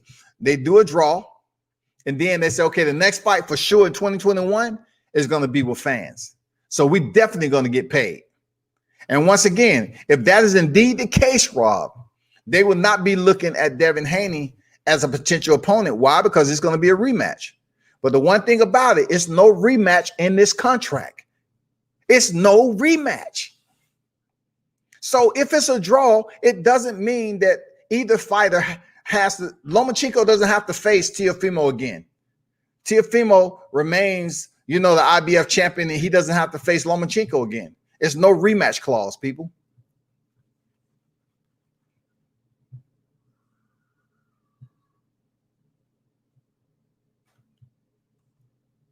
Oh, most of my interviews on the YouTube channel, man. Most of my interviews on the YouTube channel. Loma would hit the canvas and then adjust. Yeah, he's gonna adjust like this. He's like, oh shit, what a hangover. What count we on? 8. Oh shit. Let me goddamn perk up. Damn, I don't want to get stopped by Tio. What's good, man? How you? Yeah, I'm doing pretty good. Sorry about earlier. I have my system set up so it goes to my speakers on my work, which is why you're hearing that phone ring. But I'm about to ignore that call from work. Hey man, however you get it in, man. I ain't mad at you, dog. So pretty much all I want to say is well, first off, I enjoy your channel. I've been now listening for a few weeks now since Punch introduced me. Appreciate that, man. Appreciate that. Yeah, hey, but shout out to everyone. This Kalua Z, he's usually on Punch Drunk channel. He still is, but appreciate you stopping through and pulling up, man. Yeah, but as far as Tio versus Loma, there's just no way the boxing world allows Tio to lose this thing. And it goes to the cards. Loma's not winning because Tio's the future, while Loma's never a draw. So one thing we know about boxing, they won't be doing something funny for the money man. And right now the money man in the lower divisions is Teofimo Lopez at this point. Okay, you feel he's the money man, even though Lomachenko is getting $3 million on top of Tio's $2 million. How old is Tio? How long has he been fighting? 17 fights in? We're talking about he's 15 now for 10 years? Yeah. So it's pretty much Tio's coming out party. So when it was Mikey Garcia versus Errol Spence. The money man in that fight, the bigger draw at that time was who? Mike Garcia. He was a more known name. That's why Earl took that fight. But after that fight, Spence won, and now he's a pay-per-view attraction, quote unquote. That's what this is for Tio. Yeah, I'm looking forward to this, man. I understand your analogy. I think at this weight class, I think when Teofimo moves up, this is his coming out fight. Of course, he's fighting for City Lomachenko. But when he moves up, man, I think then he may start to integrate himself as a PPV star because this is free TV. I really wish this would have been PPV to kind of compare the numbers to the Charlos until Gervonta Davis and Leo Santa Cruz and Errol Spence Jr. Yeah, we can compare the views, but we all know PPV when it comes down to it, it makes pretty good money. Yeah, gate too. Tank versus Leo is not gonna. I'll be shocked if it's 25K. Nobody's looking forward to that fight, especially not how it's gonna be shortly. Is it before or after? It's gonna be the Spence versus Garcia fight, and there's gonna be other fights as well. People aren't gonna spend their money during these tough times to see Leo Santa Cruz fight Tank Davis. That's just not happening. Hey, Kalu, you want to hear another tidbit nugget is that when you go to purchase a ticket for Gervonta Davis and Leo Santa Cruz, they want you to buy in twos. Oh, well, that makes sense because of the restrictions. So they want people to sit together who have who are in the same gene pool. Germ pool, virus pool. So that way they, it's reduces the chances of spread. So that way they could better plan out the spread.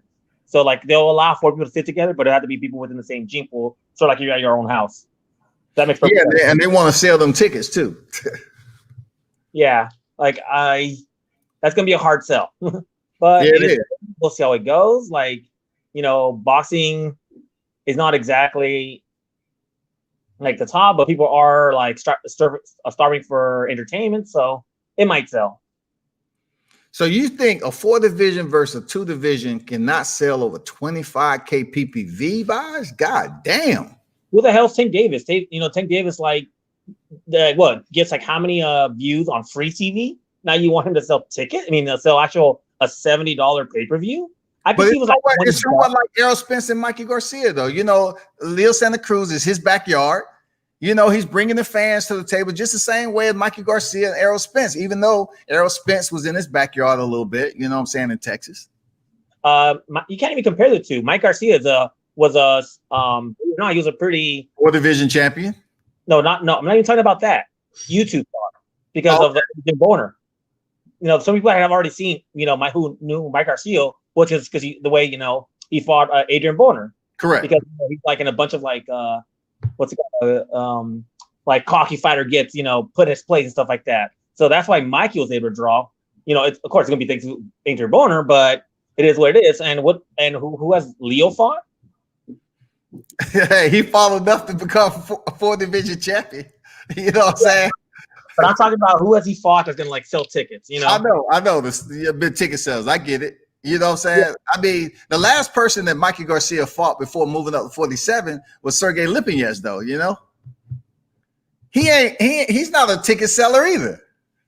No, but he was known. So when people start saying, "Oh, a champion," moving up, and I already got like a following on YouTube, people are tuned in to watch that fight. People actually like the Mike Garcia. Mike Garcia comes in with the whole Mexican thing. He had to act. He was known. He was watched a lot of YouTube. Take a look at his videos. He always had before that fight, even before the fight, he had a bunch of people watching, knew who he was just from YouTube itself. Unlike Leo, who's Leo? I'm Hispanic. I live in LA. There's a big Hispanic community. I've never once heard of Leo Santa Cruz. What? I had heard of Mike Garcia. Whenever people go interview for boxers, one of the people they always ask about, be it Canelo, be it anybody, one of the people they always ask for advice, what they thought about was Mike Garcia. When have you seen anybody go to Leo Garcia? Hey, what do you think of this fight? Doesn't happen because he's a nobody.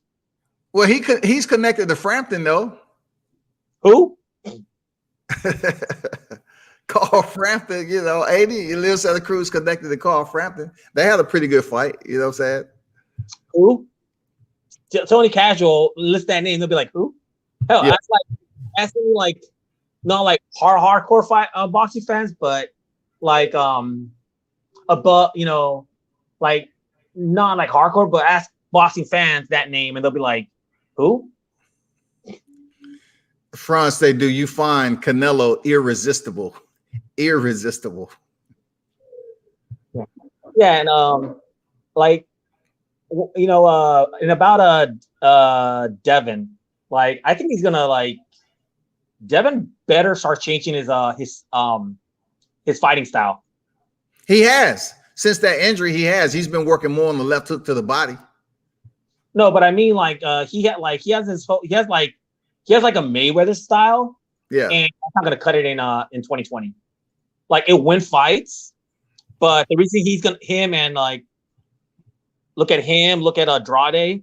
The reason they're gonna nobody wants to even bother with them is because that style doesn't sell tickets. It doesn't excite the fans. So unless fighters like them start adjusting their style to a more aggressive style of fights, they're not gonna get the Teos, they're not gonna get the Canelos, they're not gonna get the fights that people say they should get.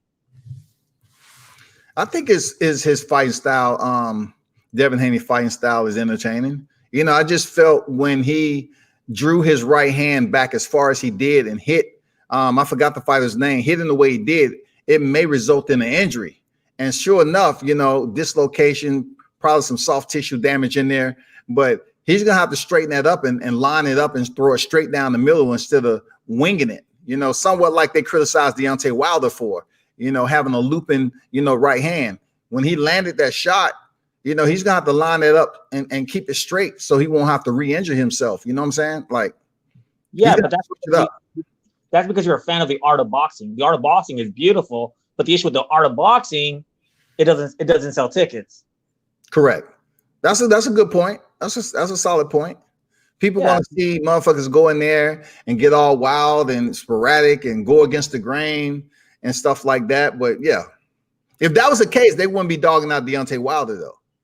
You know what I'm saying? Deontay Wilder is absolutely, outside of what you just said. No, but also Deontay Wilder has some stuff against him. First off, he's PBC. If you're PBC, a good portion of the boxing fan base, because of certain channels, are just gonna flat out hate you, just because you just get that name. That's another issue that Leo has. The reason, if he wasn't PBC, he might be more liked, but he is PBC, and PBC is known as, like, because of those channels, as like a black only boxing thing that's full of racists because of those channels. A lot of and I blame Tutu for that, because when you first start going on YouTube and looking at boxing, you get like Dante's Bias Nations, you get Ego, and you get Fanon, and that's the first view of people have, and then all they're doing is like race baiting and propping up PBC fighters, and that creates and once people get tired of hearing it, that backlash happens. And now PBC is tainted. So that's one thing with Wilder. Second thing with Wilder is he never unified. If he would have unified and he would have been like a champion who fought the best of the best, American boxing fans would have supported him a lot more than they do now. Well, Deontay Wilder used to be with Golden Boy. I don't know if you know that. I know he used to be part of it. He won his belt with Golden Boy. But the issue is, since he left Golden Boy, his best win is against Fury, and even Fury was not win, but he tied against Fury. That's his biggest fight, and even Fury has question marks on how good he is. He hasn't fought top 10 boxers, throughout his career. That people go like, oh, he beat this guy, he beat this guy. He never tried to unify. That's another huge knock on him, that he never unified. Well, that's just like the Klitschko brothers when they reigned for as long as they did. The pool, the depth of the heavyweight division was very dense, man. And the same can be said about Deontay Wilder. I mean, who's the top three? They look at Anthony Joshua, Deontay Wilder, and Tyson Fury as the top three heavyweights. Now, how is Deontay supposed to fight Tyson Fury and Anthony Joshua? Anthony Joshua is protected across the pond. We know that. So the only person he had access to that was willing to step into the ring with him was Tyson Fury. He fought everybody else. The two losses on Luis Ortiz record is from Deontay Wilder. You know what I'm saying? He fought everybody else. Well, did he fight Pulev? What? Did he fight Povetkin? Do you know he was planning on going over there to fight Pulev over there in his backyard, and he tested positive, right? Didn't he test positive? He was going over there to fight Pulev, man. He's supposed to have fought Pulev. But he didn't. No, he didn't. And at the end of the day, he didn't. He was going to, just like Andrade was gonna fight Charlo. He was gonna fight Billy Joe Saunders. He was gonna fight So what is he to do if he popped positive? What is he to do if he tests positive? He tests dirty. Didn't Luis Ortiz, what's his name, Brazil, and a few others test positive as well? But that fight was postponed, and then he turned back around and fought Luis after he tested positive for that. The fight with Pulev never came back around though. And guess what? At the end of the day, it reflects on Wilder, because he didn't fight those guys. He didn't fight Dillian White for over 2.5 years and bragged about it. Well, Dillian White is not a fighter that you go to sleep and it's like, oh, I feel bad. Goddamn, you having restless nights. No. Dillian White has a huge fan base. Was literally as far as the WEC, he was a flat out boogeyman. He's fought like nothing but the best. That's why he got upset even though he was a favorite, he just got upset because he was fighting the best. That would have been a huge win for Wilder. And that would have also introduced him to the UK fans as well, because what's it called? Dillian White, it's huge in UK. Dillian White is what in the UK? He's huge in UK. He's very popular there. Man, I don't think Deontay Wilder would have received as much credit as he should fighting Dillian White, because just imagine if Deontay Wilder would have did the same thing as Alexander Povetkin did. It would have been like, okay, Anthony Joshua knocked him out in the 7th round. Deontay did it in the 5th round. And then how much bigger would that fight be then? AJ versus Wilder? How much bigger would that fight be? Oh yeah, it would be big if Tyson Fury wasn't in the equation. It would be big if Tyson Fury wasn't in the equation. But look, we all know Eddie Hearns is protecting Anthony Joshua. So even if he knocked out Dillian White, do you think that he would have been hand-delivered Anthony Joshua for a unification fight? I don't think so, bro. He offered him 120 million to do it. Nah, that was with Dominique Brazil up front, though, man. Come on, we saw what happened there. Come on, Kaluzi. No. I want the assassin. He offered him 120 million. 120 million for 3 fights. For 3 fights. Yeah, 3-fight deal. One of them was against Brazil. One of them was against Joshua, and the third would have been more likely the rematch if Joshua lost. It makes perfect sense. But it wasn't guaranteed. Joshua wasn't guaranteed to face Joshua.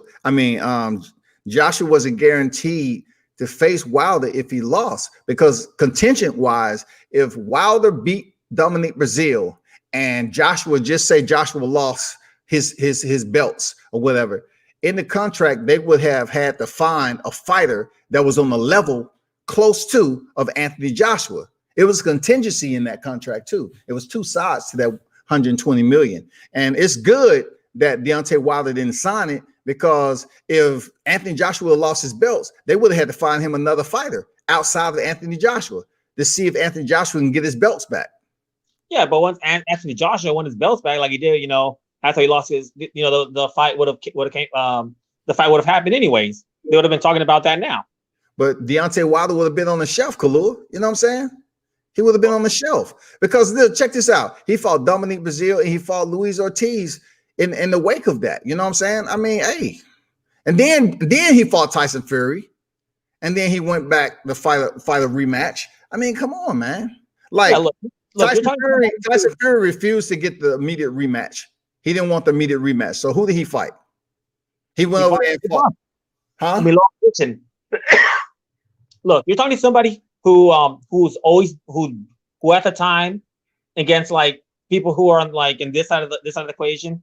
I was defending Wilder for not accepting the 120 at the time, because I said, you know what? He's trying to build his brand, and if everything goes well, he'll make more. Obviously, we know what happened. Now he lost out. All I'm just saying is he got offered the AJ fight twice, and he rejected both times. One time, Wilder wasn't known at all, and then offer for that 15 million to fight AJ. That's when names started going up, and people started like, oh, unification, and then he started building his brand after that. So he's had a chance to fight AJ. So you can't say he has a chance to unify. And don't forget it, Wilder won his first belt before AJ won his. When did he have a chance to fight AJ? It was what's it called? When did he offer it to? It was like 3-4 years ago. 2018. 2018, they was in negotiation. And that's when Eddie Hearns and AJ want to play games with the 12 million flat fee and the 15 million, then the 50 million. And then, Deontay was willing to go over there and fight him in his backyard in the UK. But then they came up with something else. So therefore, AJ jumped on the mic and said, okay, 50 million, I'll fight you tomorrow, but you have to fight me this year with no rematch clause. Guess what? He turned it down because they had the Wembley deal, they had the DAZN deal pending, and also they came out with a bogus ass WBA. He has to face his mandatory, which the WBA they're not stipulating their mandatory like that. So that was just a bogus. He has a week to commit to fighting his mandatory, or else he's going to be stripped. That was just a way for them to basically digress from the negotiation process with Deontay Wilder, which the week came and it went. You know what I'm saying? So in 2018, when they was gaffing off Deontay Wilder with proper negotiation to make it healthy for both fighters, it fell through.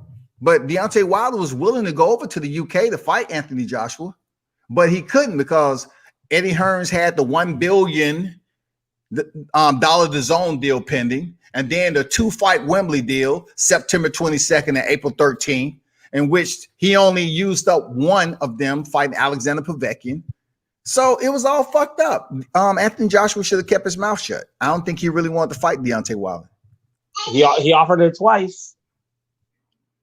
He offered what twice? He offered him the fight twice. So You're talking about the 120.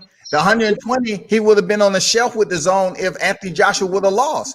They would have had to find him an opponent. So he couldn't go out here and fight nobody else. He would have had to stay right there until they find him an opponent. he was still offered. Like sometimes you have to take a risk to get the fights you want. What now? Sometimes you have to take a risk to get the fights you want. Oh, true enough, but that's not the risk he should have taken. I disagree. I mean, I'm like, when you're getting paid 120, that's more than he made during this time. That's worth the risk. It's a low it's a low risk, high reward.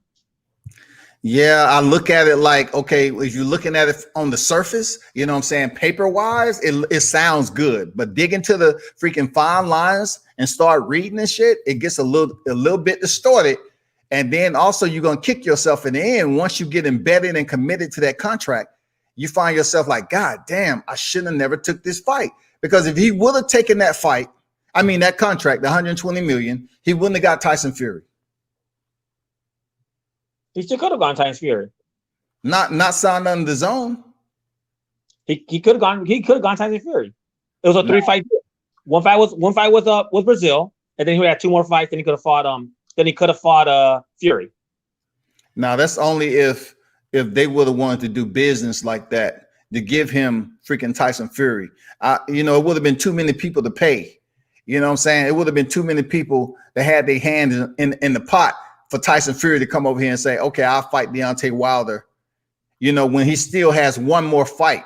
So Deontay Wilder would have had to win the fight with Tyson Fury, who's considered the top 2 heavyweight.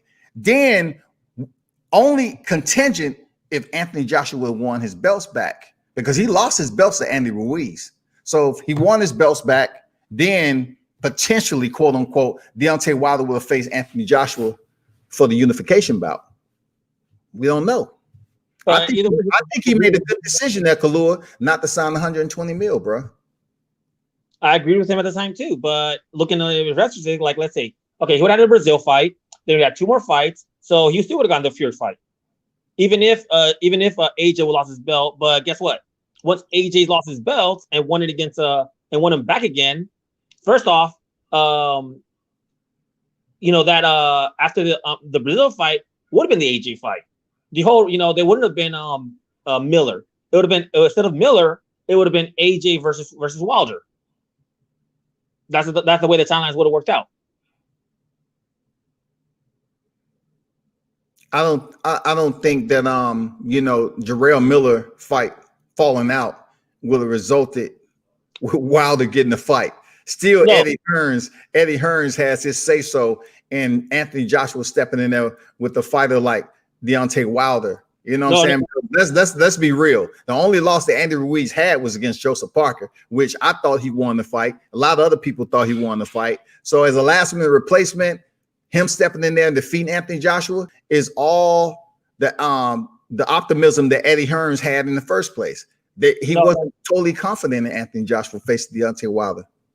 No. I'm saying that the AJ fight would have replaced the Miller fight, not as like, would have been AJ would have been substitute for Miller. There would have been no Miller fight in the first place.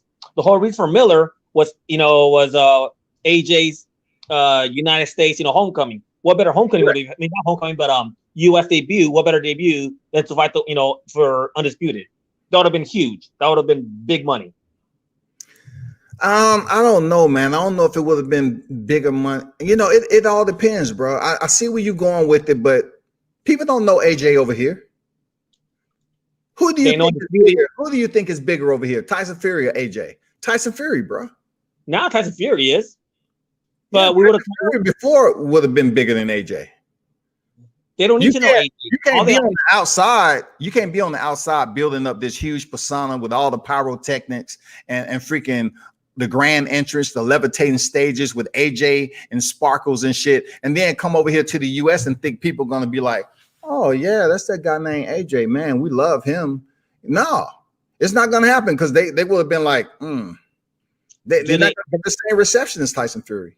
But you're acting like they need to know AJ. It would have been United States boxer, 5-year champion Deontay Wilder taking on UK's best for undisputed at the heavyweight division. That itself sells like crazy.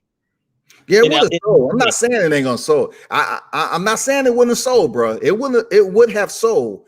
But I'm saying, as far as the numbers that we've seen with Deontay Wilder, Tyson Fury, would Deontay Wilder and Anthony Joshua supersede or exceed those numbers? You know what I'm saying? It would come over easy. It would be easy exceeded because it's voting for undisputed to undefeated champions for the heavyweight champion, undisputed heavyweight champion. There's no way that doesn't do over $1 million. It's just easy money. Too bad we you know, especially in the United States. The reason boxing died was because we didn't have, because the Klitschko's, they weren't American. That's why boxing died in America, especially the heavyweight division. Yeah, we have a Bible, man. Yep. This would have been like, our chance to revive. And don't forget, we're like, even though people don't want to admit it, Americans are pretty xenophobic, and we go for our people, and we want our people to win. Especially when it's something like that's worldwide, like, hey, the best in the world. We want to be the best in the world in everything, which is why we even follow freaking women's soccer. Like it's funny you say we xenophobic over here, but yet we cheer for European fighters all the time. You know what I'm saying? You can't say we're xenophobic because we saw with Tyson Fury, man, people was booing freaking Deontay Wilder. They was goddamn cheering for Tyson Fury, man. So that kind of, I know where you're getting at, but that's a bit, it's questionable, bro. No, because first off, like I said, good point. I agree partially with what you said. Good point, though. Okay, first off, you had a black fighter versus a white fighter. Great white height. Second off, it would have been a black fighter versus a black fighter, AJ versus that. So that's limited, flat out.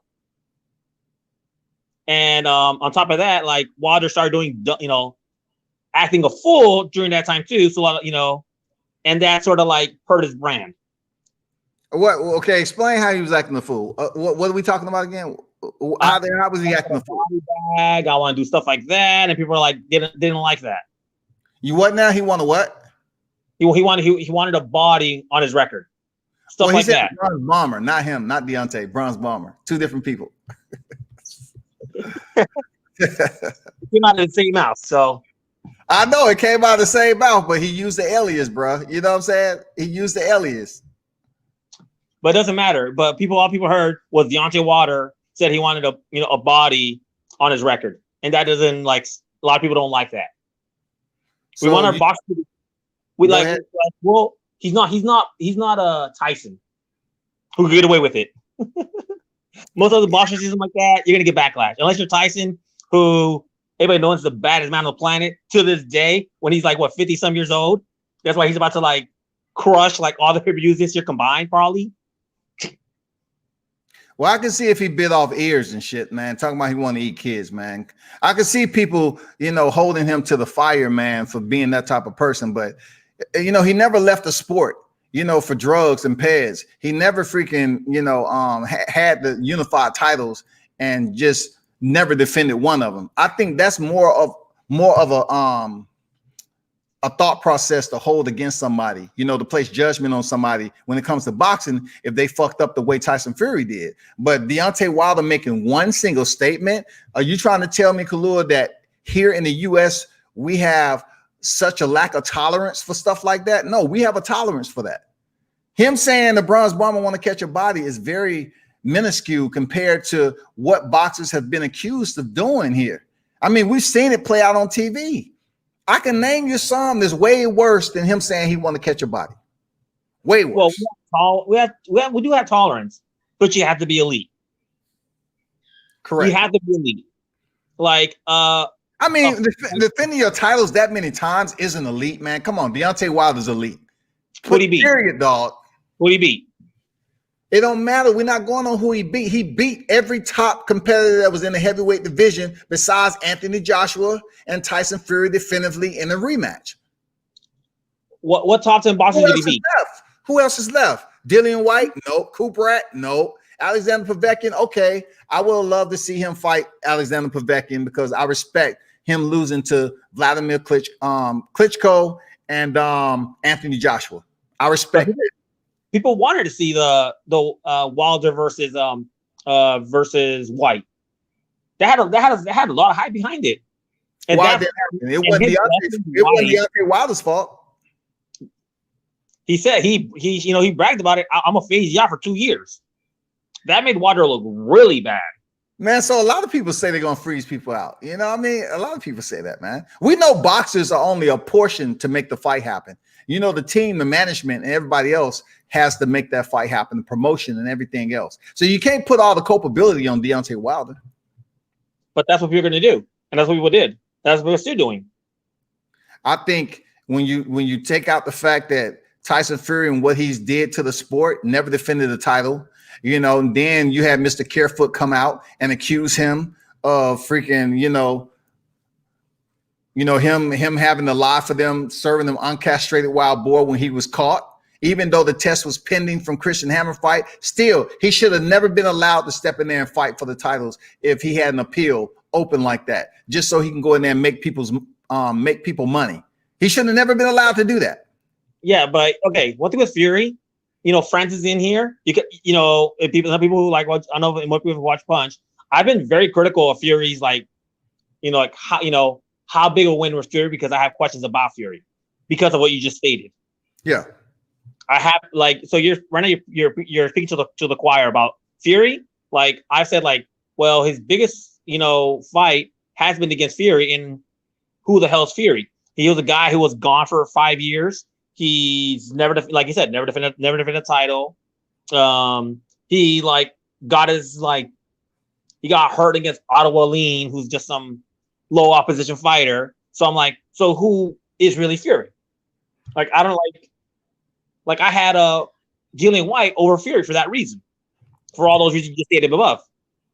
Dillian White over Tyson Fury, man. I never had Dillian White beating Tyson Fury. Never. I just thought Tyson Fury was one of those tacticians. I thought Tyson Fury was one of those tacticians that can make the fight as boring as he wanted, or dictate the flow and the ebb and flow in the fight the way he wanted, whether it was boring or entertaining. Tyson Fury was smart enough to outsmart Dillian White. We seen that. We seen Dillian White not being the smartest fighter when it comes to the big stage. We seen it with Anthony Joshua. We just seen it again with Alexander Povetkin, bro. No, but you misquoted me. I never said that White would beat Fury. I said I had White over Fury on my ranking. Styles make fight. I never because I see I always saw White easily beating Wilder. I saw that. I don't see White being able to beat AJ. He has a better chance of AJ than Fury. Fury's White's big. I think that's where he has the most issues. Would have been Fury. You saw Dillian White beating Wilder, and I see Wilder stopping Dillian White in no more than 3 rounds. I don't see it. I do. I don't.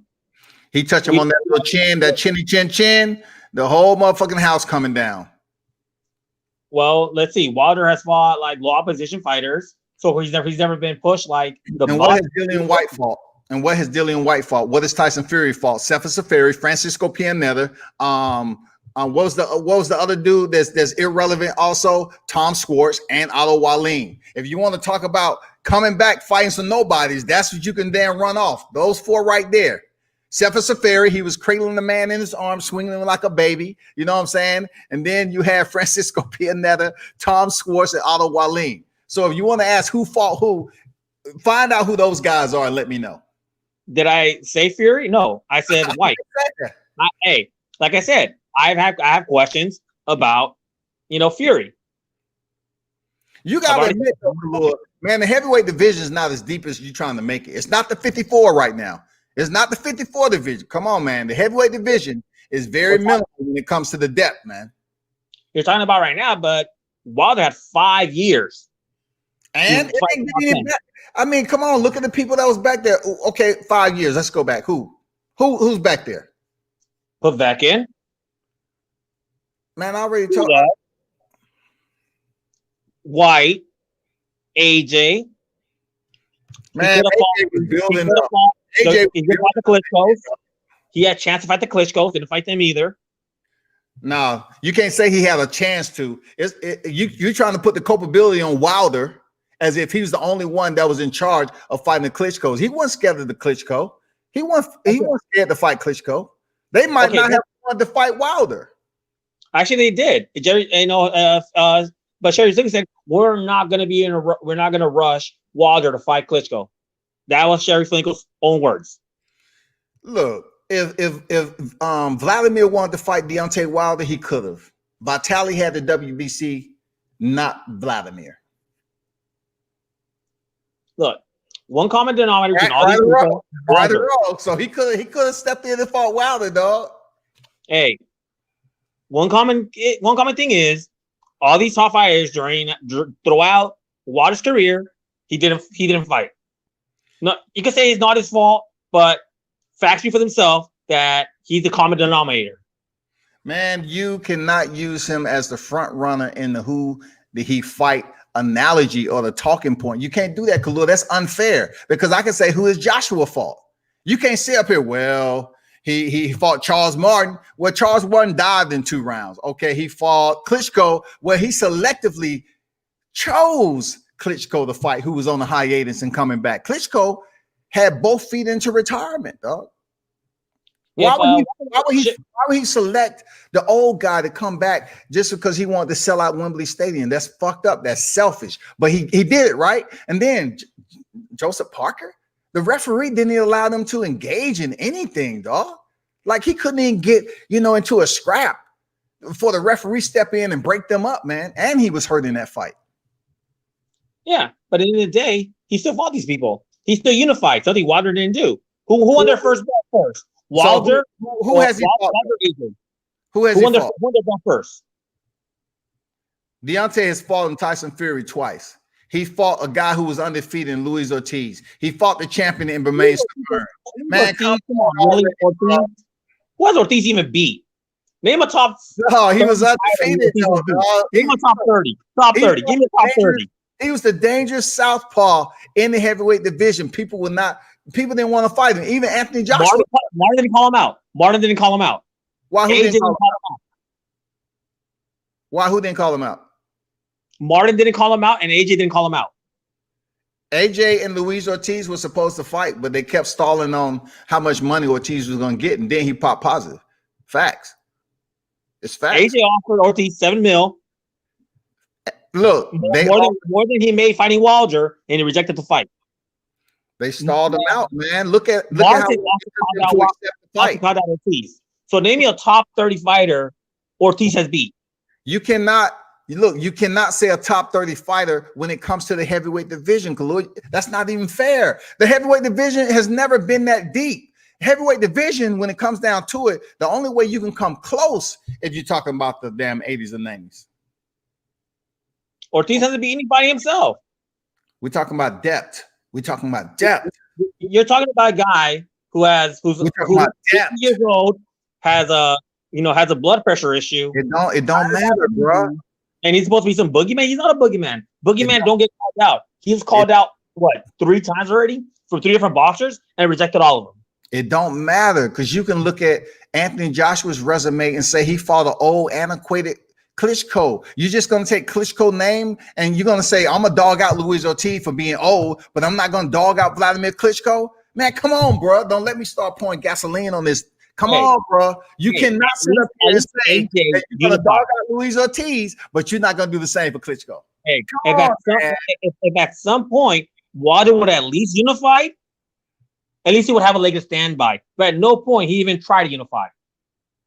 Bro, you cannot say Luis Ortiz is old and decrepit when Vladimir was old and decrepit, got dropped. Joshua played tag on who's going to hit the canvas next. Now, we're talking about active Luis Ortiz, undefeated, and we're talking about a Klitschko who had losses on his record and coming off a hiatus of retirement. People, come on, Kalua. You know there's some validity in that, dog. There is no validity in it. All There's right. a bunch of like undefeated boxers. There's a bunch of undefeated boxers who once they have a real fight, they just get knocked out and then never heard from again. But Joshua record isn't that stellar, man, because the depth of the freaking heavyweight division. Look at Charles Martin, say, for instance. Who did he win the title from? I don't know. Glaskov, right? Is he a freaking great? No, but they fought for Fury's title, right? And then Anthony Joshua went there and paid him a hefty paycheck for him to take a dive. Oh, sort of like Wilder did with his best friend. Well, that wasn't for a title, homeboy. Come on, come on, man. It did happen, right? It did happen. If you're gonna talk about taking a dive, no, we ain't talking about. You're talking about taking a dive, okay? The title wasn't on the line. A title was on the line for Joshua, and Charles Martin went out in 2 rounds. He took a dive for a belt, dog. Yeah, hey, but if you're gonna talk about taking dives, Wilder's hands ain't clean either, okay? Notice how they talk about somebody taking dives. Notice I hadn't brought that up at all. I'm talking about championships. No. A dive's a dive, no matter the title or not. What? A dive's a dive, whether the championship or a line or not. And Wilder does have a dive. But the preface of what I'm bringing that talking point is, Kalua, is the fact that Joshua earned one of his belts from a guy who really hasn't fought anybody, who won and fought for a vacant IBF title, who took a dive in 2 rounds. Even the commentator said it when he stepped in there with Andy Konoski. They said this shit. So I'm not making it up. He took a dive, bro. And he didn't win the belt from somebody great. He didn't win the belt. So once again, I'm asking, who has Anthony Joshua fought of significance? Who? He's about to find somebody who's way big, who's way better than anybody else that outside of Fury that Wilder has fought. Luis Ortiz. And at least AJ Luis Ortiz has a white win that's bigger than any win Wilder has. Look, Wilder gets credit. He gets credit for facing guys more than once. The only one recently for Anthony Joshua would be Andy Ruiz because he had to get his titles back. But for Deontay Wilder, he fought the champion, beat him, gave him a rematch. The only guy to go the distance all the way up to Tyson Fury was Romain Stavern. Facts. Then Luis Ortiz. Luis Ortiz twice. You know what I'm saying? Luis Ortiz. Like you're trying to out Ortiz like he's a somebody. I've already told you, like I have no respect for Luis Ortiz. He was undefeated there, Kalua. He was undefeated, bro. It's easy to be undefeated in boxing when you're fighting low opposition. When you're fighting low opposition fighters, that's a lie. That's a lie. It's easy. So therefore, like I said before, Anthony Joshua ain't fought nobody because Joseph Parker, he was the WBO champion. Right? He was undefeated. He ain't fought nobody. Charles Martin, we know he didn't fight nobody to get the IBF belt. And then he fought for the vacant WBA against Klitschko. Now, the only one that's really reasonable is Andy Ruiz because he fought Joseph Parker and lost. That was the only one loss on his record before he stepped in there with Anthony Joshua. Oh, so you're gonna give him no credit for Dillian White? Who? You're giving AJ no credit for beating Dillian White. In 7 rounds. I mean, come on. Look, Dillian White has proven that he has a suspect chin with Alexander Povetkin. He's proven. It's the heavyweight division. Any boxer be knocked out at any time. That's why we love the heavyweight division. It's a different, Kalua, it's a difference between being knocked down and knocked out.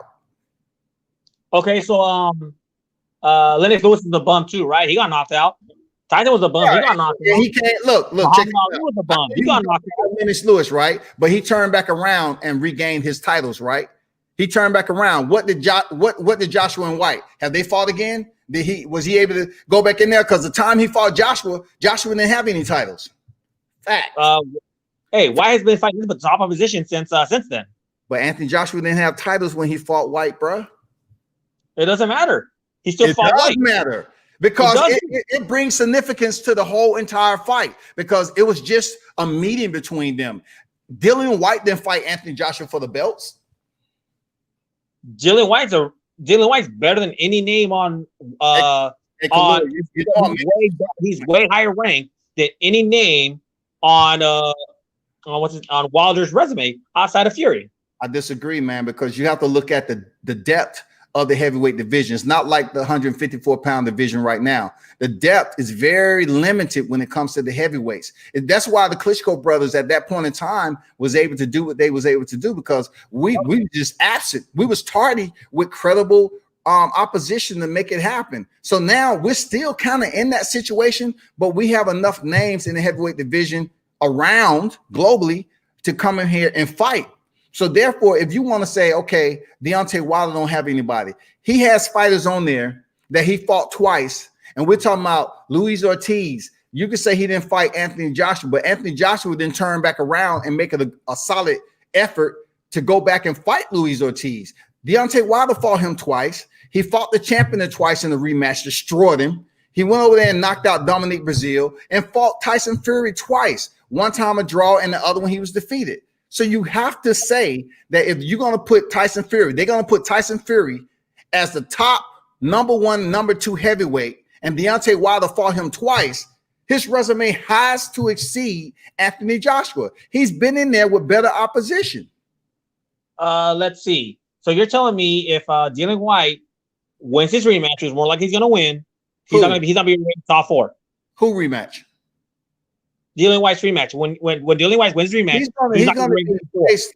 He's going to be in the top 5, Kalua. He's going to be placed in the top 5 because of his belt standing. And they're trying to get him a fight with a bigger name. Him being knocked out kind of diminished that just a little bit. But if indeed he goes in there and hands Alexander Povetkin his 3rd loss, it will indeed place him in the top 4 or 5 in the heavyweight division. Absolutely. And before he was ranked top 3. Yeah, he was ranked top 3 with no like top 3. No, I wouldn't say he was top 3. It was Deontay Wilder, Tyson Fury, Anthony Joshua. He was always 4 or 5. There's no way people had no way they had Wilder over White after Wilder lost. After he lost, he dropped below White. No, we ain't talking about after he lost. We talking about before he lost. Because he was a champion. Of course he's going to be ranked, top 2. Okay, and Wilder was going to be top 2. But after Wilder lost, Deontay Wilder lost, it doesn't make him any less of a heavyweight than Dillian White. Because Dillian White, we've proven that there's some question marks out there to the fans. So even when Deontay Wilder lost, he was still top 3. Because top 3. White knocked him out. He lost to Tyson Fury. So Anthony Joshua, Tyson Fury, Dillian White, all of them are top 3. I mean, not Dillian White. Deontay Wilder, Anthony Joshua, and Tyson Fury still top 3, even with Deontay Wilder without the belt. No, Wilder dropped below White. White's only had only previous loss was against AJ, who was 1 or maybe 2, which we don't know. AJ wasn't a champion when look. And AJ and on top of that, like White he's gonna have a higher standing because he was actually current belt holder, unlike Wilder, which is why Wilder got knocked down to 4 to 5 after he lost against now he's above White because White obviously lost, and White probably gonna stay below him, which I say he's number 4. But after Wilder lost, he was ranked below White for those few months until White got knocked out. He was ranked where? I never saw him ranked below Dillian White. Dillian White lost to non-championship fights. Deontay Wilder, 1 loss, came in one of the biggest fights in heavyweight division to Tyson Fury, who was also ranked top 2 in the heavyweight division. And Dillian White only lost previously this fight was against AJ. That was the only loss previous to his current. What? Non-championship. It doesn't matter. But okay. Let's say I agree with you, right? Either way, White's a bigger win than Wilder has in his resume. White is a bigger win than what? It's a way better win than any win Wilder has on his resume. Easy. No, I disagree. I disagree. Okay, tell me a win Wilder has is bigger than White. I don't have to. I can say the same thing for Dillian White, bro. I know you are embracing the fact of placing Dillian White in the picture frame, okay? But that picture frame has been broken. He fought Anthony Joshua non-title fight because Joshua wasn't the champion. He was knocked out in 7 rounds. And he turned around and do all this campaigning to step in there with Deontay Wilder when he was champion, never got the shot, and then step in there with Alexander Povetkin when he's in the position to potentially get a shot at Tyson Fury, and he goes in there and get knocked out and turn around and say, I want a rematch. I got complacent. Come on, bro. It's still a bigger win than anything Wilder has. I disagree, man, because a champion is a champion, right? That's what you're trying to boast it up for Anthony Joshua. So him defeating Bermane Stiverne was legitimate. Bermane Stiverne at the time was better than Dillian White. He was champion, and Deontay Wilder was able to go and defend his title 10 times, bro. 10 freaking times. Okay. You trying to tell me Dillian White supersedes that? So he was knocked out in a non-championship fight? Okay, so AJ still has Klitschko. You can ask 1,000 questions, man, but I'm trying to tell you, you boosting up the wrong man. You vouching for the wrong dude, dog. You're vouching for the wrong dude. Dillian, I mean, for boxing. Look, boxing low opposition. No, low opposition. No, man. Deontay Wilder has never been ranked 4 as he's been champion. Even when he lost, he wasn't ranked outside the top 3. Okay. Why don't you do this? Why don't you debunk Boxing Bros breakdown on Wilder's career?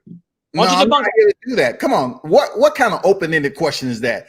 Look, it's going on now, but at some point do it. If you're gonna do Wilder so much, I've been swinging a sledgehammer the whole time you've been on here. What are you talking about debunking, dog?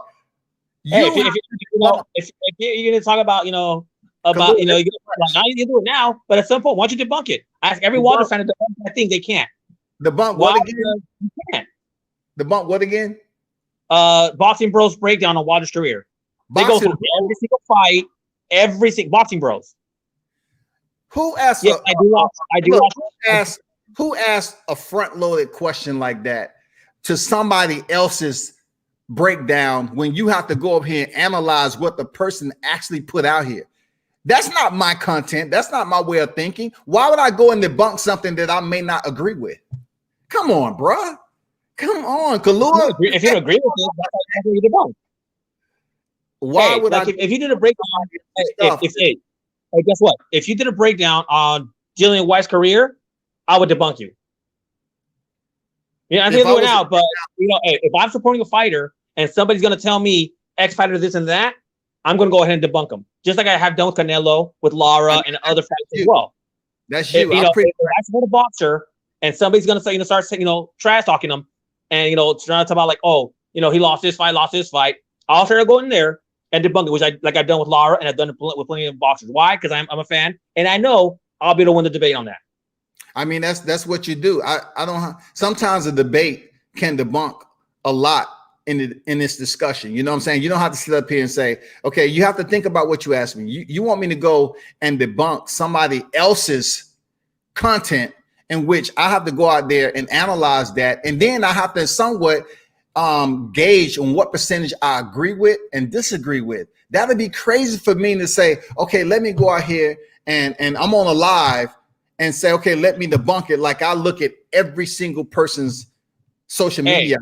I've debunked through opinions. I've debunked through opinions on what I feel as far as what we're talking about right now with Deontay Wilder and Dillian. I'm not saying do it live. I'm saying, on your own time, just like I've done with Lara, just like that. You know what? So when people talk about, Lara beat Canelo, I'll at least be able to debunk it. Why? Because I went and researched the whole thing. So I have to understand. I have to go look and dive into what you're actually presenting, because that's an open-ended question, bro. Yeah, it makes no sense. I'm not saying do it now. Kalua, it makes no sense to present that to somebody, and it's so open-ended. Like you're trying to say, okay, without asking me, have I watched? I would have said, hey, Kalua, have you watched that? So and so, and then I would say, okay. If I said yeah, then I say, okay, for another live, we'll come back on and discuss that. You just can't say go debunk somebody's stuff that I haven't even watched. Well, that's what I said. That's why I said, Right or wrong. and some other time. That's what I said. Some other time, why don't you debunk it at some point? Because I've yet to see a single Wilder fan break that, that video down. And this is, and guess what? After they release that video, that's when we start seeing articles, deep dive into Wilder's things from that video. They don't credit that video, but that, like weeks afterwards, you started seeing, people talk about, start seeing articles from boxing articles talking about Wilder's career and how bad it's been. I need to stop trying to find so much scrutiny and criticism to Wilder's career without actually, accessing Dillian White, Anthony Joshua, you know what I'm saying? All these Tyson Fury. Y'all have to look at their careers too. Just because Tyson Fury beat Deontay Wilder, the best person on Tyson Fury's record right now is Deontay Wilder. The best person on Tyson Fury's record. Period. It's not the Klitschko? Period. If you disagree with that, man, I don't know what you're thinking about. Come on now. Come on, bro. It's not Klitschko. You're telling me Klitschko.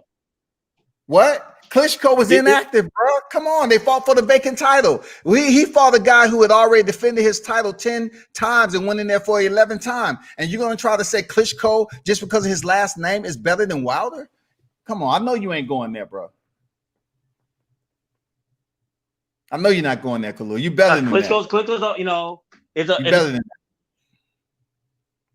that. Guess what? I rank Klitschko way higher than I currently do Wilder. I know you shifted those gears a little bit. That shit stuck in neutral. I know, man. I'm telling you, the best person no, it's on not. Tyson resume is Deontay Wilder. The best person on Tyson Fury's resume is Deontay Wilder, Kalua. You have to accept it, bro. Klitschko. What now? You was going in and out. What now? You could go say either one. I don't see that much far apart. So therefore, okay, if you're saying you can go either I say one. him or Klitschko, I don't see them as any. Klitschko. Yeah, I say go either one. I think that's a pretty fair assessment. Okay, I understand your assessment, that Kalua, but listen to me where I'm getting at with the best on his resume. You have to look at it in this perspective on the active fighter that's currently ranked atop the division. Was Klitschko ranked atop the division when he came back and fought for the vacant belt, dog? He was not, because he was inactive. And then you take a look at Deontay Wilder, active champion, defending his WBC strap. Come on, man. It's no ifs, ands, or buts about it. Deontay Wilder went in there for his 11th, and he lost the belt against Tyson Fury. So really, the best person on Tyson Fury's resume is Deontay Wilder, who defended his title 10 times, 42-0, 41 knockouts. And yes, Tyson Fury was able to get that defeat. You know what I'm saying? Defeat Deontay Wilder. But the best fighter that's on Tyson Fury's record is Deontay Wilder, bro. You got to give him his credit, man.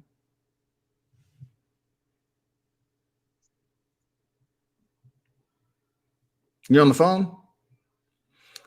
D-Ray, what's good, man? I don't I don't see Wilder's that big of a win. I understand you want to be stubborn about it. It's all good, man. You can be stubborn. It's all good. It's all good, man. Look, this is Wilder's own doing. If he would have had, big, I couldn't say this stuff. At the end of the day, it's going to reflect on him. Just on top of Haney, unless he starts changing his style to make it more appealing to which is a sad thing to say. Well, you're talking about two different sides of the pillows, man. Devin Haney and Deontay Wilder in no way can be compared in the same analogy. It's no way you compare the two fighters. Devin Haney has way more boxing cachet than Deontay Wilder. That's facts. Devin Haney is the more better boxer, has been around more legends of the sports and trainers than Deontay Wilder. And also he competes in a different division, of course. But you can't compare those two fighters at all, man. No, what I'm talking about is more of even though it's unfair to, you could say, you shouldn't blame Wilder for not having any of the big names throughout his career. Like he still has to take some responsibility. Like I said with Haney, which will start out trigger the whole Wilder thing is Haney needs to like figure something out, because if he doesn't change his style to a more appealing style to make people want to watch him, he's gonna get phased out, and he's gonna be in the same situation as somebody like Wilder, where he's gonna go his whole career, he's gonna win championships because because he is that, because Haney is that skilled, but the big names aren't gonna want to bottle with him because he's not gonna bring in the money. But that's what you just said, like a paved road versus a gravel road. You have to understand, Deontay Wilder fought in one division, man. He's never fought in cruiserweight, even though his weight was around 209, 212. He was just outside the limit of cruiserweight. You have to look at what Devin Haney's landscape is like.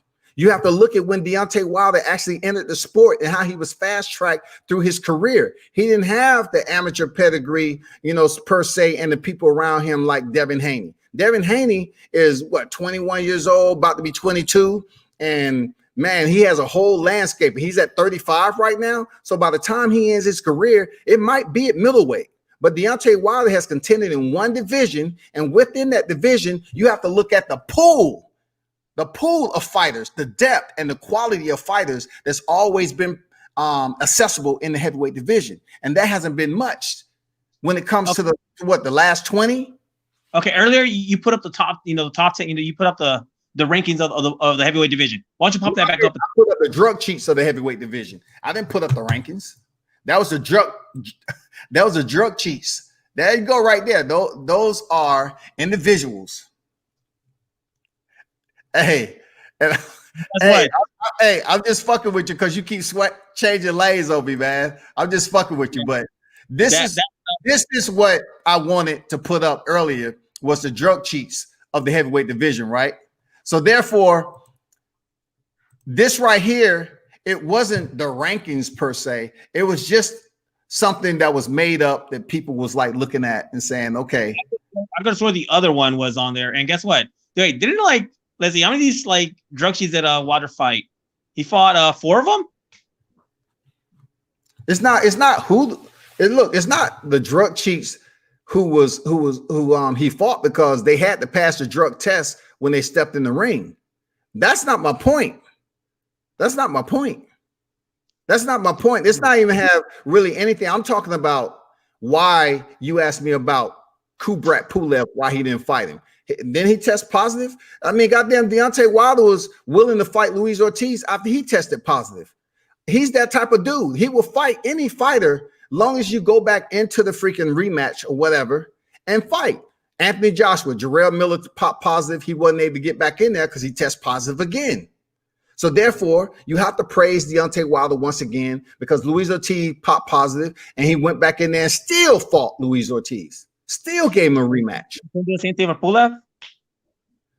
But Pulev, look, you can't put Pulev into the equation if Pulev haven't been thrown into the talking points and the contractual talks to face Deontay Wilder again. He was willing to go over in Kubrat's backyard and face Pulev, brother. And the other day he didn't.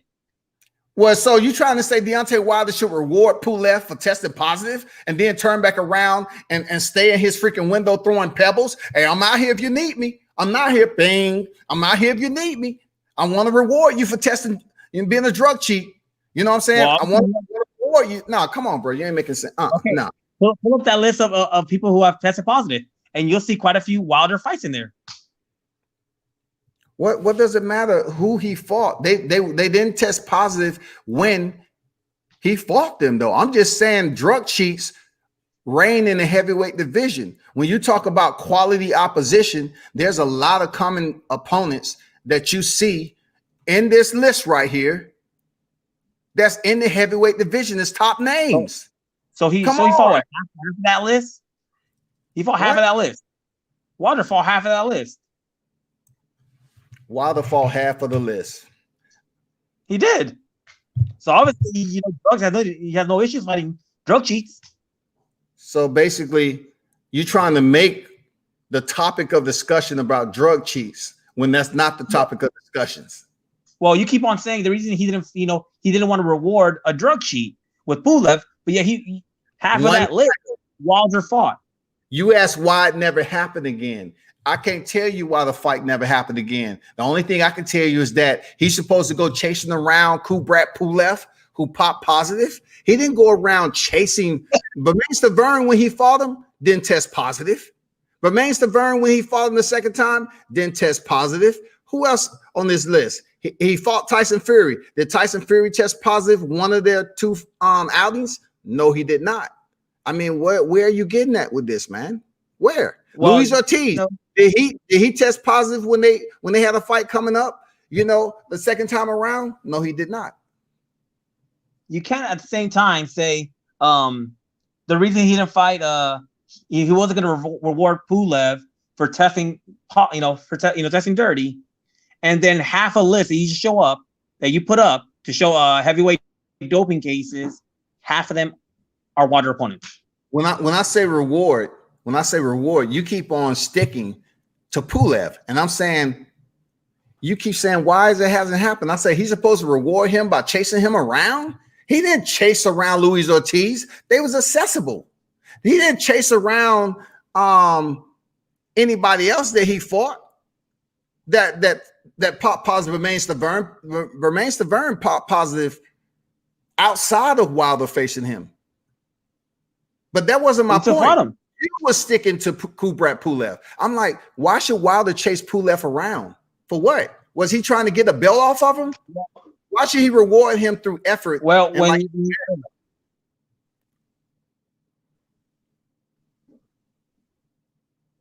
you know, like you have issues defending Wilder's resume because he didn't fight somebody like Pulev. No, you have an issue with me. Like people have issues defending Wilder's resume because he didn't say he didn't fight a Pulev. He didn't fight a Povetkin. He didn't fight White. He didn't fight. Of course, I'm gonna defend Wilder's resume when you're criticizing it and you're not really overseeing, you're not really reviewing the other resumes of the top 10 in heavyweight division and Anthony Joshua. You're not being critical of that. You're not being critical of Tyson Fury when he fought the murderous row of tomato cans from freaking Cephas Perry, Francisco Pianetta, tomato cans, dog. No. Guess what? I have been critical of Fury's resume. Not like you doing. If Fury didn't, if I wasn't critical of Fury,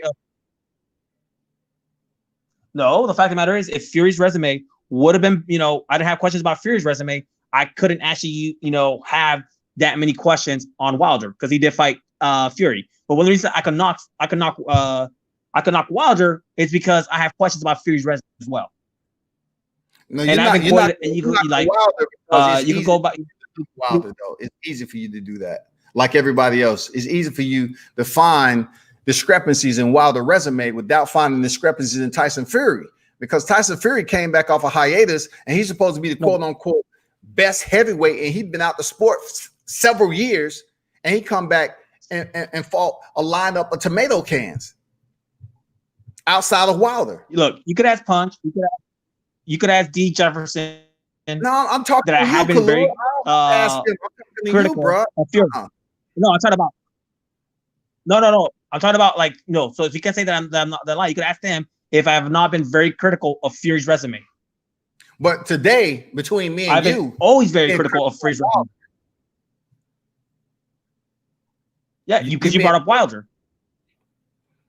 No, no, we're not talking. Actually, we're not bringing up Wilder. I responded to something that you said, and it's the same lingo. The same lingo is that when people bring up Wilder, they want to say he hasn't fought anybody. That's the same thing you said, and I'm saying, okay, if you're gonna say he hasn't fought anybody, well, you need to talk about Anthony Joshua, how he went to hospice care and picked up Vladimir Klitschko. You know what I'm saying? Klitschko like getting out of his chair, like, oh shit, somebody goddamn rubbed my back with some liniment. I've been out the sport. I need to get back into goddamn boxing. Somebody come in here and do mitts with me. Come on, Kalua. Like man, you ain't talking about freaking Tyson Fury going to the hospice care, feeding Vladimir Klitschko an opportunity, man, feeding him wheat germ and all that shit to get him back on his feet. The man was retired. Okay, you keep bringing up Fury, but like I said, I'm I mean, very critical of Fury. You keep bringing up Fury, and I keep telling you I'm very critical of Fury's resume. So I'm not going to defend Fury's resume. So quit bringing up Fury when I keep telling you I'm very critical of his resume. Okay, let's put Fury aside, because listen, the best person on Deontay Wilder's resume is Tyson Fury. The best person on Tyson Fury's resume is Deontay Wilder. That's facts. So you can exclude Tyson Fury all you want. That's debatable. You can exclude that all you want. Now, when we look at the sole proprietor of the third heavyweight, Anthony Joshua, we can talk about, okay, Anthony Joshua has more champions on his resume. Of course, he does. Of course, he has vacant title, okay? And then you want to look at Charles Martin, who Charles Martin fought Glasscoff, okay? And then the only one that really was true, in my opinion, Joseph Parker, who the referee didn't allow them to really fight.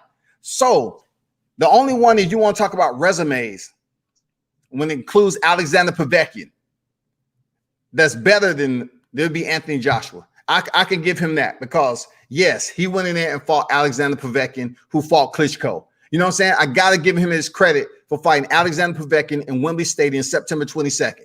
Now, I also can look at the fact that he fought champions, Joseph Parker, Charles Martin, and then he fought for that vacant title with Klitschko. That's who has the better record, if you want to be champions and Alexander Povetkin and so forth. And he also has White on his resume too.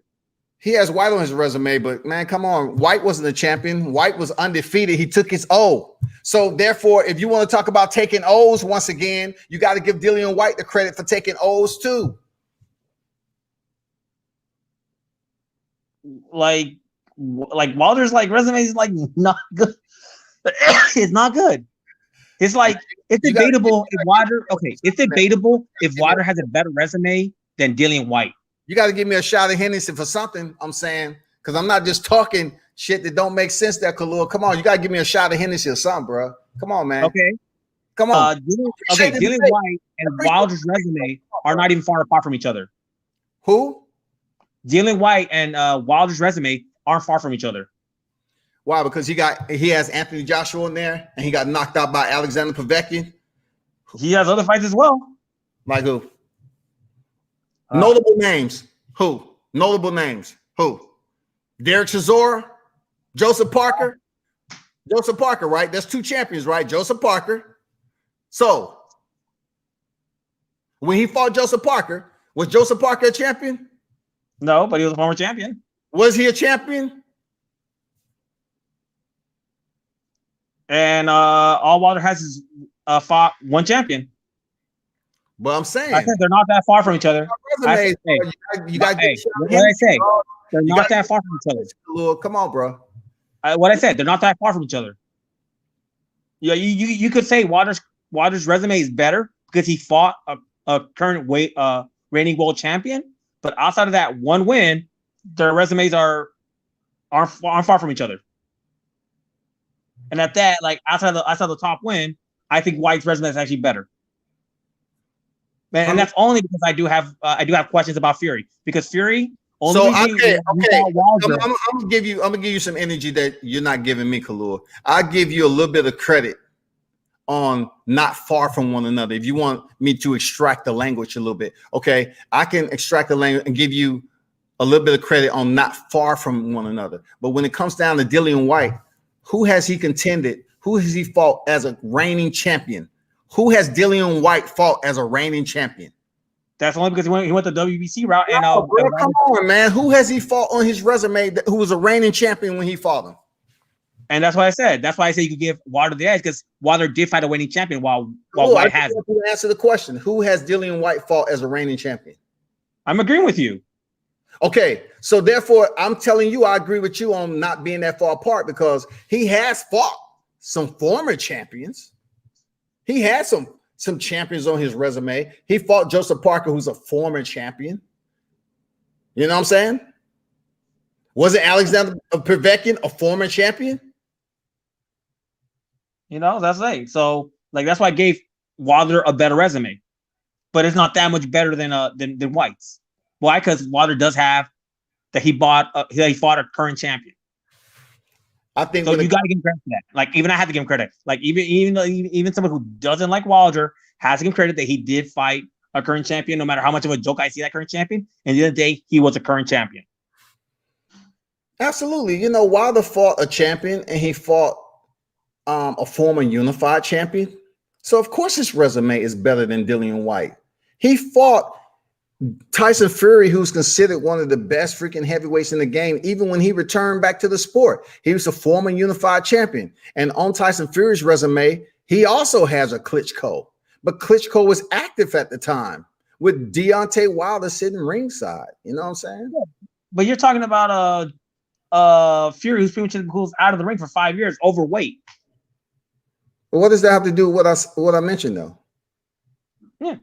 But he was a former champion. You're all right. He was a former champion. But the thing about champion, it don't matter when he came back. Deontay Wilder fought him after he had 2 fights, and his team deemed it necessary and responsible to put him in there with the reigning, defending WBC heavyweight champion after he had 2 fights with Sefer Seferi and Francisco Panetta, and they went in there and went to a draw. But the fact remains on BoxRec that Tyson Fury was the unified champion. Period. He was a unified champion. Yeah, he was. But answer me this: if Fury didn't fight Wilder, would he be ranked top 10? If he never fought Wilder, would he currently be ranked top 10? He would be ranked top 10 because he's the former unified champion, and they would probably go off, his popularity. Because you gotta understand the ranking of top 10s has a lot to do with popularity too. After that Ottawa lean, he would have been popular. He wasn't popular. Now that's why he fought like what 2,000 people. Now once again, he fought what, like you have to look at the resume of the heavyweight division, how deep it is, and who they have fought, and if those fighters were champions or they was active. It's a lot of variables that goes into the ranking systems. We know the ranking systems can be flawed and distorted. We know that shit. But if you're saying that would he be ranked in the top 3 or top 5, Tyson Fury? Of course, if they want him to get a hold of the big fights. You know why? Because he had an O on his record. Tyson Fury has an O on his record, just like Deontay Wilder, an O on his record. Anthony Joshua has a 1. Deontay Wilder now has a 1. The sole proprietor right now is Tyson Fury. Of course, he should be ranked number 1. Even because, look, even if Anthony Joshua has 3 of the belts, Tyson Fury is undefeated. And plus, he was former unified, and he went up here and basically collected the last belt that was in his repertoire when it comes to the chips, and that was the WBC title. So now, if you want to look at who should be ranked where and who have they fought, of course, it should be Tyson Fury, because he's the one that stepped in there with the dangerous man in the heavyweight division, Deontay Wilder, period. He is the dangerous man in the heavyweight division. Even though Tyson Fury defeated him, he's the most powerful puncher in the heavyweight division. His first step-up fight, he drawed, and the second time he lost. Who, you talking about, Deontay Wilder? Yeah, his first step-up fight. I really don't know why you're bringing that up, because when it comes down to it, he's the one that fought Tyson Fury twice. He fought Bermane Stiverne twice, Luis Ortiz twice.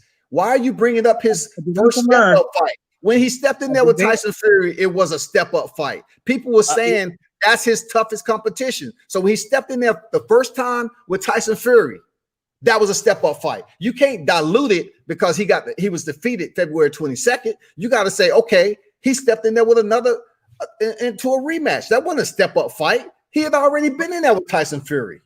Okay, you bring up Bermane Stiverne, who was what? Hadn't fought in 2 years? Bruh, come on now. Am I wrong about that? Am I wrong? At the second fight, you keep changing lanes, man.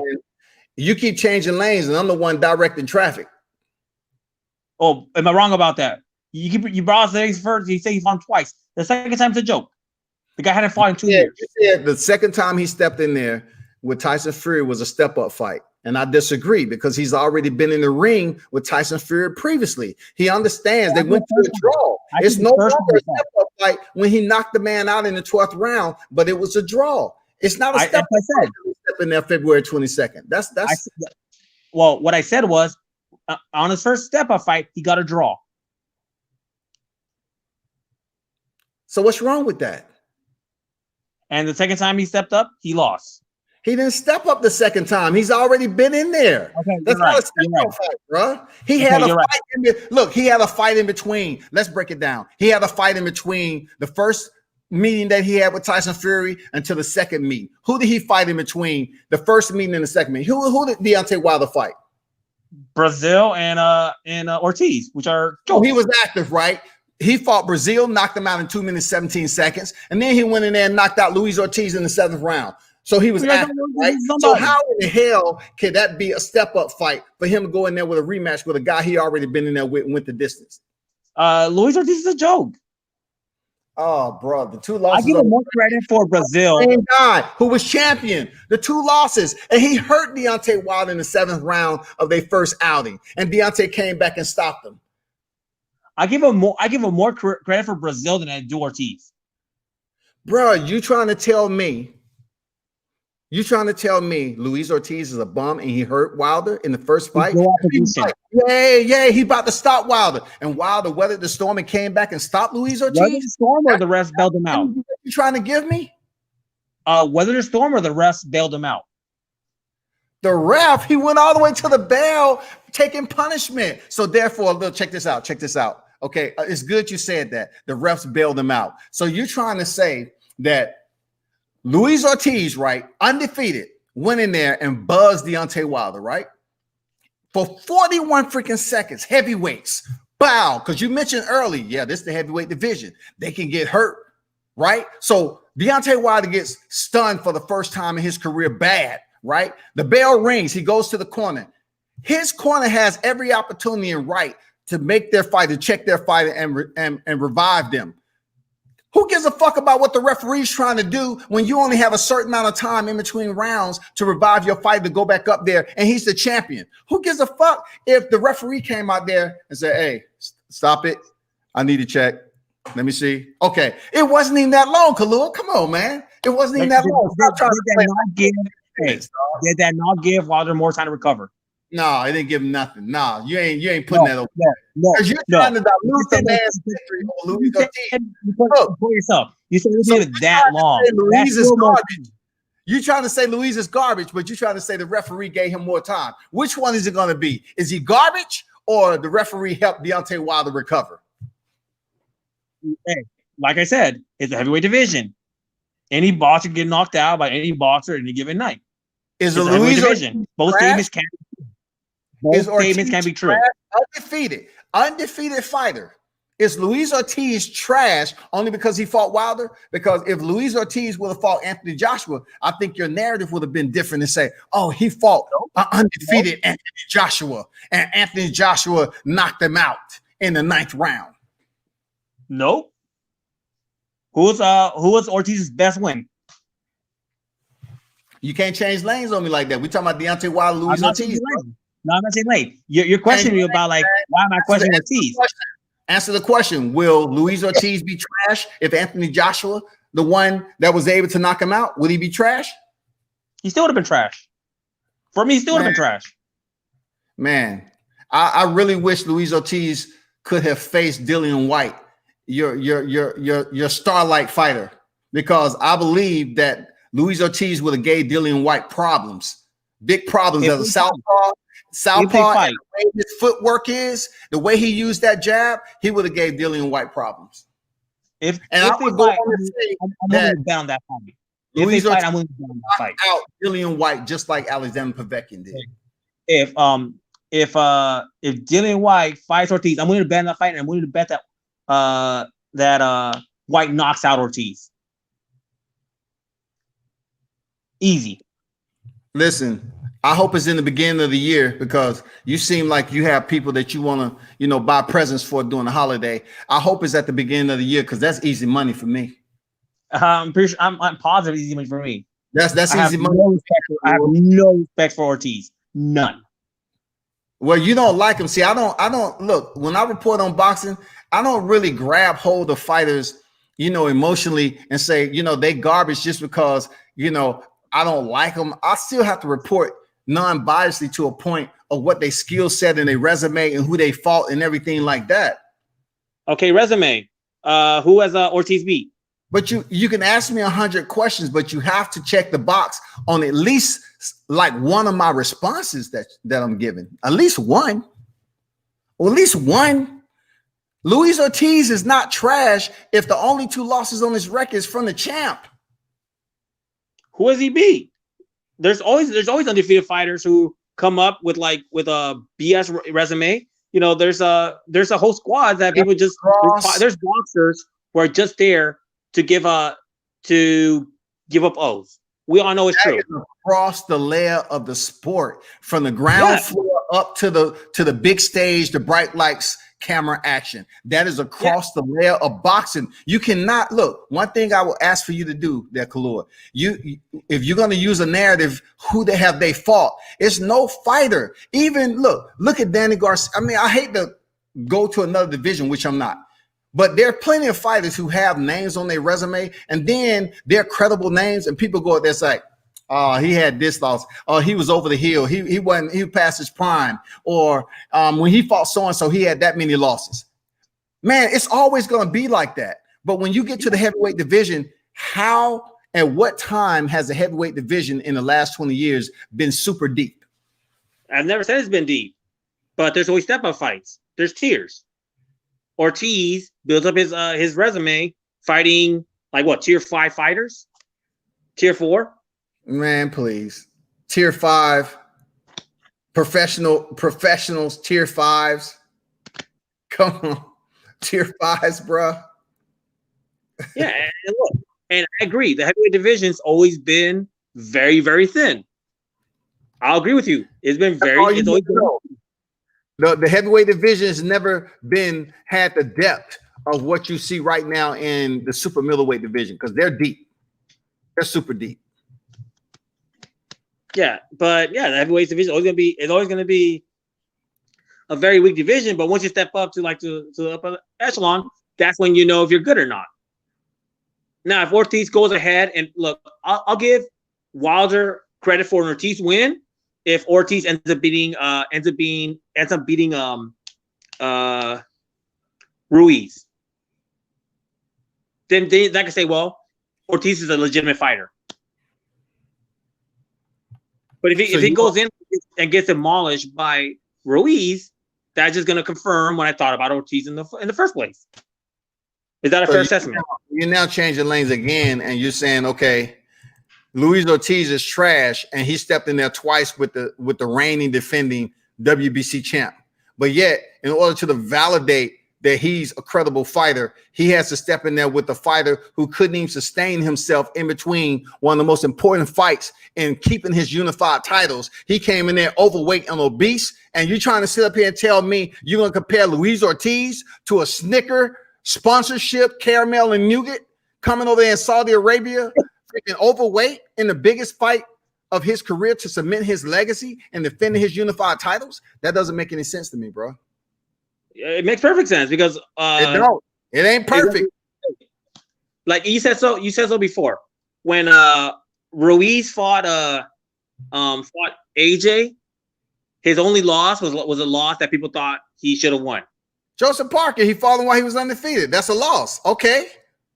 Yeah, but even then, he's a lot of people fought. So Ruiz. That was also for the vacant WBO title too. That was for the vacant WBO title. Okay. And a lot of people thought he won that fight, but he lost that fight. So outside of Joseph Parker, who are you going to say that Andy Ruiz fought? Anthony Joshua, of course, because he fought for the titles and he defeated them as a last-minute replacement. So why would you sit up here and praise and give all these adulations to say Andy Ruiz, if Luis Ortiz fight him and he does well, then I respect Luis Ortiz, when Luis Ortiz went in there and fought Deontay Wilder, who was a reigning champion over 5 years and had 10 title defenses, bro. 10 successful title defenses. Okay, the reason I would give Ortiz, how do you make that analogy? Simple. The reason I would give Ortiz some prop, because guess what? Ortiz has stepped up twice and got knocked out twice. Now, if he goes steps up again and fights Ruiz and beats Ruiz, that gives him legitimacy because Ruiz he's the top 10. Ruiz never defended his titles, man. He did defend it. He lost, but he's defended it. He never successfully defended his title. Look, when people say Deontay Wilder's WBC champion, how many times he defended his title? They're gonna say 10 successful times. He went in there in an attempt to do it an 11th time. When they look at Andy Ruiz, just like they do Tyson Fury, both of those guys was unified champions and never defended a single title. Never. Never, Kalua. They never defended a single title. Andy Ruiz came in overweight and he got outboxed by a fighter who he had on the canvas their first outing as a last-minute replacement. Never defended a single title. Tyson Fury never defended a single title. Not up to this day. To this day, he haven't defended the title. He ain't defended the WBC. He's trying to get out of that title fight. Hey, so Ruiz Deontay Wilder's wizard, he defended the title, but he defended. He didn't successfully defend it, but he did defend it. Man, he ain't defending his title. Defense is what? What do they put on there as a defense? Successfully defend and defend are the same thing. Man, you're talking about you're trying to break down and do cocology, and you're basically trying to say let me scrutinize the narrative. You know what I'm saying? We're not doing that. This is not school. I already been to college. Been to college. I'm just saying this kid is Wilder. Huh? You said it yourself with Wilder. You said he successfully defended it X amount of time. 10 times. X amount of times. 10 times. Yeah, his 10th time was against Luis Ortiz. His 10th time was against Luis Ortiz. I was at that fight. Yeah, like I said, but that's why you preface this saying successfully defended his title 10 times. But Andy Ruiz and Tyson Fury did not defend their titles. They won their titles, but they did not defend their titles. No, they didn't. He lost. He lost. You may not. It may be hard for you to accept, but he lost. He lost them. He came out of the ring when he stepped in there for a rematch with Anthony Joshua, and the titles was gone. Poof, done. Just like Tyson Fury. He won, and he ended up being stripped, and he got there vacated and all this other shit, and went on his drug binge for several years. Period. And the reason why they were talking about Wilder has successfully defended his title 10 times, and he's going for the record of successfully defending his title, because there's a distinction between defending your title, which means you're just going to fight somebody after you won the title, for successfully defending your title.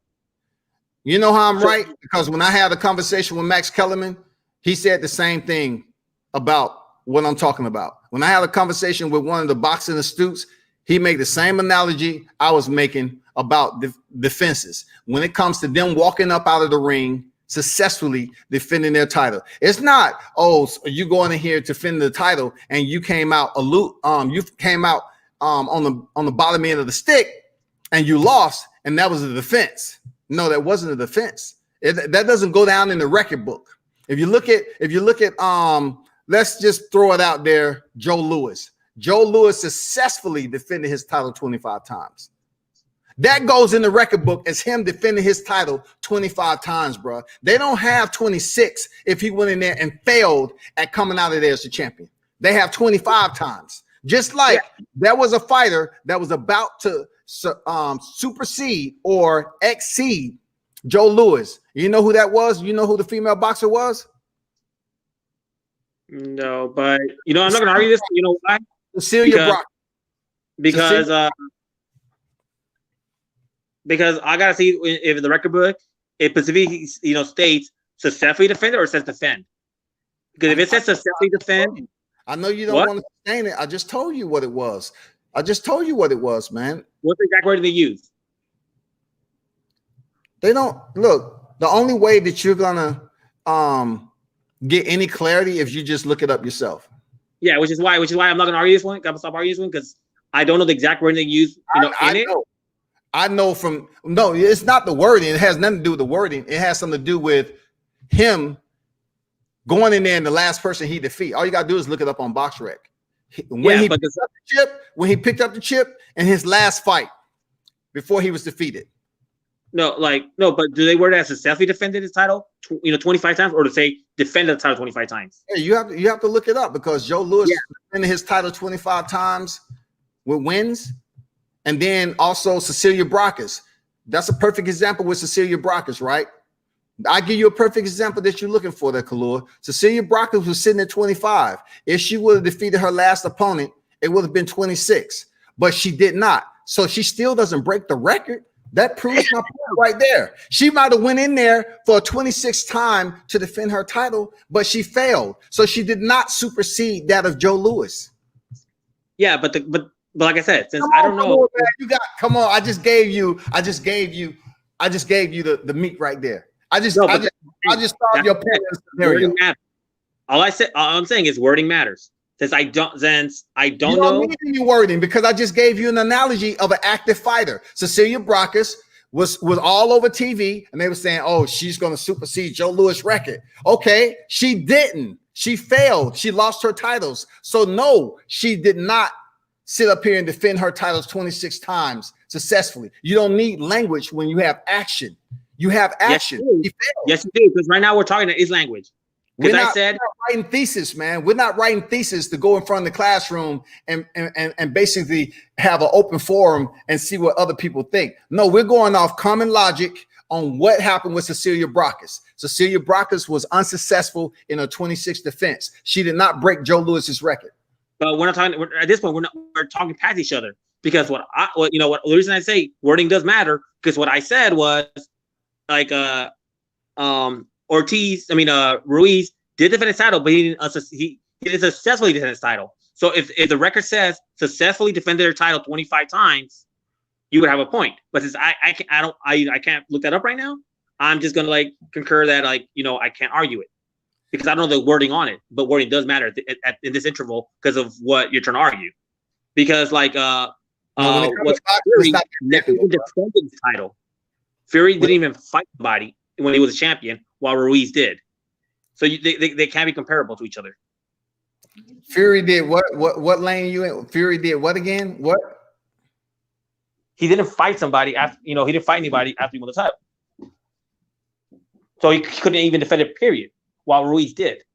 So they're on the same. Even them two aren't in the same. Aren't the same outcome.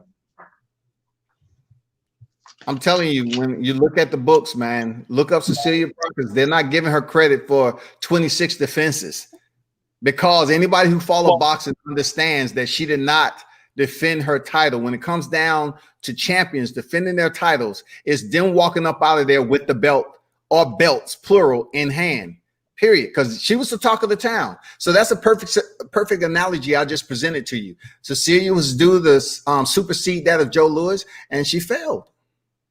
Like I said, wording matters. If the record book says successfully defended, It don't. What change anything?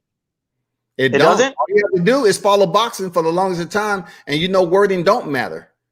It don't matter when it comes to boxing like that. Come on, they don't put wording in there that so and so they like Tyson Fury and Deontay Wilder. Tyson Fury and Deontay Wilder was at a draw, but it's debatable because some people thought Tyson Fury won. Some people thought Wilder won. And this is how, some people have it 7-5 and this, that, and the other. It's not wording. It's a draw. Period. It's a draw, bro. No, wording does matter because what I said was he did defend his title, but he unsuccessfully defended his title. Doesn't mean he didn't defend it. So the reason I say wording does matter is because you're on me. He did defend it, unlike Fury, who never fought anybody when he won the title. Which is why I was making that distinction. You can't do that. That's what you want. No, you bring up records. Sometimes you have to successfully, or doesn't it? That matters. So if it does, if that parenthesis was successfully defended the title 25 times, that means I'm right. If it just says defend 25 times, you're right. That's why wording does matter. Defended. If that's what wording said, I'm wrong. But if it says successfully, I'm not going back and forth for 30 minutes on syllables.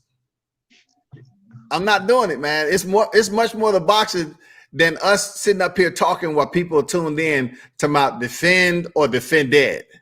No, we go off the action of the outcome. The action of the outcome is that if they walked out of that ring with their titles in a successful defense.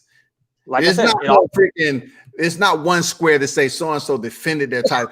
Hey, just go out there and look up some fighters, man, and see what they say on BoxRec and Wikipedia and all that. It's plenty of resources out here to help you answer that question. But we don't need to step here and talk about it. So I'll look it up on my own time. I'm on my cell phone right now. I'll look it up on my own time because I'm on my cell phone. And I'm on the web browser, so like if I try to look something up, it's gonna knock me off of here. So I'll look it up on my own time. It's all good. I'm done talking about that subject because we've hit that like 30 minutes, man. You're right. So yeah, so Teo gonna win. I have Teo stopping Lomachenko. I'm not digressing. What's going on? Major Key Boxing in the house. Salute to you, man. Hey, but do you really think that the boxing will allow Teo to lose in the cards? Do I think boxing will allow Teo to lose? Because Look, Teo's both of those guys are under the same banner. A lot can happen in the sport of boxing. Both of these fighters are on the same banner of top rank promotion. Yes, there's a changing of the guard, so to speak. And it's going to have to be is Teofimo does enough in that fight to the point where if it goes to the judges, it's a no-brainer for him to win the fight. If Teofimo face adversity in that fight and Lomachenko looks like he's up on the scorecards, it all depends. They might just as well give Lomachenko the freaking win. I don't think it's at a freaking magnitude of them saying that if the fight is close, they're going to just rob somebody, because it's a changing of the guard. Both of these individuals under the same promotion. Yeah, one of the landscape is much brighter than the other. And we all know that's Teofimo Lopez. He's just starting off in his first division. Vasly Lomachenko, this is his freaking third division.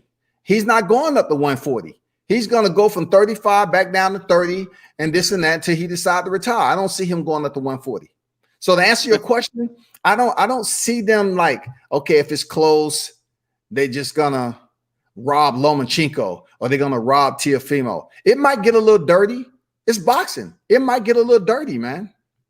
I don't see it that way. I see that they're like flat out. If it goes to the cards, there's just no way they're gonna let Teo lose. Why? First off, Teo's a lot younger.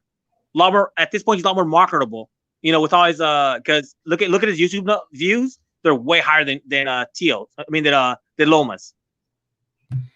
That's because Lomachenko is not over here in the U.S. and everything, and Lomachenko barely even talks. He's okay, minimal with his English. He's the type of guy to say, I don't understand trash talking, but somehow he understands what trash talking is. So either one or two things are going on. He's faking the funk like he don't know English, or he does know English and he chooses just to stay off social media.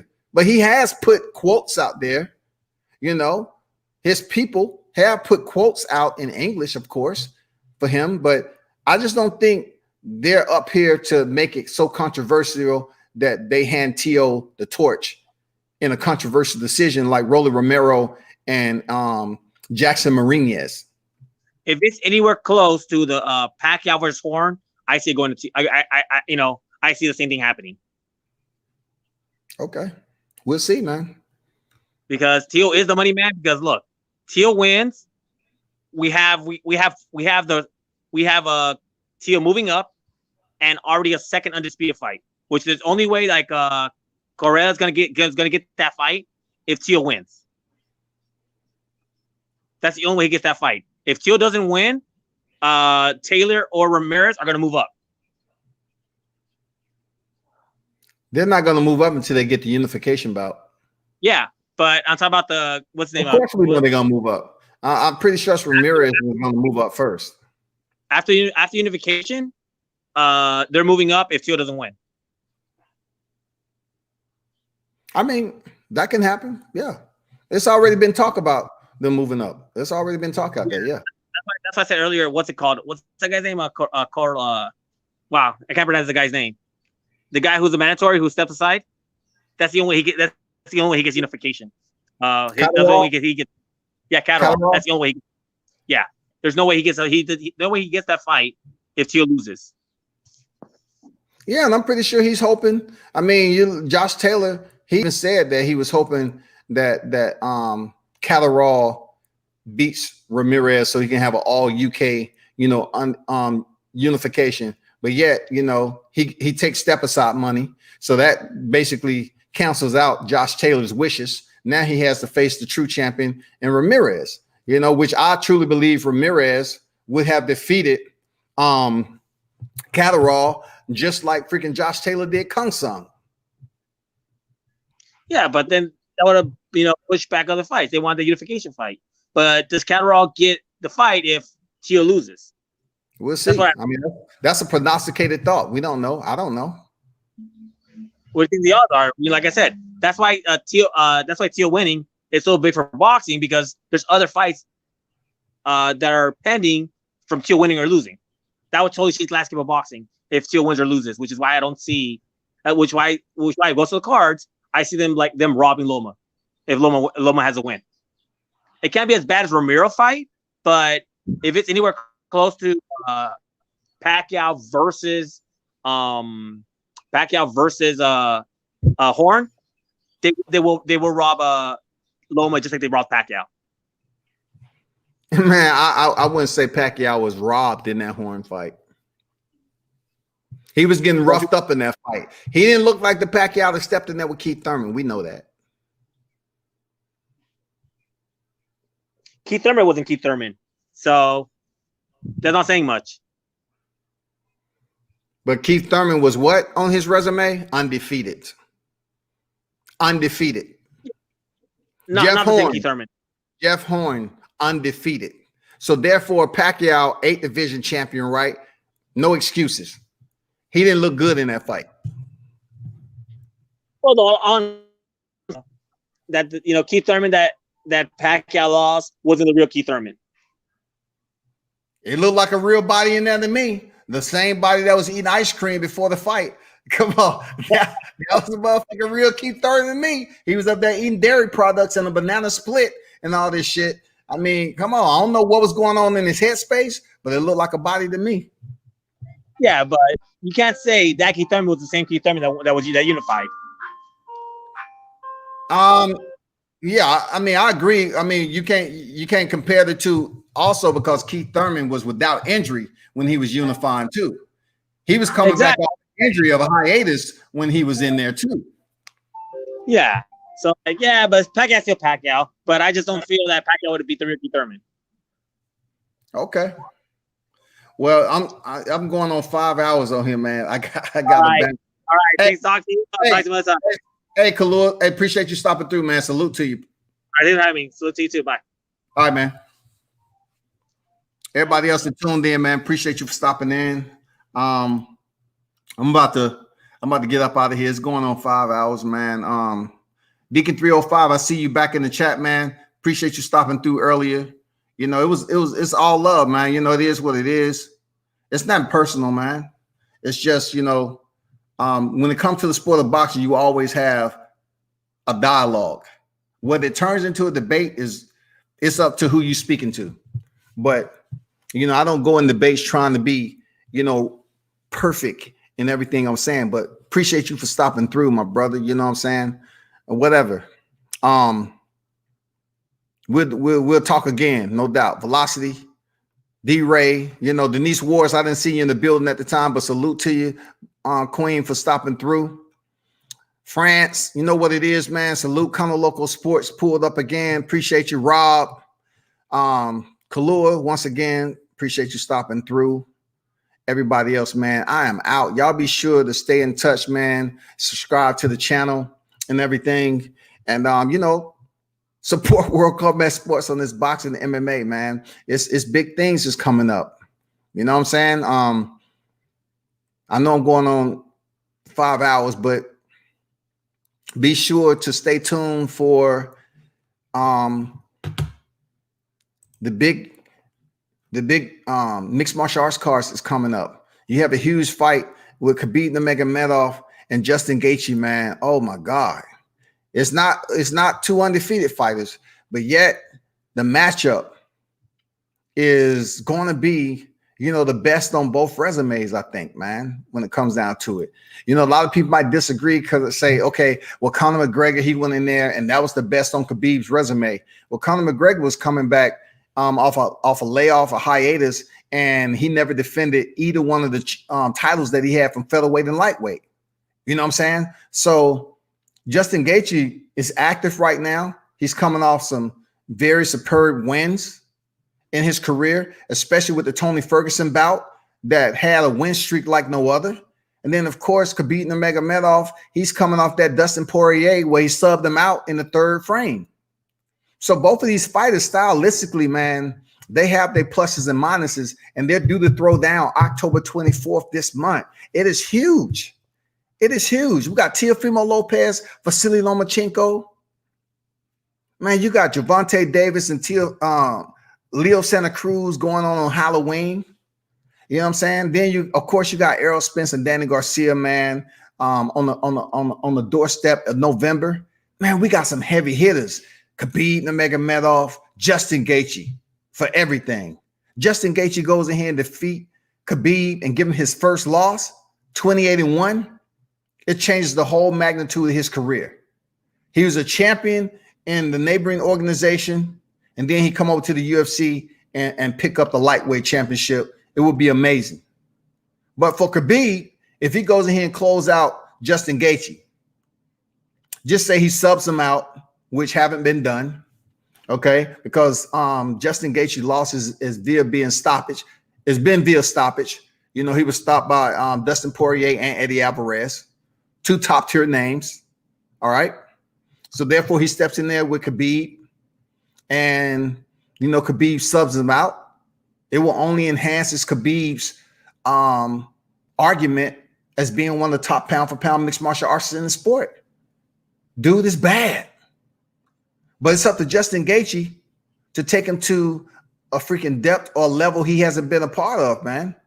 And that is people looking at him as far as having this unpenetrable freaking takedown defense, which we haven't been able to see. I'm curious to see how he stands up to the constant pressure of Khabib's takedown attempts. And look, if you saying to yourself like, well, I don't see him standing up to it. If you get taken down and there's no damage done, and Justin Gaethje's, post and make it back to his feet, it's not going to count as much as if we see him take Justin Gaethje down and punish him like he did Edson Barbosa, Michael Johnson, Dustin Poirier, Conor McGregor, all the people that he was able to take down. But I'm going to tell you one fighter that took a fight on last minute notice with Khabib was Alaquinta. He took him down and he wasn't able to do any damage. And he wasn't able to keep him down. And I think the third round, he wasn't even able to take him down again. And I'm pretty sure Justin Gaethje them looked at that video thoroughly. Because if Justin Gaethje takes stops the takedown of Khabib and keeps it on the feet, we may see a title change in hands. We might see a title change in hands, y'all. That's real talk. If he's able to stuff, look, he might get taken down the first, no. I'll say the third or fourth attempt, okay? Because the first and second attempt is going to come early and it's going to come swift because that's the fastest we're going to see Khabib, okay? So the first two takedowns is going to come with a sense of urgency and they're going to come immediately just to test them out. All right. So if he stuffed them, then he have to worry about the third, fourth, and fifth when he starts to fatigue. If Khabib was able to push him up against the cage and change levels and gets his hand locks together and take him down or attempt to take him down to the point where Justin Gaethje has to fight off Khabib, that takes energy. But y'all stay tuned, man. We got some good fights coming up. And well, I'll just leave it to another live, man. Appreciate everyone for stopping through, man. Turn up and tune in to World Combat Sports.